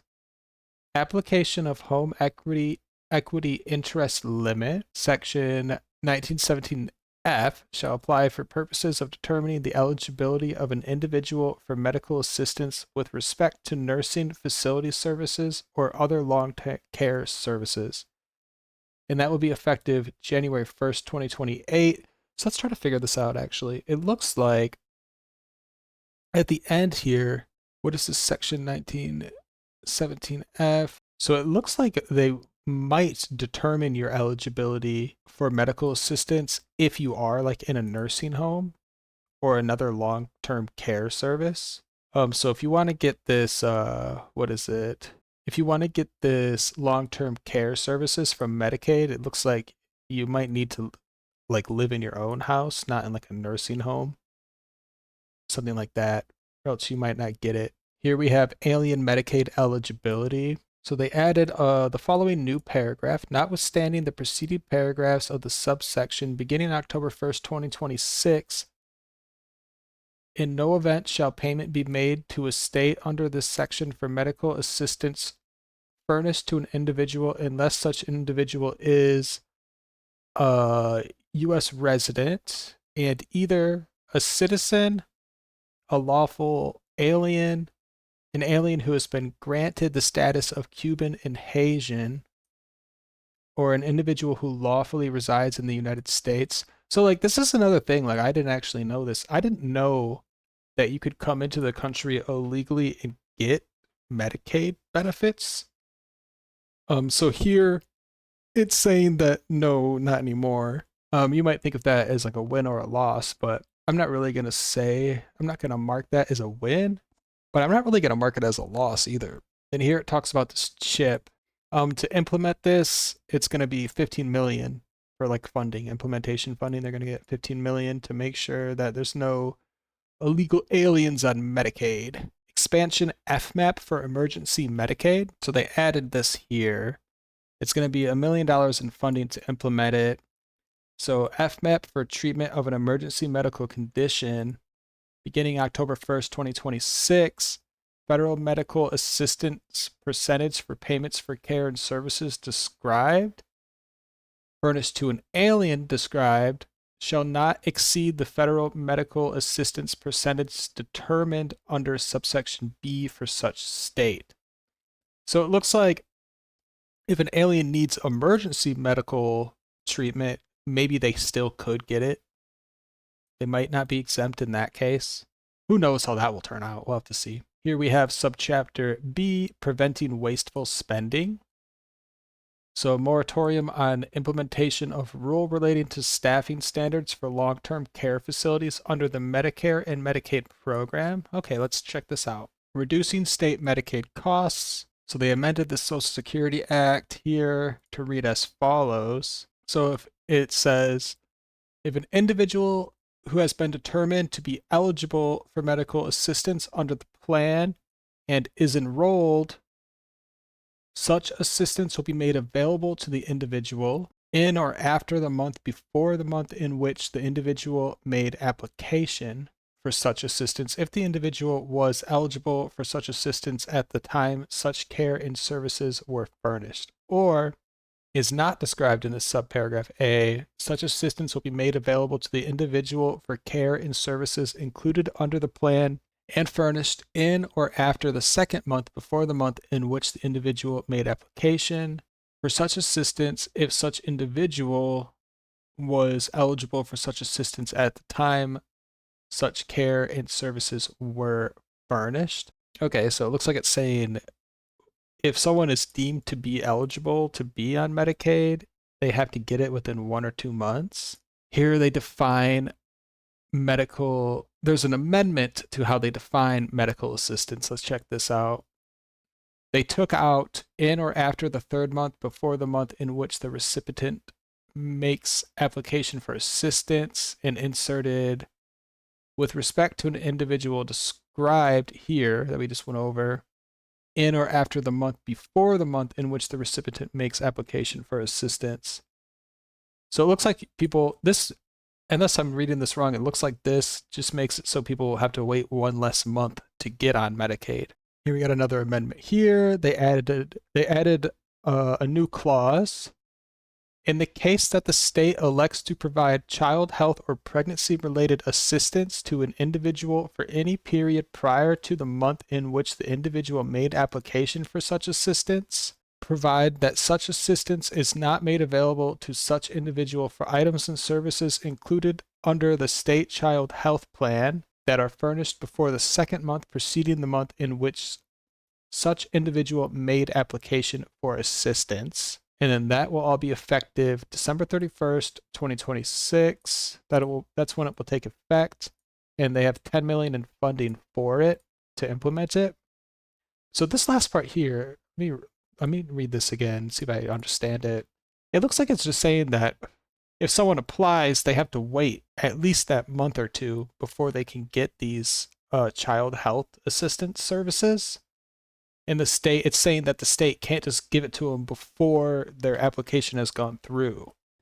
But also, it used to take 3 months, but now it looks like it's going to take 1 to 2 months. So I don't know. Next up, we got federal payments to prohibited entities. In general, no federal funds that are considered direct spending and provided to carry out a state plan or a waiver of such a plan shall be used to make payments to a prohibited entity for items and services furnished during the 1 year period beginning on the date of the enactment of this act, including any payments made directly to the prohibited entity or under a contract or other arrangement between a state and a covered organization.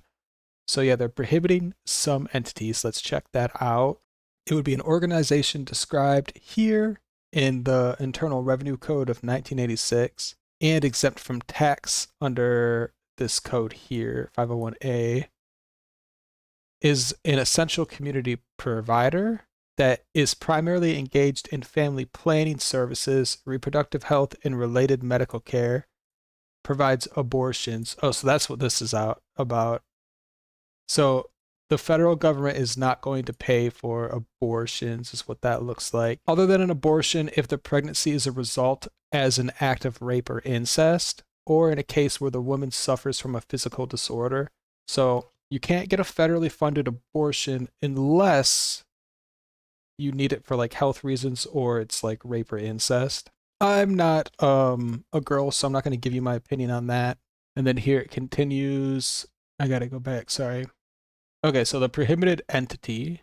The term prohibited entity means an entity including its affiliate subsidiaries, successors, and clinics for which the total amount of federal and state expenditures under the Medicaid program for medical assistance furnished in fiscal year 2023 made directly or by a covered organization to the entity or any affiliate, subsidiary, successors, or clinics of the entity that exceeds $800,000. So not sure what I think about this either. Direct spending, the term direct spending has the meaning given that term under this section here of the Balanced Budget and Emergency Deficit Controls Act of 1985. So it looks like if the federal or state has given a covered organization or like any of its subsidiaries payments that exceed $800,000, then they're a prohibited entity. That's interesting to me.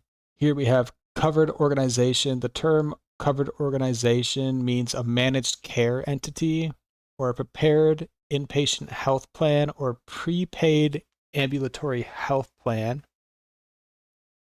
State, the term state has the meaning, we don't need to go over what the term state is. It's going to be $1 million to implement all this for next year. Main takeaways from this federal payments to prohibited entities. I don't know what's up with this $800,000. Like if the federal or state has given that much money to an entity, they're now a prohibited entity. But also it's mostly the abortion. They don't want the federal and state funding going towards abortions that aren't for health reasons or rape and incest. That's the key takeaway from this. Subchapter C, stopping abusive financing practices. Sunsetting increased FMAP incentive. So the Social Security Act is amended. They added begins to expand amounts for all such individuals prior to January 1st, 2026. Provider taxes. There's an amendment here to the change in threshold for hold harmless provisions of broad-based healthcare related taxes. So for fiscal years beginning October 1st, 2026, the applicable percent determined shall be substituted for 6%. Yeah, it looks like these providers can't charge more than like a 6% tax, but is that charged to the government or to like individuals? We're going over it. We're figuring it out. Okay, so it says if the non-expansion state or unit of local government in the state doesn't enact this, then the tax goes down to 0%. And then here it does depend on the year. So it starts at 6%. In 2028, it'll go to 5.5 and just keep going down every year after until 2032. Expansion state. The term expansion state means a state that elects to provide medical assistance to all individuals described in here. Oh, okay. And then a non-expansive state means a state that is not an expansive state. That's funny. In the case of a tax of an expansion state or unit of local government in such state in effect on the date of enactment of this clause that applies to a class of healthcare items or services that is described here in the Code of Federal Regulations, and for which on such date of enactment is within the hold harmless threshold as determined by the Secretary, the applicable percent of net patient revenue attributable to such class that has been so determined shall apply for a fiscal year instead of the application percent specified in clause 2 for the fiscal year, which is here. It only applies to DC and the 50 states, and they're doing 20 million to fund it. So this one is kind of hard to understand. What I think it is states that have like an expansion states that elect to provide medical assistance to all individuals. It looks like there's a tax, like a 6% tax. Let me go back and find it. So it looks like the threshold for hold harmless provisions of broad-based healthcare related taxes is now 6%. I'm not sure what it was. But again, we're only going to read the big beautiful bill. I'm not going to go into the Social Security Act. And then it does keep getting lowered year after year as well. So maybe it looks like providers are kind of the ones who pay this tax. Oh, that's going to be annoying actually. One sec. I do want to dig into this one because it's like Social Security and like taxes. It might be important. So let me find this. 42 USC 1396BW4. Oh God. Oh, that's all this. Okay, gotta find this. Okay, we're getting there. W4 and 4. Okay, here. This is what it's talking about. So yeah, it's the broad-based healthcare related tax. So yeah, it looks like the states, some of these states charge this tax to taxpayers, and it looks like now it's gonna be stuck at 6%, and it's gonna only get lower. So it was 5.5%. It's going to go up to 6, and then it's going to go back down to 5.5, and then 5, then 4.5, then 4, and then it will cap out at 3.5%. Next, we have state-directed payments. So in the case of a state that provides coverage to all individuals, described here in the Social Security Act, that is equivalent to minimum essential coverage under the state plan of such state under this title here of such act, 100% of the specified total published Medicare payment rate, or in the case of a state other than a state described in paragraph 1, 110% of the specified total published Medicare payment rate. So if if the state provides coverage to all individuals, it's 100%. If the state doesn't, it's 110%. Then we have grandfathering certain payments. And then it says here, if there was any payments for which written prior approval was made before May 1st, or payments described in such section for rural hospitals was made by the date of the enactment of this act for the rating period occurring within 180 days of the date of the enactment of this act, or a payment so described for such rating period for which a completed preprint was submitted to the Secretary prior to the date of the enactment of this act, beginning with the rating period on or after January 1st, 2028, the total amount of such payment shall be reduced by 10 percentage points each year until the total payment rate for each service is equal to the rate for such service specified in subsection A. So I think this is what everyone's talking about, how like rural hospitals are going to shut down. Let's see if we can find out why. So treatment of expansion states. Here they define a rural hospital and they defined a rating period. But we know what a rural hospital is. And then they don't actually say what a rating period is. It just says, go check this code of federal regulation. And then they're going to do $7 million in funding for the years 2026 to 2033 for the purpose of carrying this out. Requirements regarding waiver of uniform tax requirement for Medicaid provider tax. So they amended the Social Security Act. For the purpose of this clause, a tax is not considered to be generally redistributive if any of the following conditions apply. Within a permissible class, the tax rate imposed on any taxpayer or tax group is lower than the tax rate imposed on any other taxpayer or tax rate group explicitly defined by its relatively higher volume or percentage of Medicaid taxable units. Within a permissible class, the tax rate imposed on any taxpayer or tax rate group based upon its Medicaid taxable units is higher than the tax rate imposed on any taxpayer or tax rate group based upon its non-Medicaid taxable unit. The tax includes or imposes a lower tax rate on a taxpayer or tax rate group based on or defined by any description that results in the same effect as described here. For a taxpayer or tax rate group, characteristics that may indicate such type of exclusion include the use of terminology to establish a tax rate group. So it's based on payments or expenditures made under the program under this title without mentioning the term Medicaid to accomplish the same effect as described in subclause 1 and 2, or that closely approximates a taxpayer or tax rate group under the program under this title to the same effect as described in subclause 1 and 2. And by adding at the end the following new subparagraph. So here they added this. The term Medicaid taxable unit means a unit that is being taxed within a healthcare related tax that is applicable to the program under this title.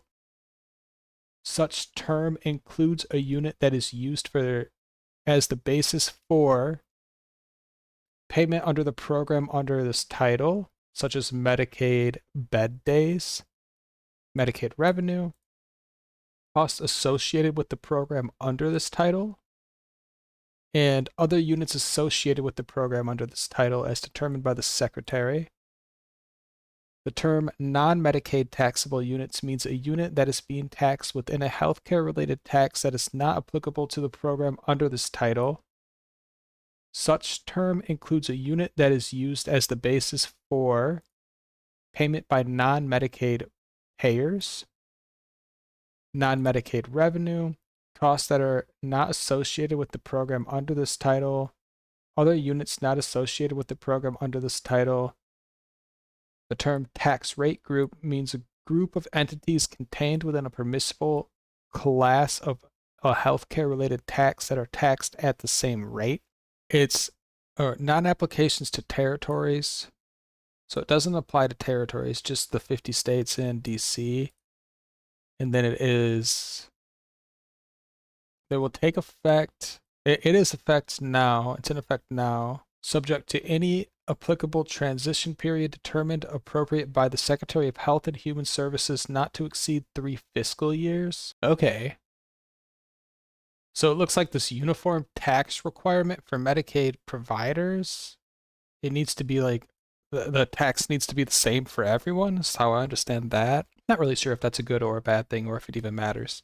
Next, we have requiring budget neutrality for Medicaid demonstration projects under Section 1115. So they added a new subsection in here, just a requirement of budget neutrality for Medicaid demonstration projects.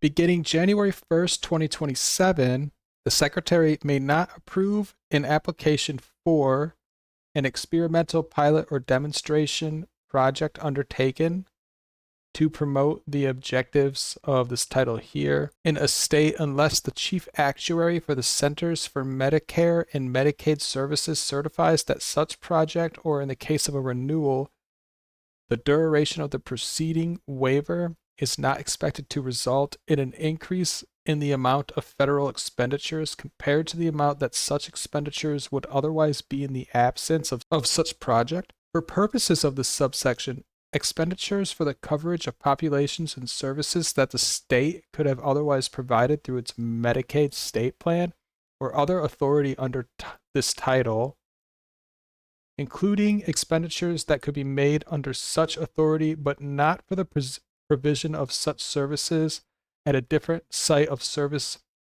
than authorized under such state plan or other authority, shall be considered expenditures in the absence of such a project. So it looks like they're not going to be giving Medicaid funding to like startups or new projects unless the chief actuary for the Centers for Medical and Medicaid Services certifies it. Treatment of savings in the event that expenditures with respect to a state under a Medicaid demonstration project are, during an approval period for such project, less than the amount of such expenditures that would have otherwise been made in the absence of such project, the secretaries shall specify the methodology to be used with respect to the subsequent approval period for such project for purposes of taking the difference between such expenditures into account. $5 million to fund it for 2026 and 27. Don't really think that's going to be a crazy big deal. Here we have subchapter D, increasing personal accountability. So requirement for states to establish Medicaid community engagement requirements for certain individuals. Community engagement requirement for applicable individuals. In general, beginning not later than the first day of the first quarter that begins after December 31st, 2026, or at the option of the state under a waiver or a demonstration project under section 1115 or the state plan, such earlier date as the state may specify, subject to the succeeding provisions of the subsection, a state shall provide as a condition of eligibility for medical assistance for an applicable individual that such individual is required to demonstrate community engagement under paragraph 2. So let's check it out. In the case of an applicable individual who has filed an application for medical assistance for one or more, but not more than 3 consecutive months immediately preceding the month during which such individual applies, and in the case of an individual enrolled and receiving medical assistance under a state plan for one or more months, whether or not consecutive, during the period between such individual's most recent determination of eligibility and such individual's next regularly scheduled redetermination of eligibility, or in the case of a state that has elected to conduct more frequent verifications of compliance. And then here, so they're going to describe basically if you want to be on, it looks like if you want to be on Medicaid for like more than 2 months, there's some kind of community engagement compliance. So we're going to go over that. So subject to paragraph 3, an applicable individual demonstrates community engagement under this paragraph for a month if such individual meets one or more of the following conditions with respect to such months as determined in accordance with criteria established by the Secretary through regulation. So if you work 80 hours in a month, you can get Medicare, or 80 hours of community service, or 80 hours in a work program, or you're enrolled in an education program at least half time, or in any combination of these things for at least 80 hours, or if the individual has a monthly income that is not less than the applicable minimum wage requirements under Section 6 of the Fair Labor Standards Act of 1938 multiplied by 80 hours. So if you have a monthly income that's more than like 80 hours of minimum wage work, the individual has a monthly income over the preceding 6 months that is not less than the applicable minimum wage requirement and is a seasonal worker. Okay, so yeah, if you're a seasonal worker, then it's a little different. And then there are exemptions here. So you're exempt from this if you are a specified excluded individual as defined here, or you're under 19, or if you're enrolled in these benefits here, or described in any of the subclauses here, or at any point during the 3-month period ending on the first day of such month, the individual was an inmate of a public institution. So I bet these things here, these subclauses, are like, because I mean, some people are like old. It's probably what that is. Like if you're like sick or something, like bedridden. I don't know, like a health for like health reasons, you can't work 80 hours a month to get your Medicaid benefits. 80 hours of work or like 80 hours of community service. But there are exemptions here. Yeah, so if you But quit your job, it looks like in 3 months, if you don't do your 80 hours of community service, you could get kicked off of it. So you are also exempt if you're Indian, you're like a Native American, or if you're a caregiver for your family, if you're a veteran or disabled, if you're medically frail, if you're blind or disabled, if you have a substance use disorder, a mental disorder, a physical or intellectual or development disorder, a serious or complex medical condition. So like people who can't actually do the like 50 hours of work are exempt from it. People were like freaking out about that, spreading misinformation saying like my 65-year-old veteran grandma is going to get kicked off because she can't do her 80 hours of community service. That's not actually true. That's misinformation. But yeah, it looks like if you're able bodied and you're on Medicaid, you need to have a job or at least do 80 hours a month of community service or something, or be enrolled in like school half time, is what it says. So yeah, those are the exceptions. And then there's optional exception for short-term hardship events. And then here it describes what a short-term hardship event is, like inpatient hospital services, services at an intermediate care facility, psychiatric hospital services, or if you live in a county where there exists an emergency or a disaster, or if you live in an area that has high unemployment, then you're also exempt. Or if you live far from a hospital where you have to travel out of your community to receive medical services necessary to treat a medical condition. And then option to conduct more frequent compliance verifications. So they're going to leave that up to the state. If the state wants to up those restrictions or not, they can. And then ex parte verification. So for verifying that an applicable individual has met the requirements, the state shall, in accordance with standards, establish processes and use reliable information available to the state without requiring, where possible, the applicable individual to submit additional information. So it says right here, the states should try to make it as easy as possible for everybody. Procedure in the case of noncompliance. If a state is unable to verify that an applicable individual has met the requirements to demonstrate community engagement, the state shall provide such individual with a notice of noncompliance, give them like a 30-day notice to do their community service. And then if they are enrolled under the state plan, it says continue to provide the individual with medical assistance during the 30-day period. And then if no satisfactory showing is made, it looks like then they can kick them off Medicaid. Yeah, then they can deny the individual's application for medical assistance. And then it says here again, it's state determines that, but still the state still has to give them written notice and grant them an opportunity. And then here it talks about the notice, how they can give these notices. So they have to give them the notice that the individual needs to make a satisfactory showing of compliance, and how such individual may reapply for medical assistance in the future. So I kind of don't see this as anything too crazy here at all. Treatment of non-compliant individuals in relation to certain other provisions. So let's see how you get treated if you're not compliant. Yeah, it just says if they don't meet the requirements.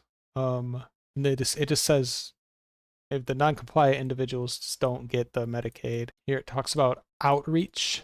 So the state shall notify applicable individuals enrolled under a state plan of this requirement to demonstrate community engagement and teach them how to comply and the consequences of not compliance and how to report to the state any change in the individual status.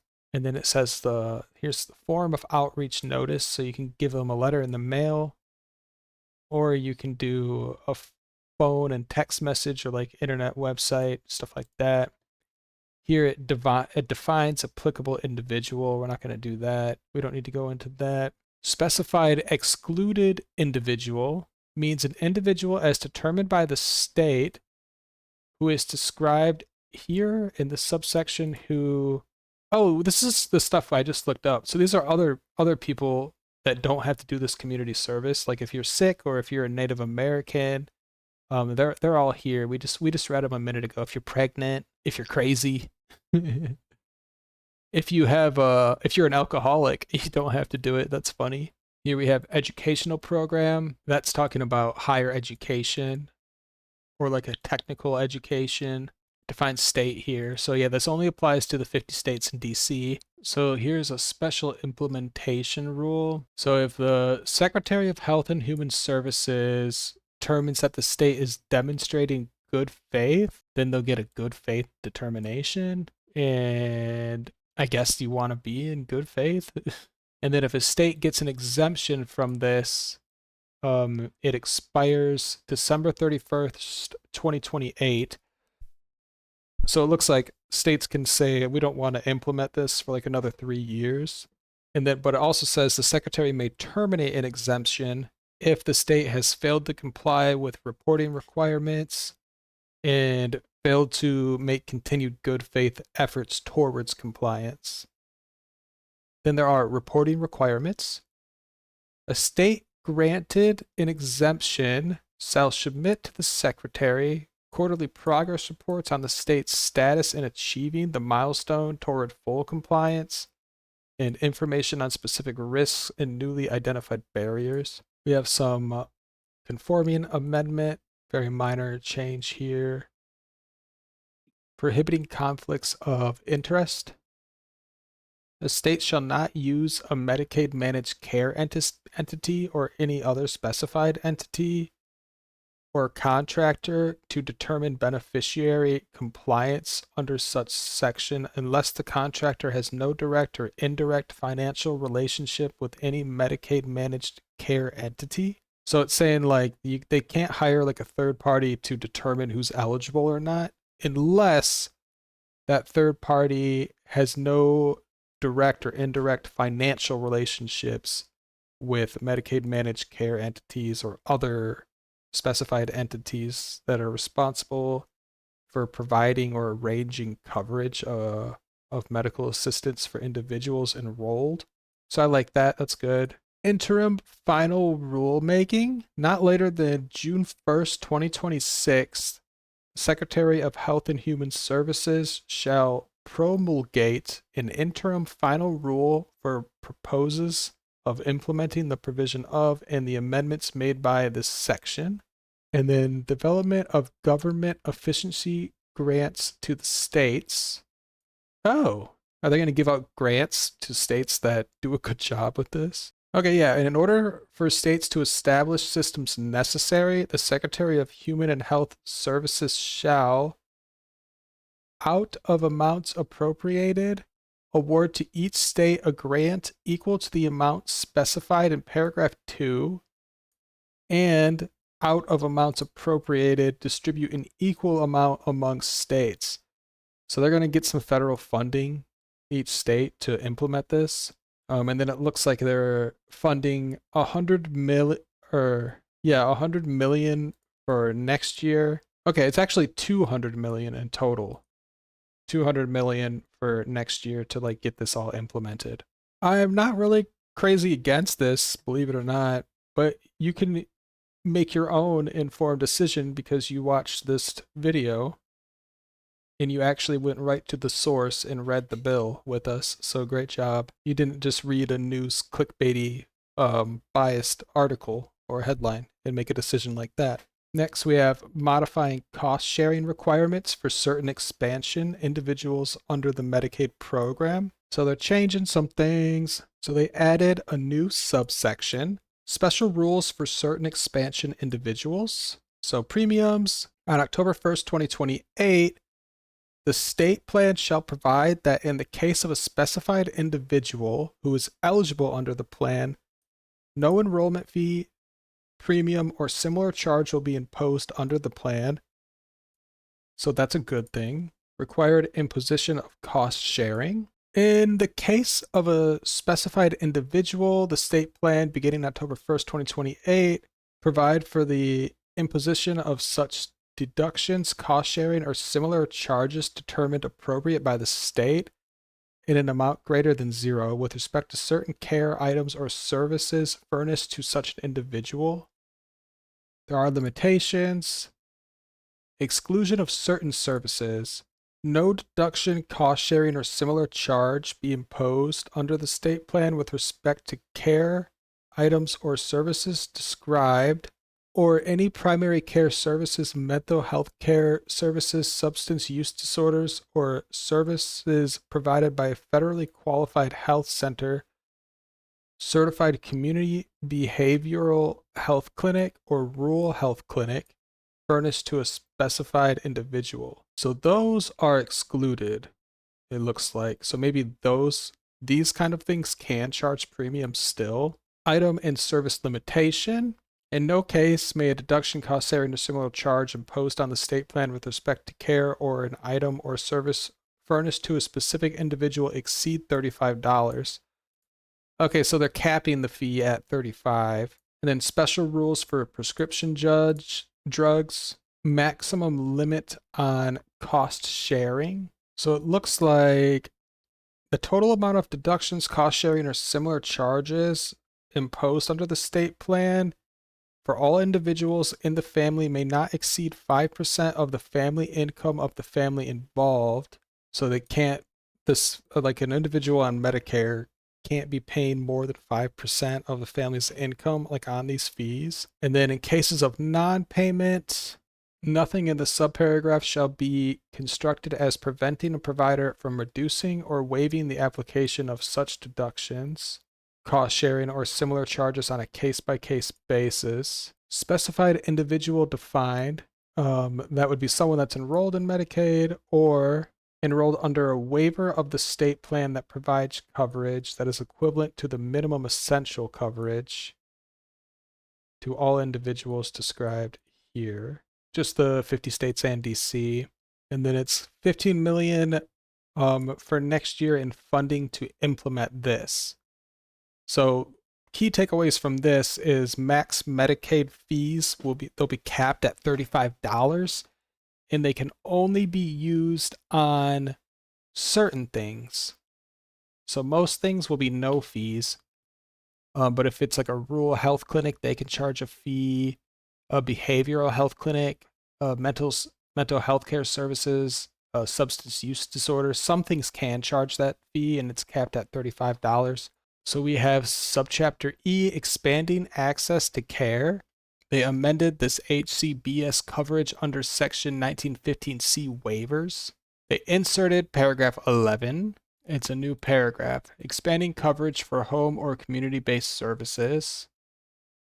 So starting July 1st, 2028, the Secretary may approve a waiver that is standalone from any other waiver improved under the subsection to include as medical assistance under the state plan of such state payment for part or all of the cost of home or community-based services approved by the Secretary, which are provided pursuant to a written plan of care to individuals described in subparagraph B here.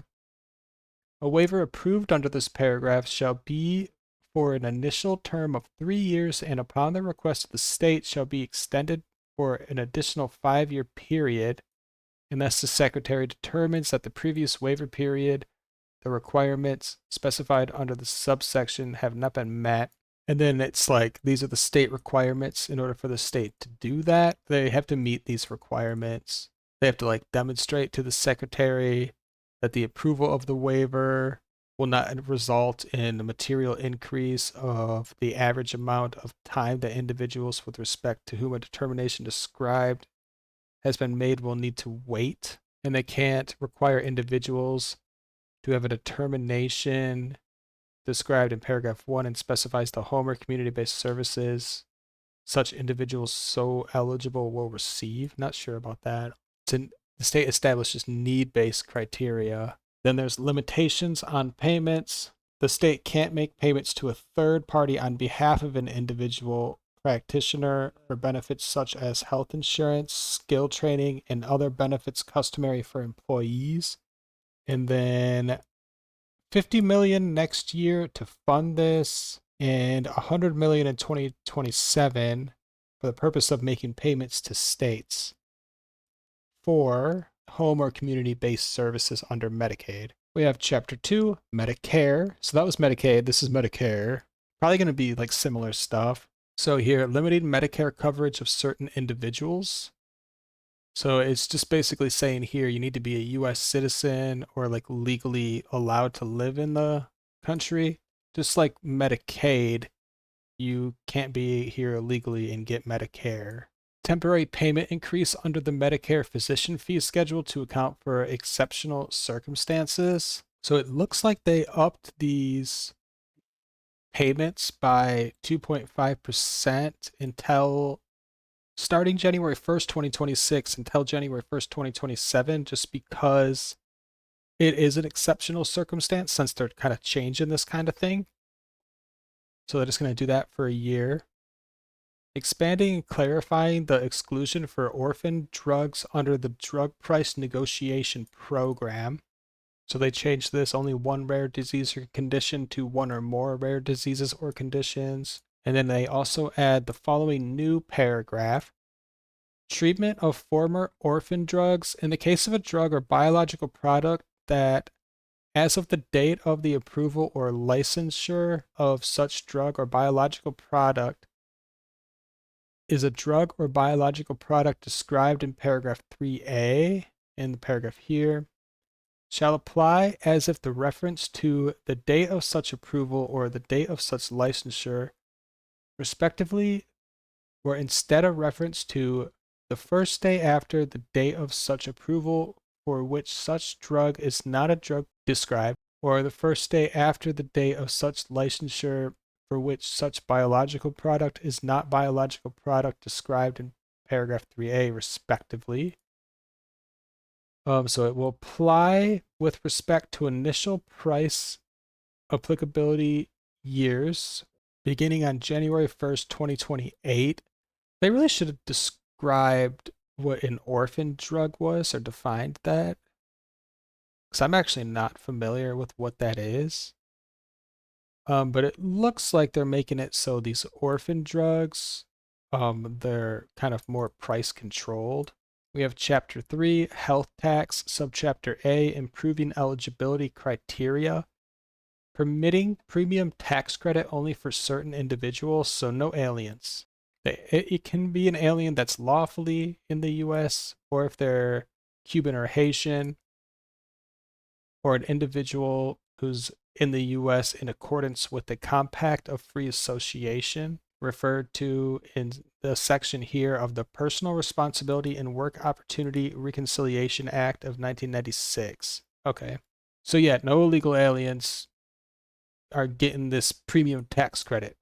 So they amended the verification of information, probably made it so you have to put your immigration status in, just so they make sure that you're a legal alien, not an illegal alien.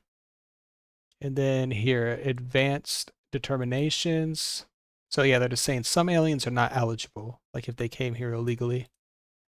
And that will be effective January 1st, 2027. Disallowing premium tax credit during periods of Medicaid ineligibility due to alien status. So yeah, if you're in a illegal alien, you're not going to get this premium tax credit, basically.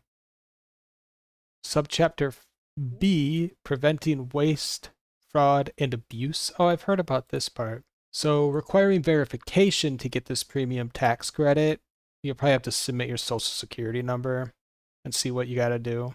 So to enroll in the plan and to get any advance payment, they need some information from you. They need household income and family size, whether you are an eligible alien, any health coverage status or eligibility for coverage, place of residence, and any other information that they might determine that they need. Verification of past months.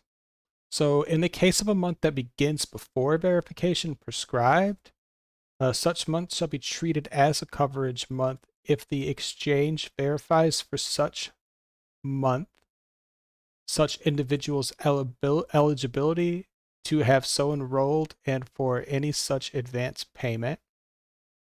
So what even is this? How do I get this premium tax credit? I'm not familiar with it. So exchange participation, coordination with other procedures for determining eligibility. So if you aren't eligible this month, an individual shall not, solely by reason of failing to meet requirements of this paragraph with respect to a month, be treated for such month as ineligible to enroll in a qualified health plan through an exchange. Waiver for certain special enrollment periods. So they can waive an application in the case of an individual who enrolls through an exchange for 1 month, 1 or more months of the taxable year during a special enrollment period provided by the exchange, on the basis of a change in family size of the individual, information and reliance on third-party sources. An exchange shall be permitted to use any data available to the exchange and any reliable third-party sources in collecting information for verification by the applicant. So they can use not just the applicant's information, but they can also use third parties to verify that information is correct. Exchange compliance with filing requirements. It says here that it talks about the term coverage month and what it doesn't include.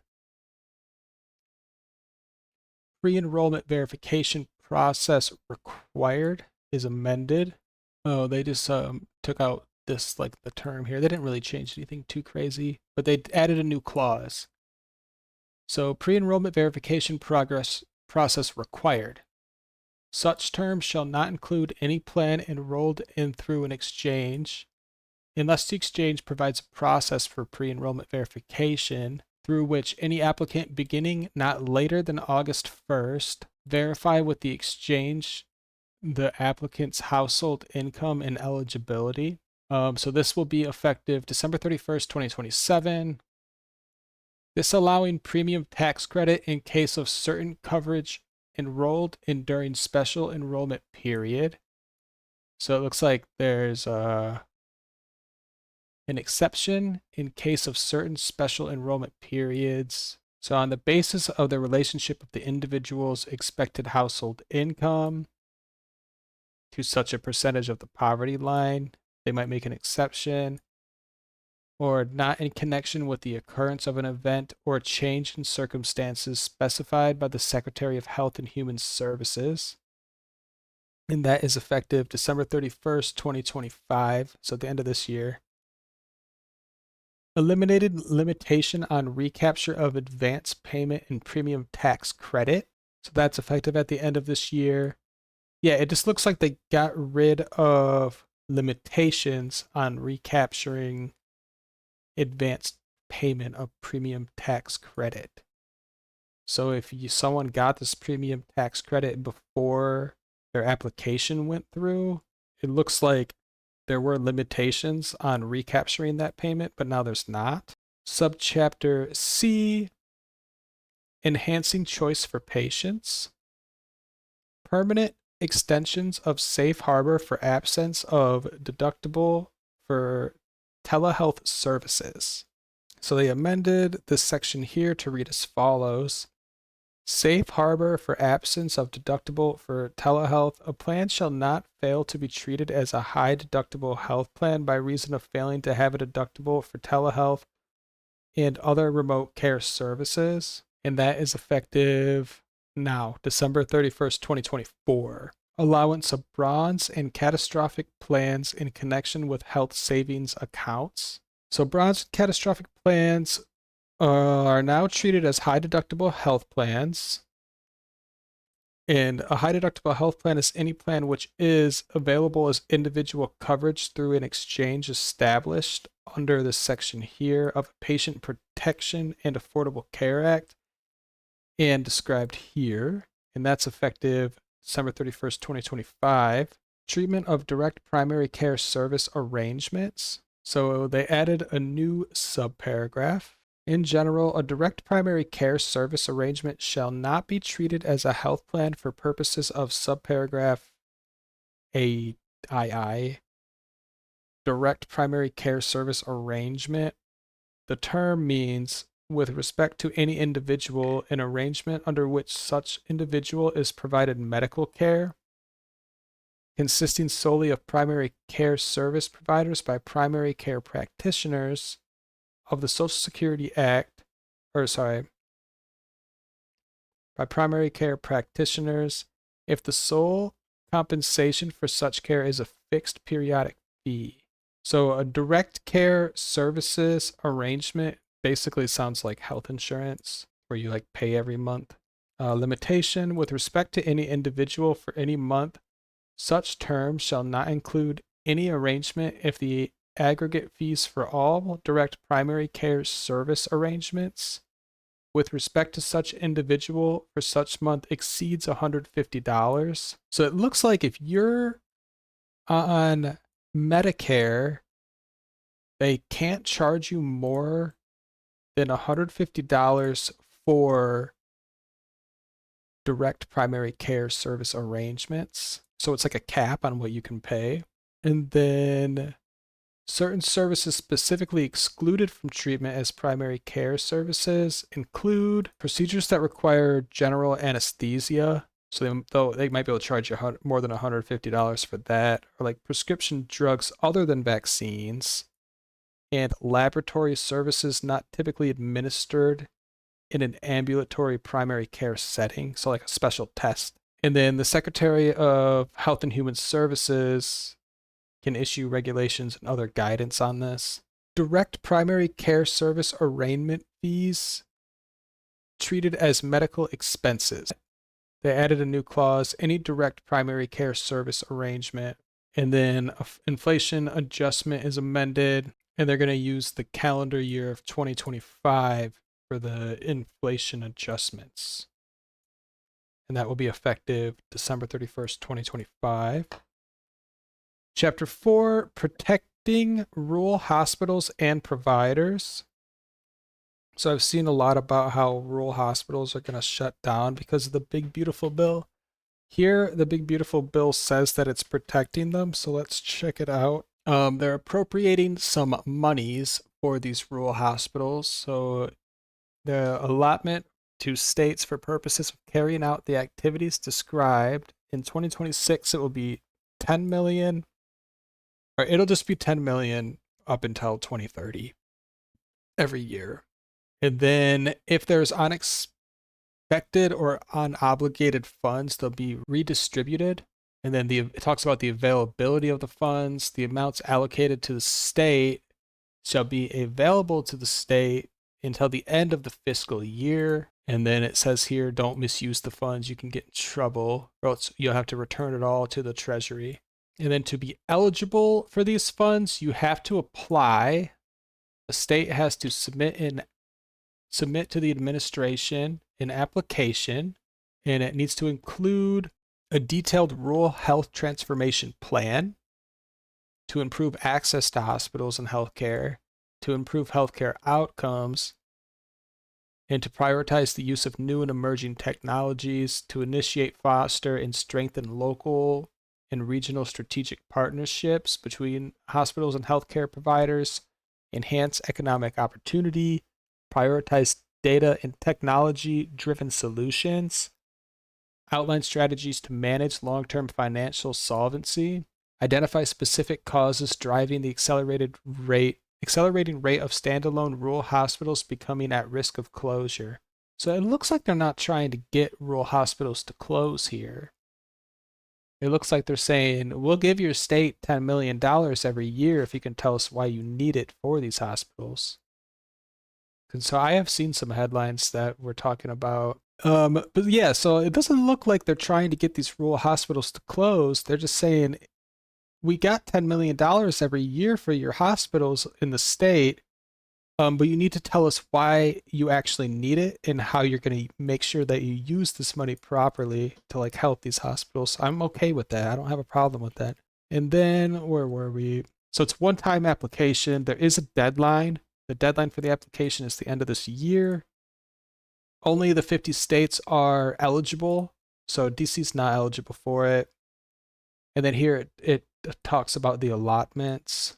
So 50% of the amount appropriated for each such fiscal year equally among all states with an approved application under this subsection, and 50% of the amounts appropriated for each such fiscal year among all states in an amount to be determined. And here are the requirements. Not less than a quarter of the states that are approved for the funds are to be allotted. And then it says, and consider the percentage of the state population, the proportion of rural health facilities, the situation of the hospitals in the state, and any other factors. So it looks like they're going to try to give this money to the hospitals that need it the most in the states that have like the worst run hospitals. Here they define what a rural health facility is. See, like this kind of stuff. I'm not gonna go over and define what a rural health facility is, but it is here if you want to read it. Just pause. No matching payment. So if they get this, if the state gets this federal payment, the state doesn't have to match it themselves. Here are the terms and conditions. Each state has to submit a plan for the state to carry out 3 or more of the activities described, and then annual reports on the use of the funds. And then it says no more than 10% of the funds can be used for administrative expenses. And then use of funds are to promote evidence-based, measurable interventions to improve prevention and chronic disease management, providing payments to healthcare providers for the provisions of healthcare items or services, promoting consumer-facing solutions for prevention of chronic diseases, provide training and technical assistance, recruiting, more technical assistance software, hardware, assisting rural communities, supporting access to opioid use disorders, developing projects that support innovative models of care, individual uses designed to promote sustainable access to high-quality rural healthcare services. And then here there are some exemptions. And then the administration, there shall be no administrative or judicial review or otherwise of amounts allotted. So if the state does get this funding, there's no administrative or judicial review about it. They just get it. And then they define what a healthcare provider is here. It's a provider of services or a supplier who is enrolled under this title. Conforming amendments, they amended this here. They elaborated on the purpose. And this will be $200 million to fund for the fiscal year of 2025 so that it can get implemented. Here we have the increase in the debt limit. The increase in the debt limit is increased by $5 trillion. Here we I'm going to say that's a loss. Actually, I got to mark that one. I think that kind of pissed off a lot of people. Here, we'll count it as a loss. Subtitle D, unemployment. Let's check out unemployment. Funding, ending unemployment payments to jobless millionaires.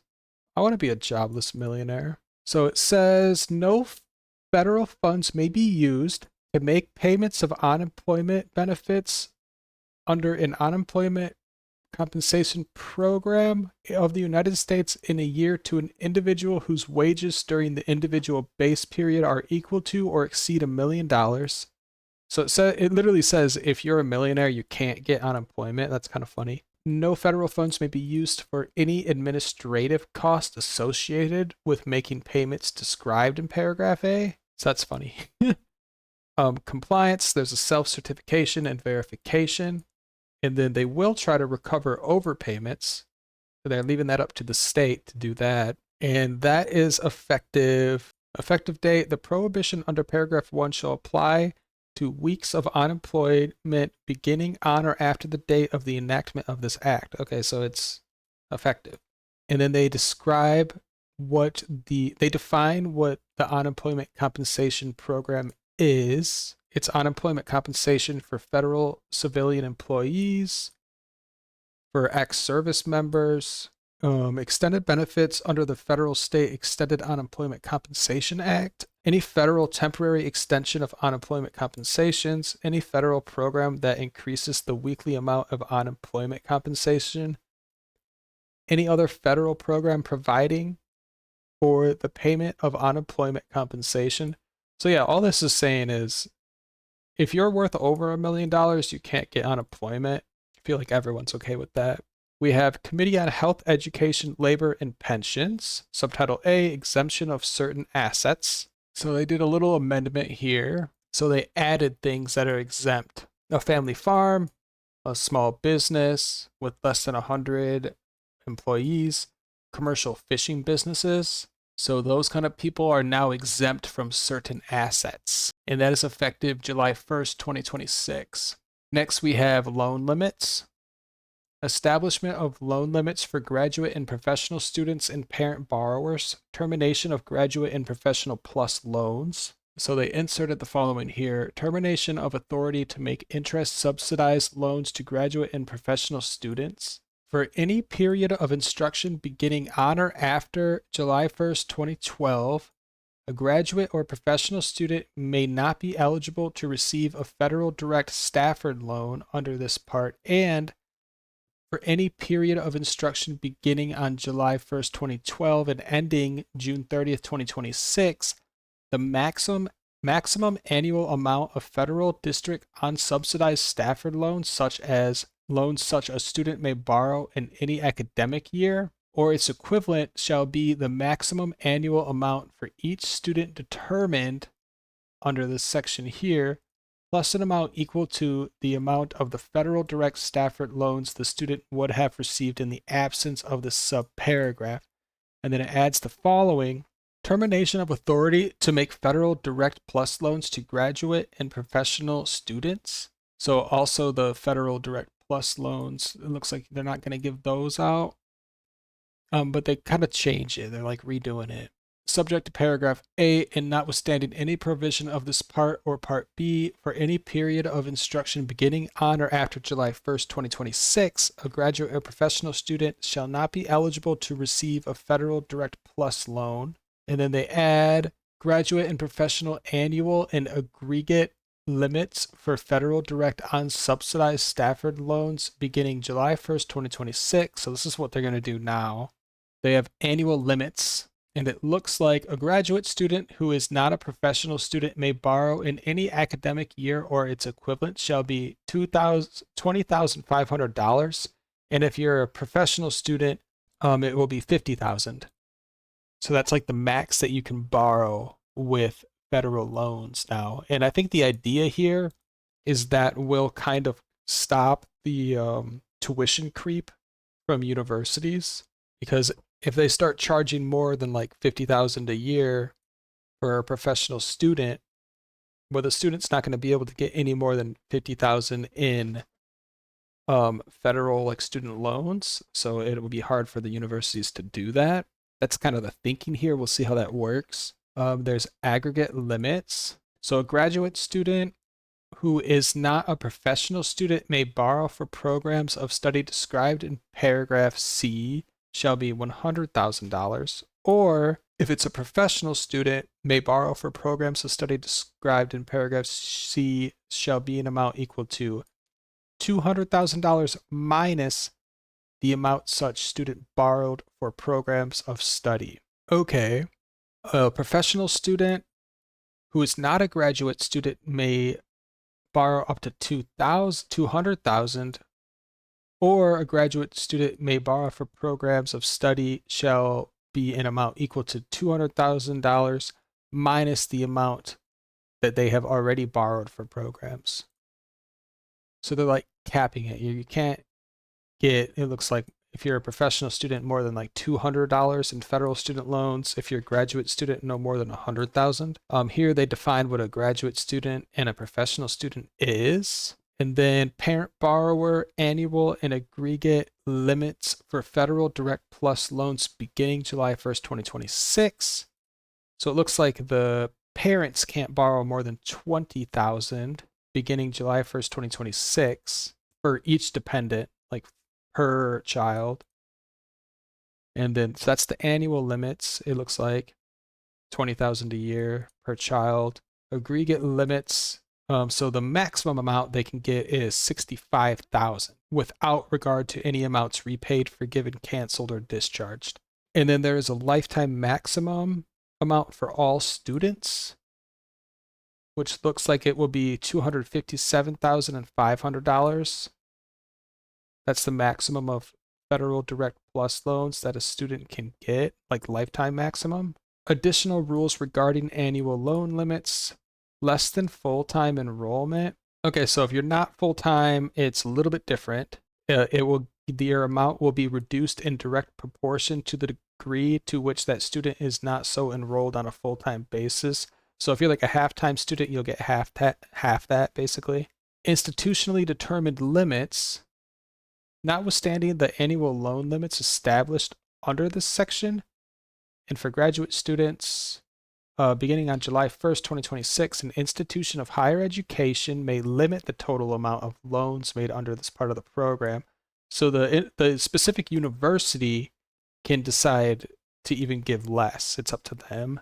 Interim exception for certain students. So there are some exceptions. If you're enrolled in a program of study at an institution of higher education and have received a loan under this part for such program of study, then it doesn't apply to you. Okay, so they don't apply to you. Some of this, so paragraphs 3C, 4, 5, and 6 don't apply, and paragraphs 3A, II shall apply, as such paragraph was in effect for periods of instruction ending before June 30th, 2026, during the expected time to credential described in subparagraph B with respect to an individual who, as of June 30th, 2026, is enrolled and has received a loan. Expected time to credential. So for purposes of this paragraph, the expected time to credential of an individual shall be equal to the lesser of 3 years or the period determined by calculating the difference between the program length and the period of such program of study that the individual has completed. And then here it defines what a program length is. And then it goes into how they're going to do loan repayments. So it's a transition to income-based repayment plan. So it looks like it's going to be income-based, and we'll get into that, which I think is a great thing. I'm not really going to mark it as a win, but I would say it is. So selection, the Secretary of Education shall take steps to ensure that before July 1st, 2028, each borrower is on the income-based repayment plan. Commencement of new repayment plan will begin July 1st, 2028, and it says a borrower described shall begin repaying the coverage income contingent loans of the borrower in accordance with the repayment plan. It says failure to select. In the case of a borrower described who fails to select a repayment plan, the Secretary of Education shall enroll the covered income contingent loans of such borrowers in a repayment assistance plan or an income-based repayment plan. And then they'll also require the borrower to begin repaying covered income contingent loans according to the plans. Repayment plans, the section here of Higher Education Act of 1965 is amended. It just added the income contingent repayment plans. Beginning on July 1st, 2026, the income-based repayment assistance plan under subsection G provided that such plan shall not be available for the repayment of expected loans, and the borrower is required to pay each outstanding loan of the borrower made under this part under such repayment assistance plan, except that a borrower of an expected loan may repay the expected loan separately from other loans under this part obtained by the borrower. Interesting. They amend subparagraph B in paragraph 5 to read, repay the loan pursuant to an income-based repayment plan under subsection Q or section 493C as applicable. And then they added termination of limitation of repayment authority. So it's a sunset of repayment plans available before July 1st, 2026. So they're like consolidating it. Like this is going to be the one and only repayment plan. Prohibitions. The secretary may not authorize a borrower of such a loan to repay such loan pursuant to a repayment plan that is not described here, or carry out or modify a repayment plan. Repayment plans for loans made on or after July 1st, 2026. So they're going to change the way it goes in the future. So design and selection, beginning on July 1st, 2026, the secretary shall offer a borrower of a loan made under this part or on or after such date 2 plans for repayment of the borrower's loan, including principal and interest on such loans. The borrower shall be entitled to accelerate without penalty repayments, and the borrower may choose a standard repayment plan or an income-based repayment plan. And so the standard one, it's a fixed monthly repayment, and with the applicable period of time for repayment determined based on the total outstanding principal of all loans. So if you're on the standard repayment plan and you borrowed less than $25,000, it's a 10-year repayment plan. If it's between 25 and 50,000, it's 15 years. If it's 50 to 100,000, it's 20 years. And if it's more than 100,000, it's 25 years. Or you could just do the income-based repayment plan. Selection by secretary. If a borrower of a loan made under this part on or after July 1st, 2026 does not select a repayment plan, the secretary gives them the standard repayment plan. So if you want the income-based repayment plan, you got to sign up for it yourself. Selection applies to all outstanding loans. And then a borrower may change the borrower's selection if they want to. And then repayment for borrowers with accepted loans made on or after July 1st, 2026. The standard repayment plan is required, it looks like. And then here, accepted loan defined. It would be like a federal direct plus loan, a federal direct consolidation loan. Elimination of authority to provide income contingent repayment plan. So they repealed subsection E of section 455 of the Higher Education Act of 1965, and then further amendments to eliminate income contingent repayment. So they're just getting rid of all the old repayment plans, basically.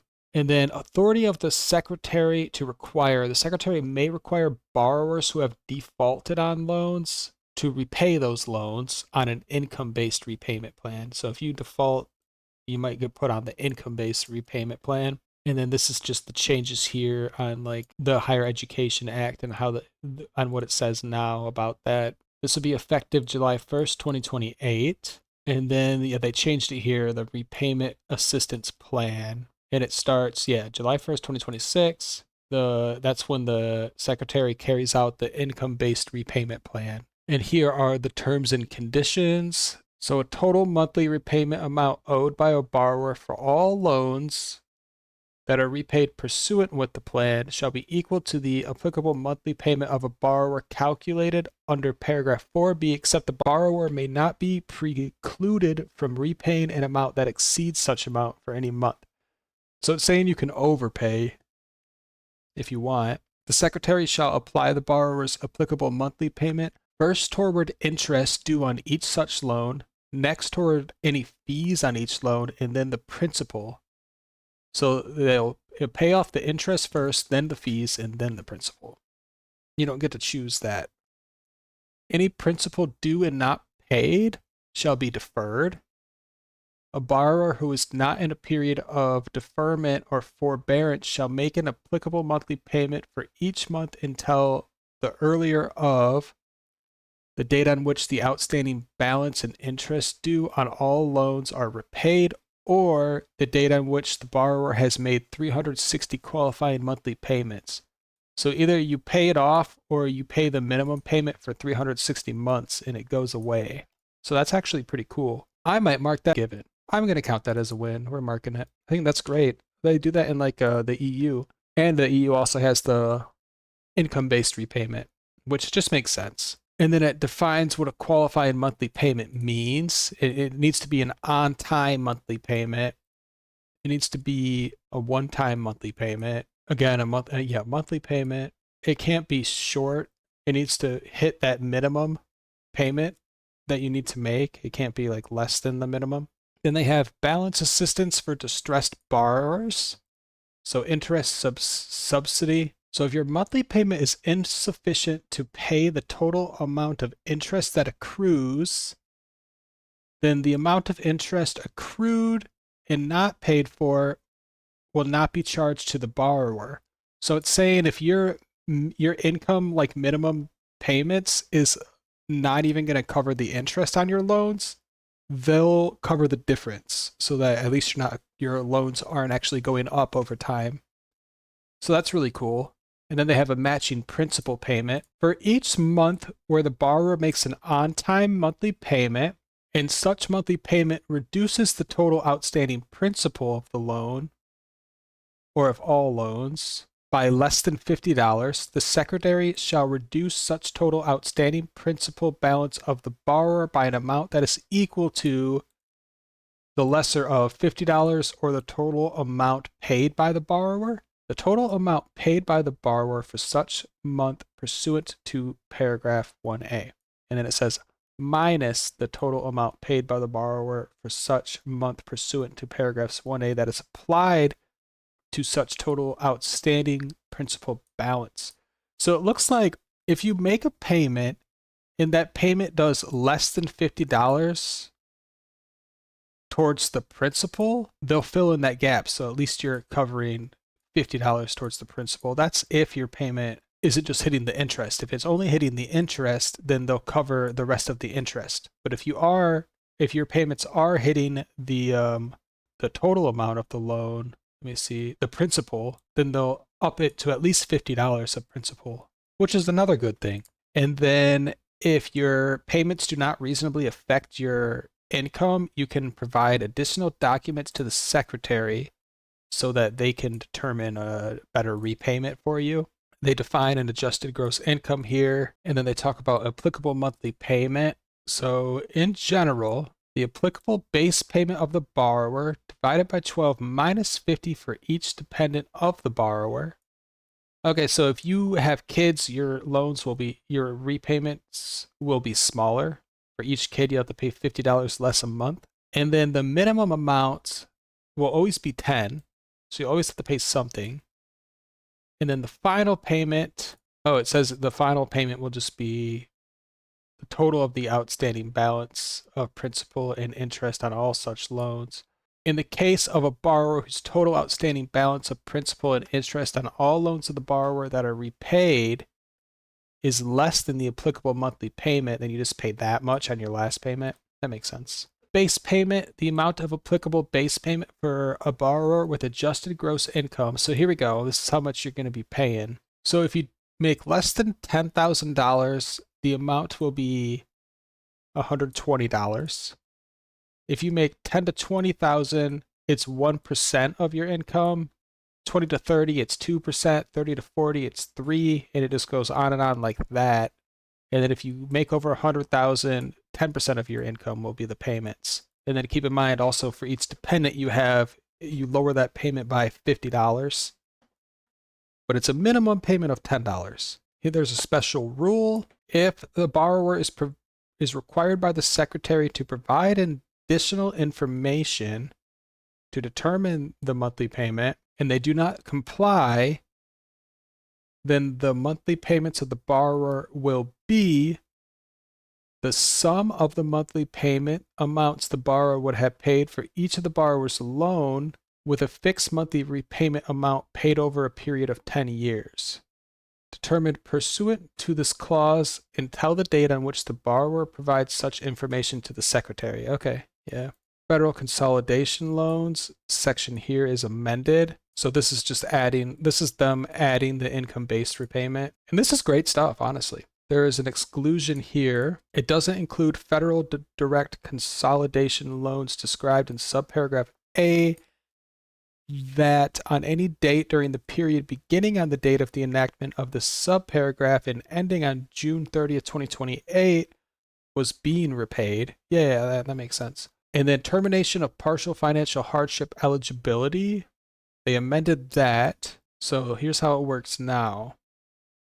The term applicable amount means 15% of the result attained by calculating on at least an annual basis the amount by which the borrowers and the borrower's spouse adjusted gross income exceeds 150% of the poverty line applicable to the borrower's family size. And then there's more terms of the income-based repayment. They amended it to read as follows. A borrower of any loan made, insured, or guaranteed under Part B or D, other than the expected plus loan or expected consolidation loan, may elect to have the borrower's aggregate monthly payment for all such loans not exceed the applicable amount divided by 12. Okay, and then here they amended the eligibility determinations. Let's go into that. The secretary shall establish and implement with respect to any borrower procedures to use information disclosed under the section here of the Internal Revenue Code pursuant to approval provided under section 494 to determine the repayment obligation of the borrower without further action by the borrower. Allow the borrower at any time to opt out of the disclosure and instead provide such information to the secretary as the secretary may require to determine the repayment obligation, and provide the borrower with an opportunity to update the return information so disclosed before the determination of the repayment obligation of the borrower. Applicability applies to each borrower of a loan eligible to be repaid. So yeah, if you get a federal loan, you can get on this income-based repayment plan, and then it implements that income and family size repayment plan. There are special terms for borrowers on or after July 1st, 2014. Oh, they amended that. So they changed it to before July 1st, 2026, not after July 1st, 2014. This will take effect on the date of the enactment. And next we're on to deferment and forbearance. Let's see if there's any major changes there. They added the following: sunset of unemployment and economic hardship deferments. So it looks like you're not eligible for a deferment now, but it's because you're going to be on the income-based repayment plan. That's how they're just going to do it. And then if you receive a loan after July 1st, 2027, you may only be eligible for a forbearance on such loan that does not exceed 9 months during a 24-month period. So maybe that'll apply to you in the future. It doesn't really apply to me. Loan rehabilitation, updating loan rehabilitation limits. So FFEL and direct loans, they changed it from where it says one time and inserted 2 times. Same with the Perkins loan. And then effective dates, effective July 1st, 2027. Here there's a minimum monthly repayment amount. So they amended it so it's not less than $10. And then public service loan forgiveness. Let's see if they updated anything there. They added one-time payments under the repayment assistance plan. Student loan servicing. They're allocating $1 billion for additional mandatory funds for servicing. Here we're going to go into Pell Grants. So there looks like they're changing the eligibility. So it will go off your adjusted gross income for the second tax year preceding the academic year, plus the federal Pell Grant determinations made for academic years beginning on or after July 1st, 2026, the foreign income of a student's parents. So maybe if you're like an international student, you might not be able to get this if your parents make money like in a different country. In the case of an independent student, for the second tax year preceding the academic year, it's the adjusted gross income of the student and the student's spouse if they're married, plus determinations made for academic years beginning on or after July 1st, 2026, the foreign income of the student. So it looks like if you made a bunch of money in a different country and then moved here and tried to go to school and get this Pell Grant, depending on how much you made in like a different country, you might not be able to get it. And then Sunset, they amended this. They took out a student and swapped it out for each academic year beginning July 1st, 2026, a student. Because, yeah, they're just changing it. And then here's the amendment here where it takes effect. They also added the following: ineligibility for students with a high student aid index. A student shall not be eligible for the Pell Grant under the subsection for an academic year in which the student has a student aid index that equals or exceeds twice the amount of the total federal Pell Grant for such academic year. And that goes into effect July 1st, 2026. We have the workforce Pell Grants. There's a workforce Pell Grant program beginning July 1st, 2026. The secretary shall award grants to eligible students, and an eligible student needs to be enrolled and may not be enrolled in a program of study that leads to a graduate credential or have attained such a credential. So if you already have a degree, you can't get this Pell Grant, and if you're going to graduate school, you can't get this Pell Grant. Okay, yeah, workforce Pell Grants, the terms and conditions. A student who is eligible for a grant in which the student is enrolled is less than an academic year may still be eligible for a grant in an amount that is prorated based on the length of the program. So that's interesting. Prevention of double benefits. No eligible student may concurrently receive a grant under both this subsection and this stuff here. There's a duration limit.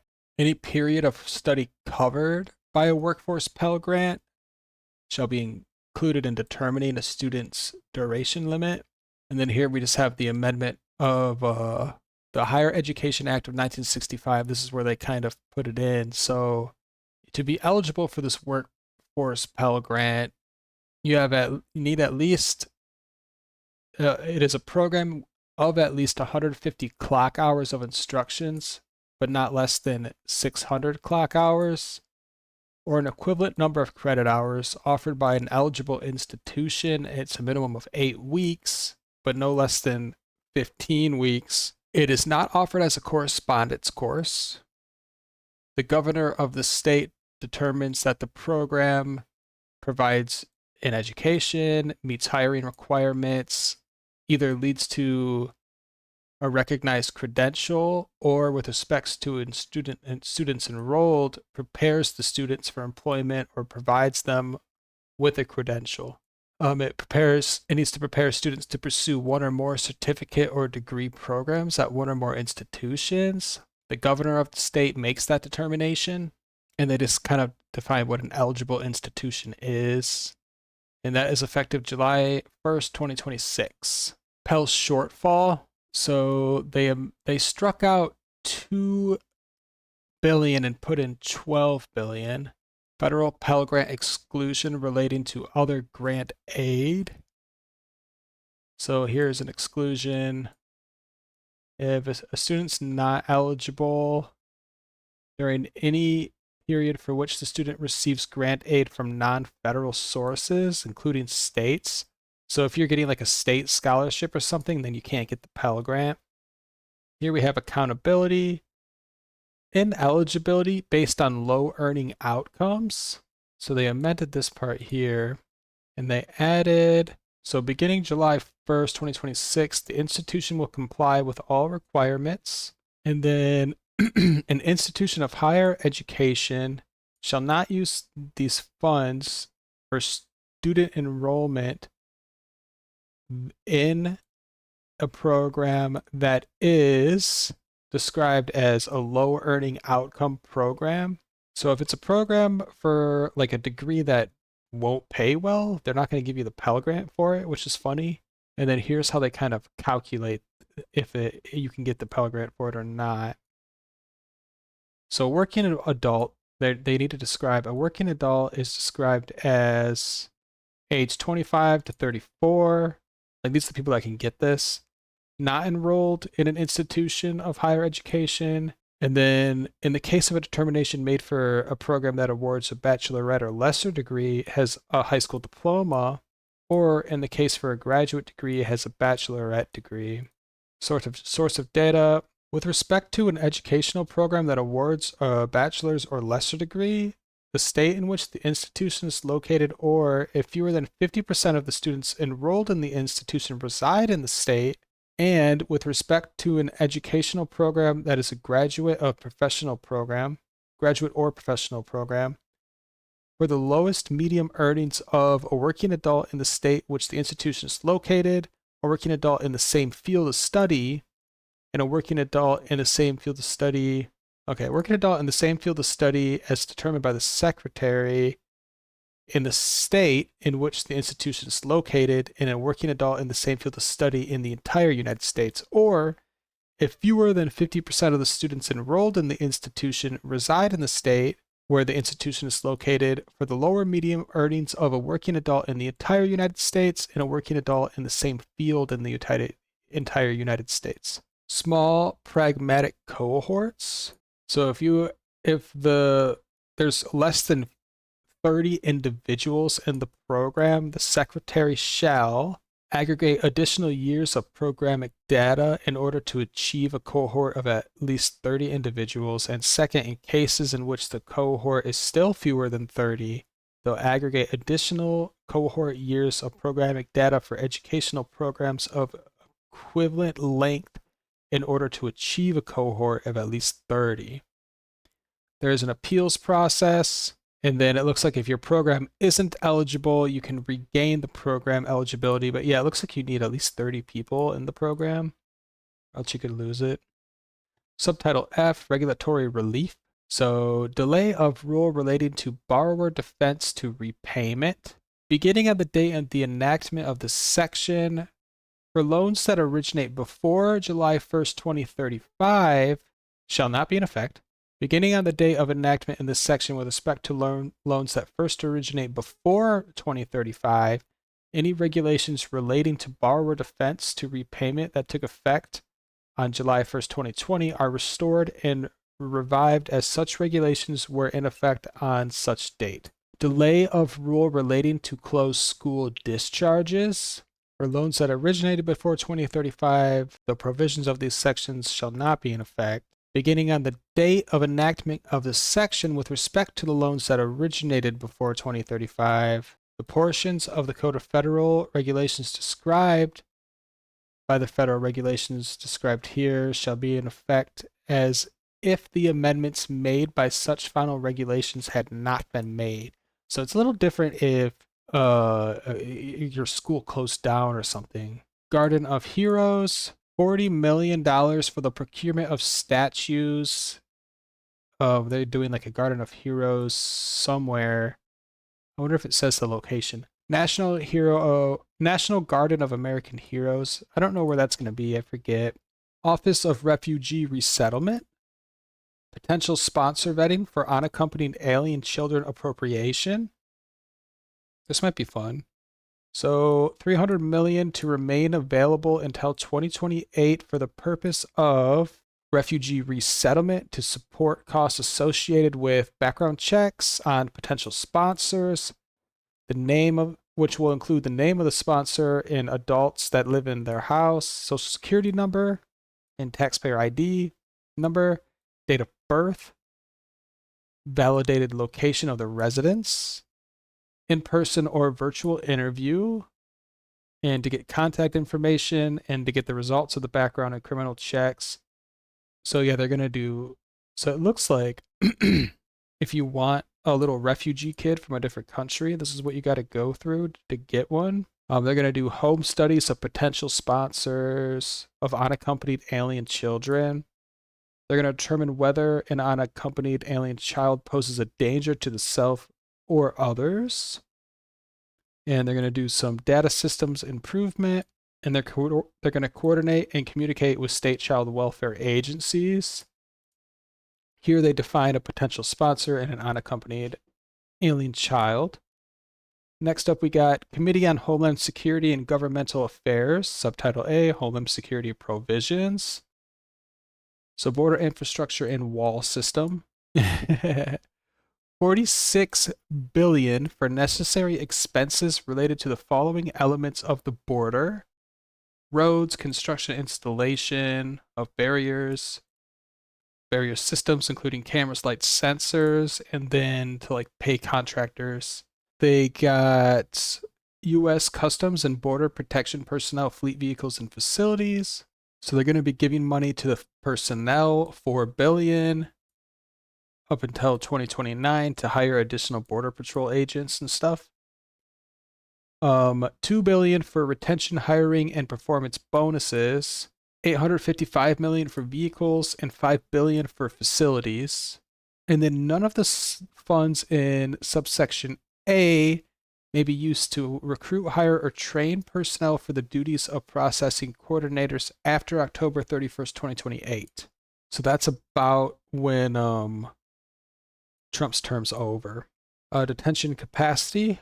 So they got $45 billion for single adult alien detention capacity and family residential center capacities. Duration and standards. Aliens may be detained at family residence centers under the Immigration and Nationality Act on whether the aliens are to be removed from the U.S. and if such aliens are ordered removed from the U.S.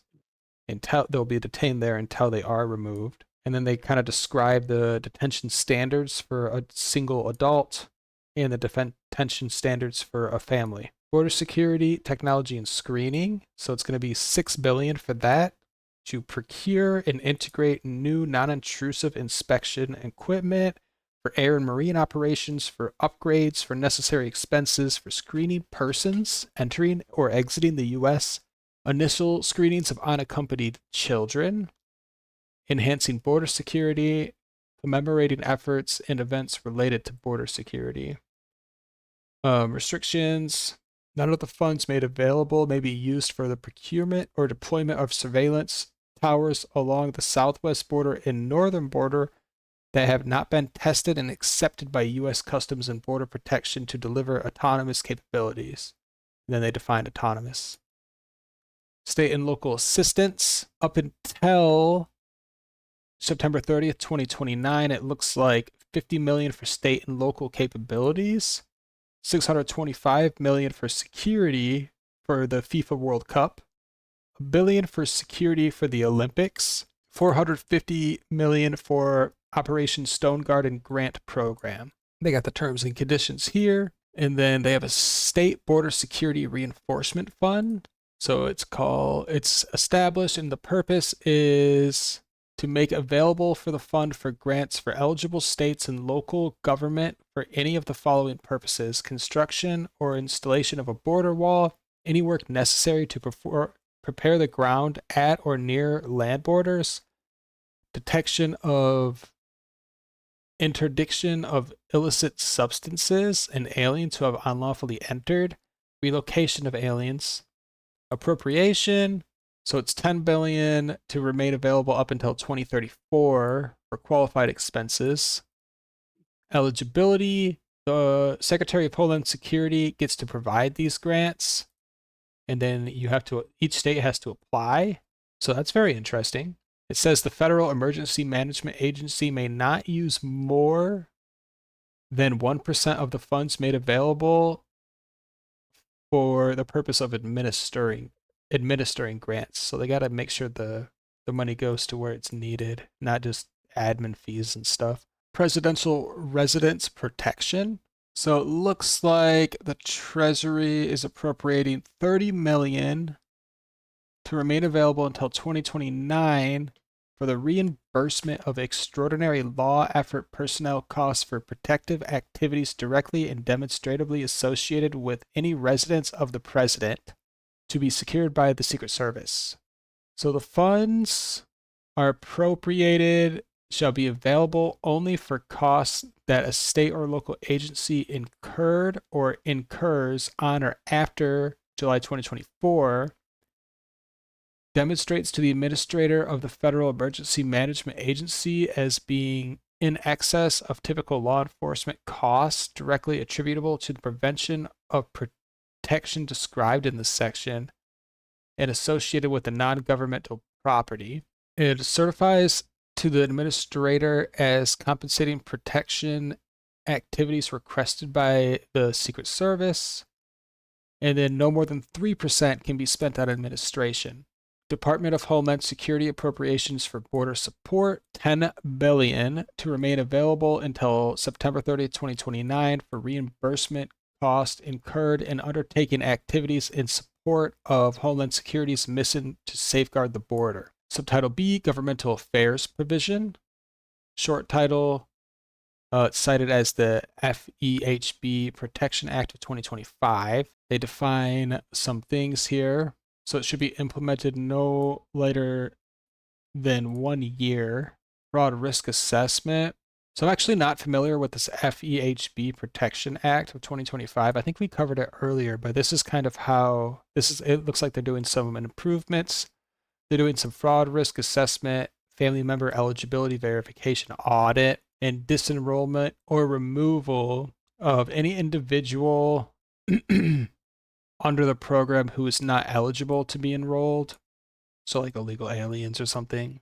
And then $66 million to be derived from all contributions and to remain available until the end of 2035 for the director of the office to carry out this FEHB Protection Act of 2025. Pandemic Response Accountability Committee. This could be a fun one. So in addition to amounts otherwise available, there is appropriated for fiscal year 2026 money in the Treasury not otherwise appropriated, $88 million to remain available for the Pandemic Response Accountability Committee to support oversight of the coronavirus response and of funds provided in this act or any other act pertaining to coronavirus pandemic. Appropriation for the Office of Management and Budget. It looks like they're going to get $100 million until September 2029 for the purpose of finding budget and accounting efficiencies in the executive branch. So isn't this Doge? But no, it's the Office of Management and Budget. Okay. They get $100 million. Committee on the Judiciary. Subtitle A, Immigration and Law Enforcement Matters. Part 1, Immigration Fees. Applicability of the immigration laws. The fees under this subtitle shall apply to aliens in the circumstance described in the subtitle. So, asylum fee. Let's see. In addition to any other fee authorized by law, the Secretary of Homeland Security or the Attorney General shall require the payment of a fee equal to the amount specified by any alien who files an asylum application. So if you want to claim asylum, you have to give us $100 or a different amount if the Secretary or Attorney General establish it. And then it will be adjusted for inflation. Disposition of asylum fee proceeds during each fiscal year.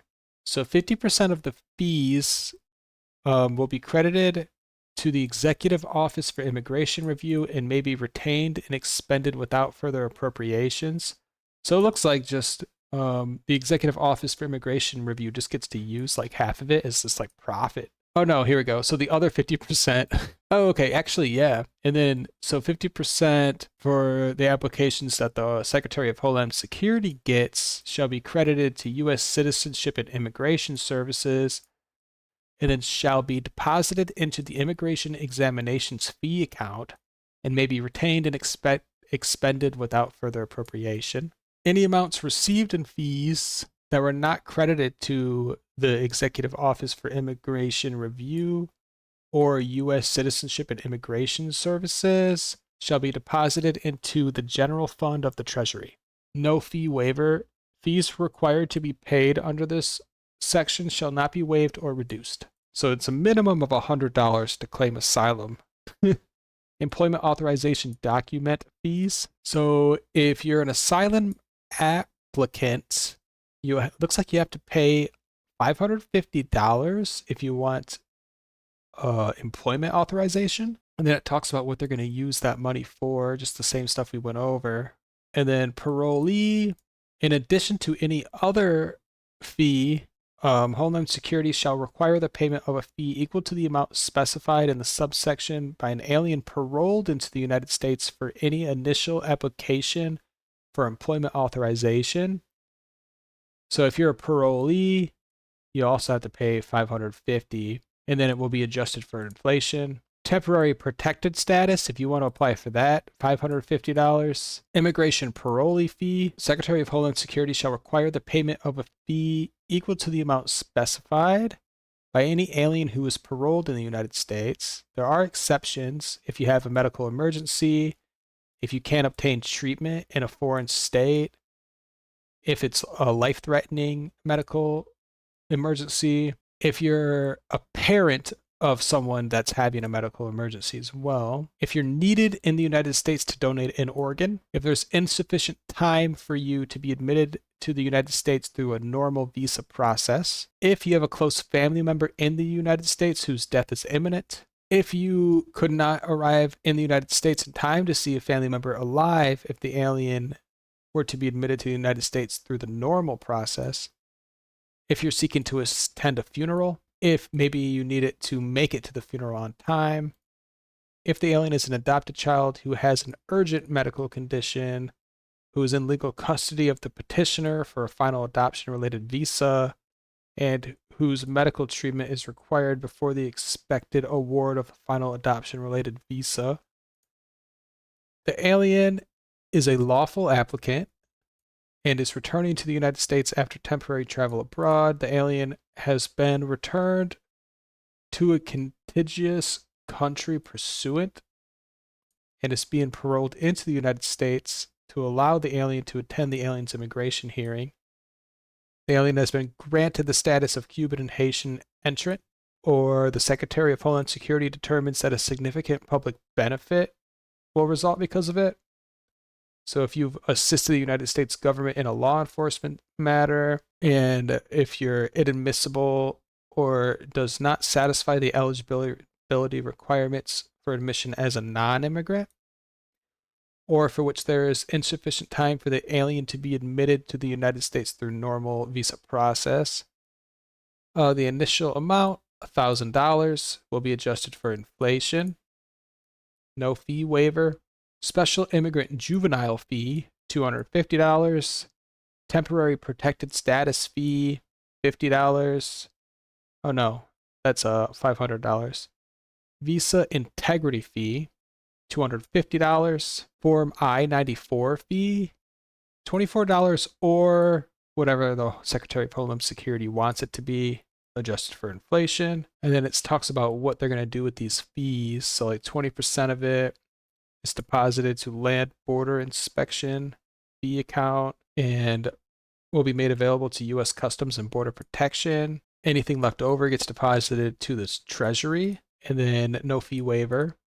Annual asylum fee, so it looks like you have to pay $100 a year. $275 fee relating to renewal and extension of employment authorization for parolees. Fee relating to renewal or extension of employment authorization for asylum applicants, $275. Fee relating to renewal and extension of employment authorization for aliens granted temporary protected status, $275. Fees relating to application for adjustment of status, $1,500. That's kind of a big one. And then it says, in addition to any other fees, the Attorney General shall require the payment of a fee equal to the amount specified in paragraph 2 by any alien at the time such alien files an application with an immigration court for a waiver of a ground inadmissibility, or before such application is adjudicated by the immigration court. It'll be a $1,050 fee. And then In addition to any other fees, by any alien at the time such alien files an application with an immigration court for temporary protection, they'll also have to pay $500. Disposition of temporary protected status application fees. No more than 25% of the fees collected shall be derived by transfer from the immigration examinations fee. It shall be credited to the executive office. Fee for filing an appeal of a decision of an immigration judge, $900. Fee for filing an appeal of a decision of an officer of the Department of Homeland Security, $900. Fee for filing an appeal for a decision of an adjudicating official in a practitioner disciplinary case, $1,325. Fee for filing a motion to reopen or a motion to reconsider, $900. Fee for filing application for suspension of deportation, $600. Fee for filing application for cancellation of removal for certain permanent residents, $600. Or whatever the Attorney General wants, adjusted for inflation annually. Fee for filing an application for cancellation of removal and adjustment of status for certain non-permanent residents, $1,500. Electronic system for travel authorization fee, looks like not less than $10 or $13. Electronic visa update system fee, $30. Fee for aliens ordered removed in absentia, $5,000. Inadmissible alien apprehension fee, $5,000. So if you get apprehended between ports of entry, they'll charge you $5,000. That's funny.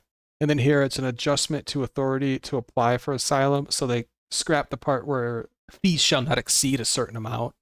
They took that out. Immigration and law enforcement funding. So let's see. Secretary of Homeland Security. It's going to be $2 billion to remain available until 2029 for immigration enforcement activities, for departures and removals, for personal assignments, for background checks, for protecting alien children from exploitation, for transporting and return of aliens from contiguous territory, for state and local participation, removal of unaccompanied alien children, expedited removal of criminal aliens, removal of certain criminal aliens without further hearings. That's fun.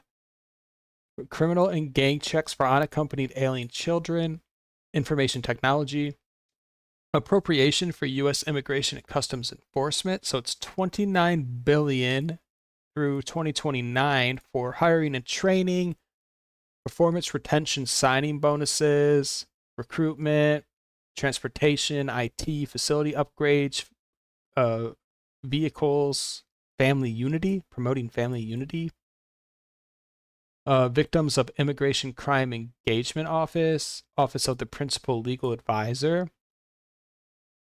Appropriations for federal law enforcement training centers. So Secretary of Homeland Security, or it looks like it's $750 million to remain available up until 2029 for training and facilities. Appropriation for the Department of Justice, $3 billion for general hiring and staffing and combating drug trafficking, prosecuting immigration matters, non-party or other injunctive relief. For the Edward Byrne Memorial Justice Assistance Program, for fiscally responsible lawsuit settlements, compensation for incarceration of criminal aliens, bridging immigration-related deficits experienced nationwide reimbursement fund. Okay, this could be fun. So it looks like it's $3.5 billion until 2028, and it's so the Attorney General can provide grants to state agencies and local governments for expenditures made by state agencies or units of local government for completing ongoing or new activities determined to be eligible for such grants. Appropriation for the Bureau of Prisons. So they're going to get $5 billion to remain available until 2029 $3 of the billion is for salaries and benefits. $2 billion is for the facilities. Appropriation for the United States Secret Service, they're going to get $1 billion, and they're going to use it for resources, performance, retention. Here we have subtitle B, Judiciary Matters. Appropriation to the Administrative Office of the United States Courts. So they're going to get $1 million for each fiscal year, 2025 through 2028, for analysis and reporting pursuant to like US code to examine the state of the dockets of courts and to prepare and transmit data and reports as to the business of the courts. Appropriation to the Federal Judicial Center. So $1 million each year until 2028 for basically the same thing. Radiation exposure compensation matters. Let's check this out. Okay, so it's a real thing. They're extending the fund, and claims relating to atmospheric testing. So leukemia claims relating to the Trinity test is amended. So it did say here October 31st, 1958. They changed it to November 6th, 1962. So it looks like, I don't know if you were born after 58 but before 62, you might be able to claim some of this radiation exposure compensation. If you meet the conditions, you can get $100,000. That's pretty good. Yeah, I never heard anything about this, but I guess that makes sense. You might have got radiation exposure if you lived there. So for claims related to specific disease, you could get 50,000 or 75. Oh no, they struck that out. So it was 50 to 75,000, but they upped it to 100,000. And then it talks about the effective areas here, like New Mexico, Utah, Idaho, Nevada, Arizona. Claims relating to uranium mining. So they amended it here. So if you were employed at a uranium mine, you might be able to make a claim and get some of this money. And same with Manhattan Project waste. And that's it. That's the big, beautiful bill. We did it. So what did I mark? I didn't mark everything as a win or loss. If it's something I didn't have a crazy opinion on, I didn't really mark it. But overall, this bill is not... Because, I mean, I've heard some crazy claims. I've heard claims like, oh, this bill gives Trump the power to, like, turn us into Nazi Germany. I didn't see any of that in here.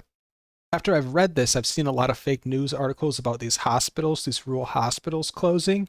So like it looks like some of their funding might be cut, but they're also allocating some funds to these hospitals to help with a transition. But the thing is, the states have to make the case as to why they deserve the funds and how they're actually going to use them, like the funds properly. So we'll see how that goes. And then Medicaid, Medicare cuts really only affect illegal aliens.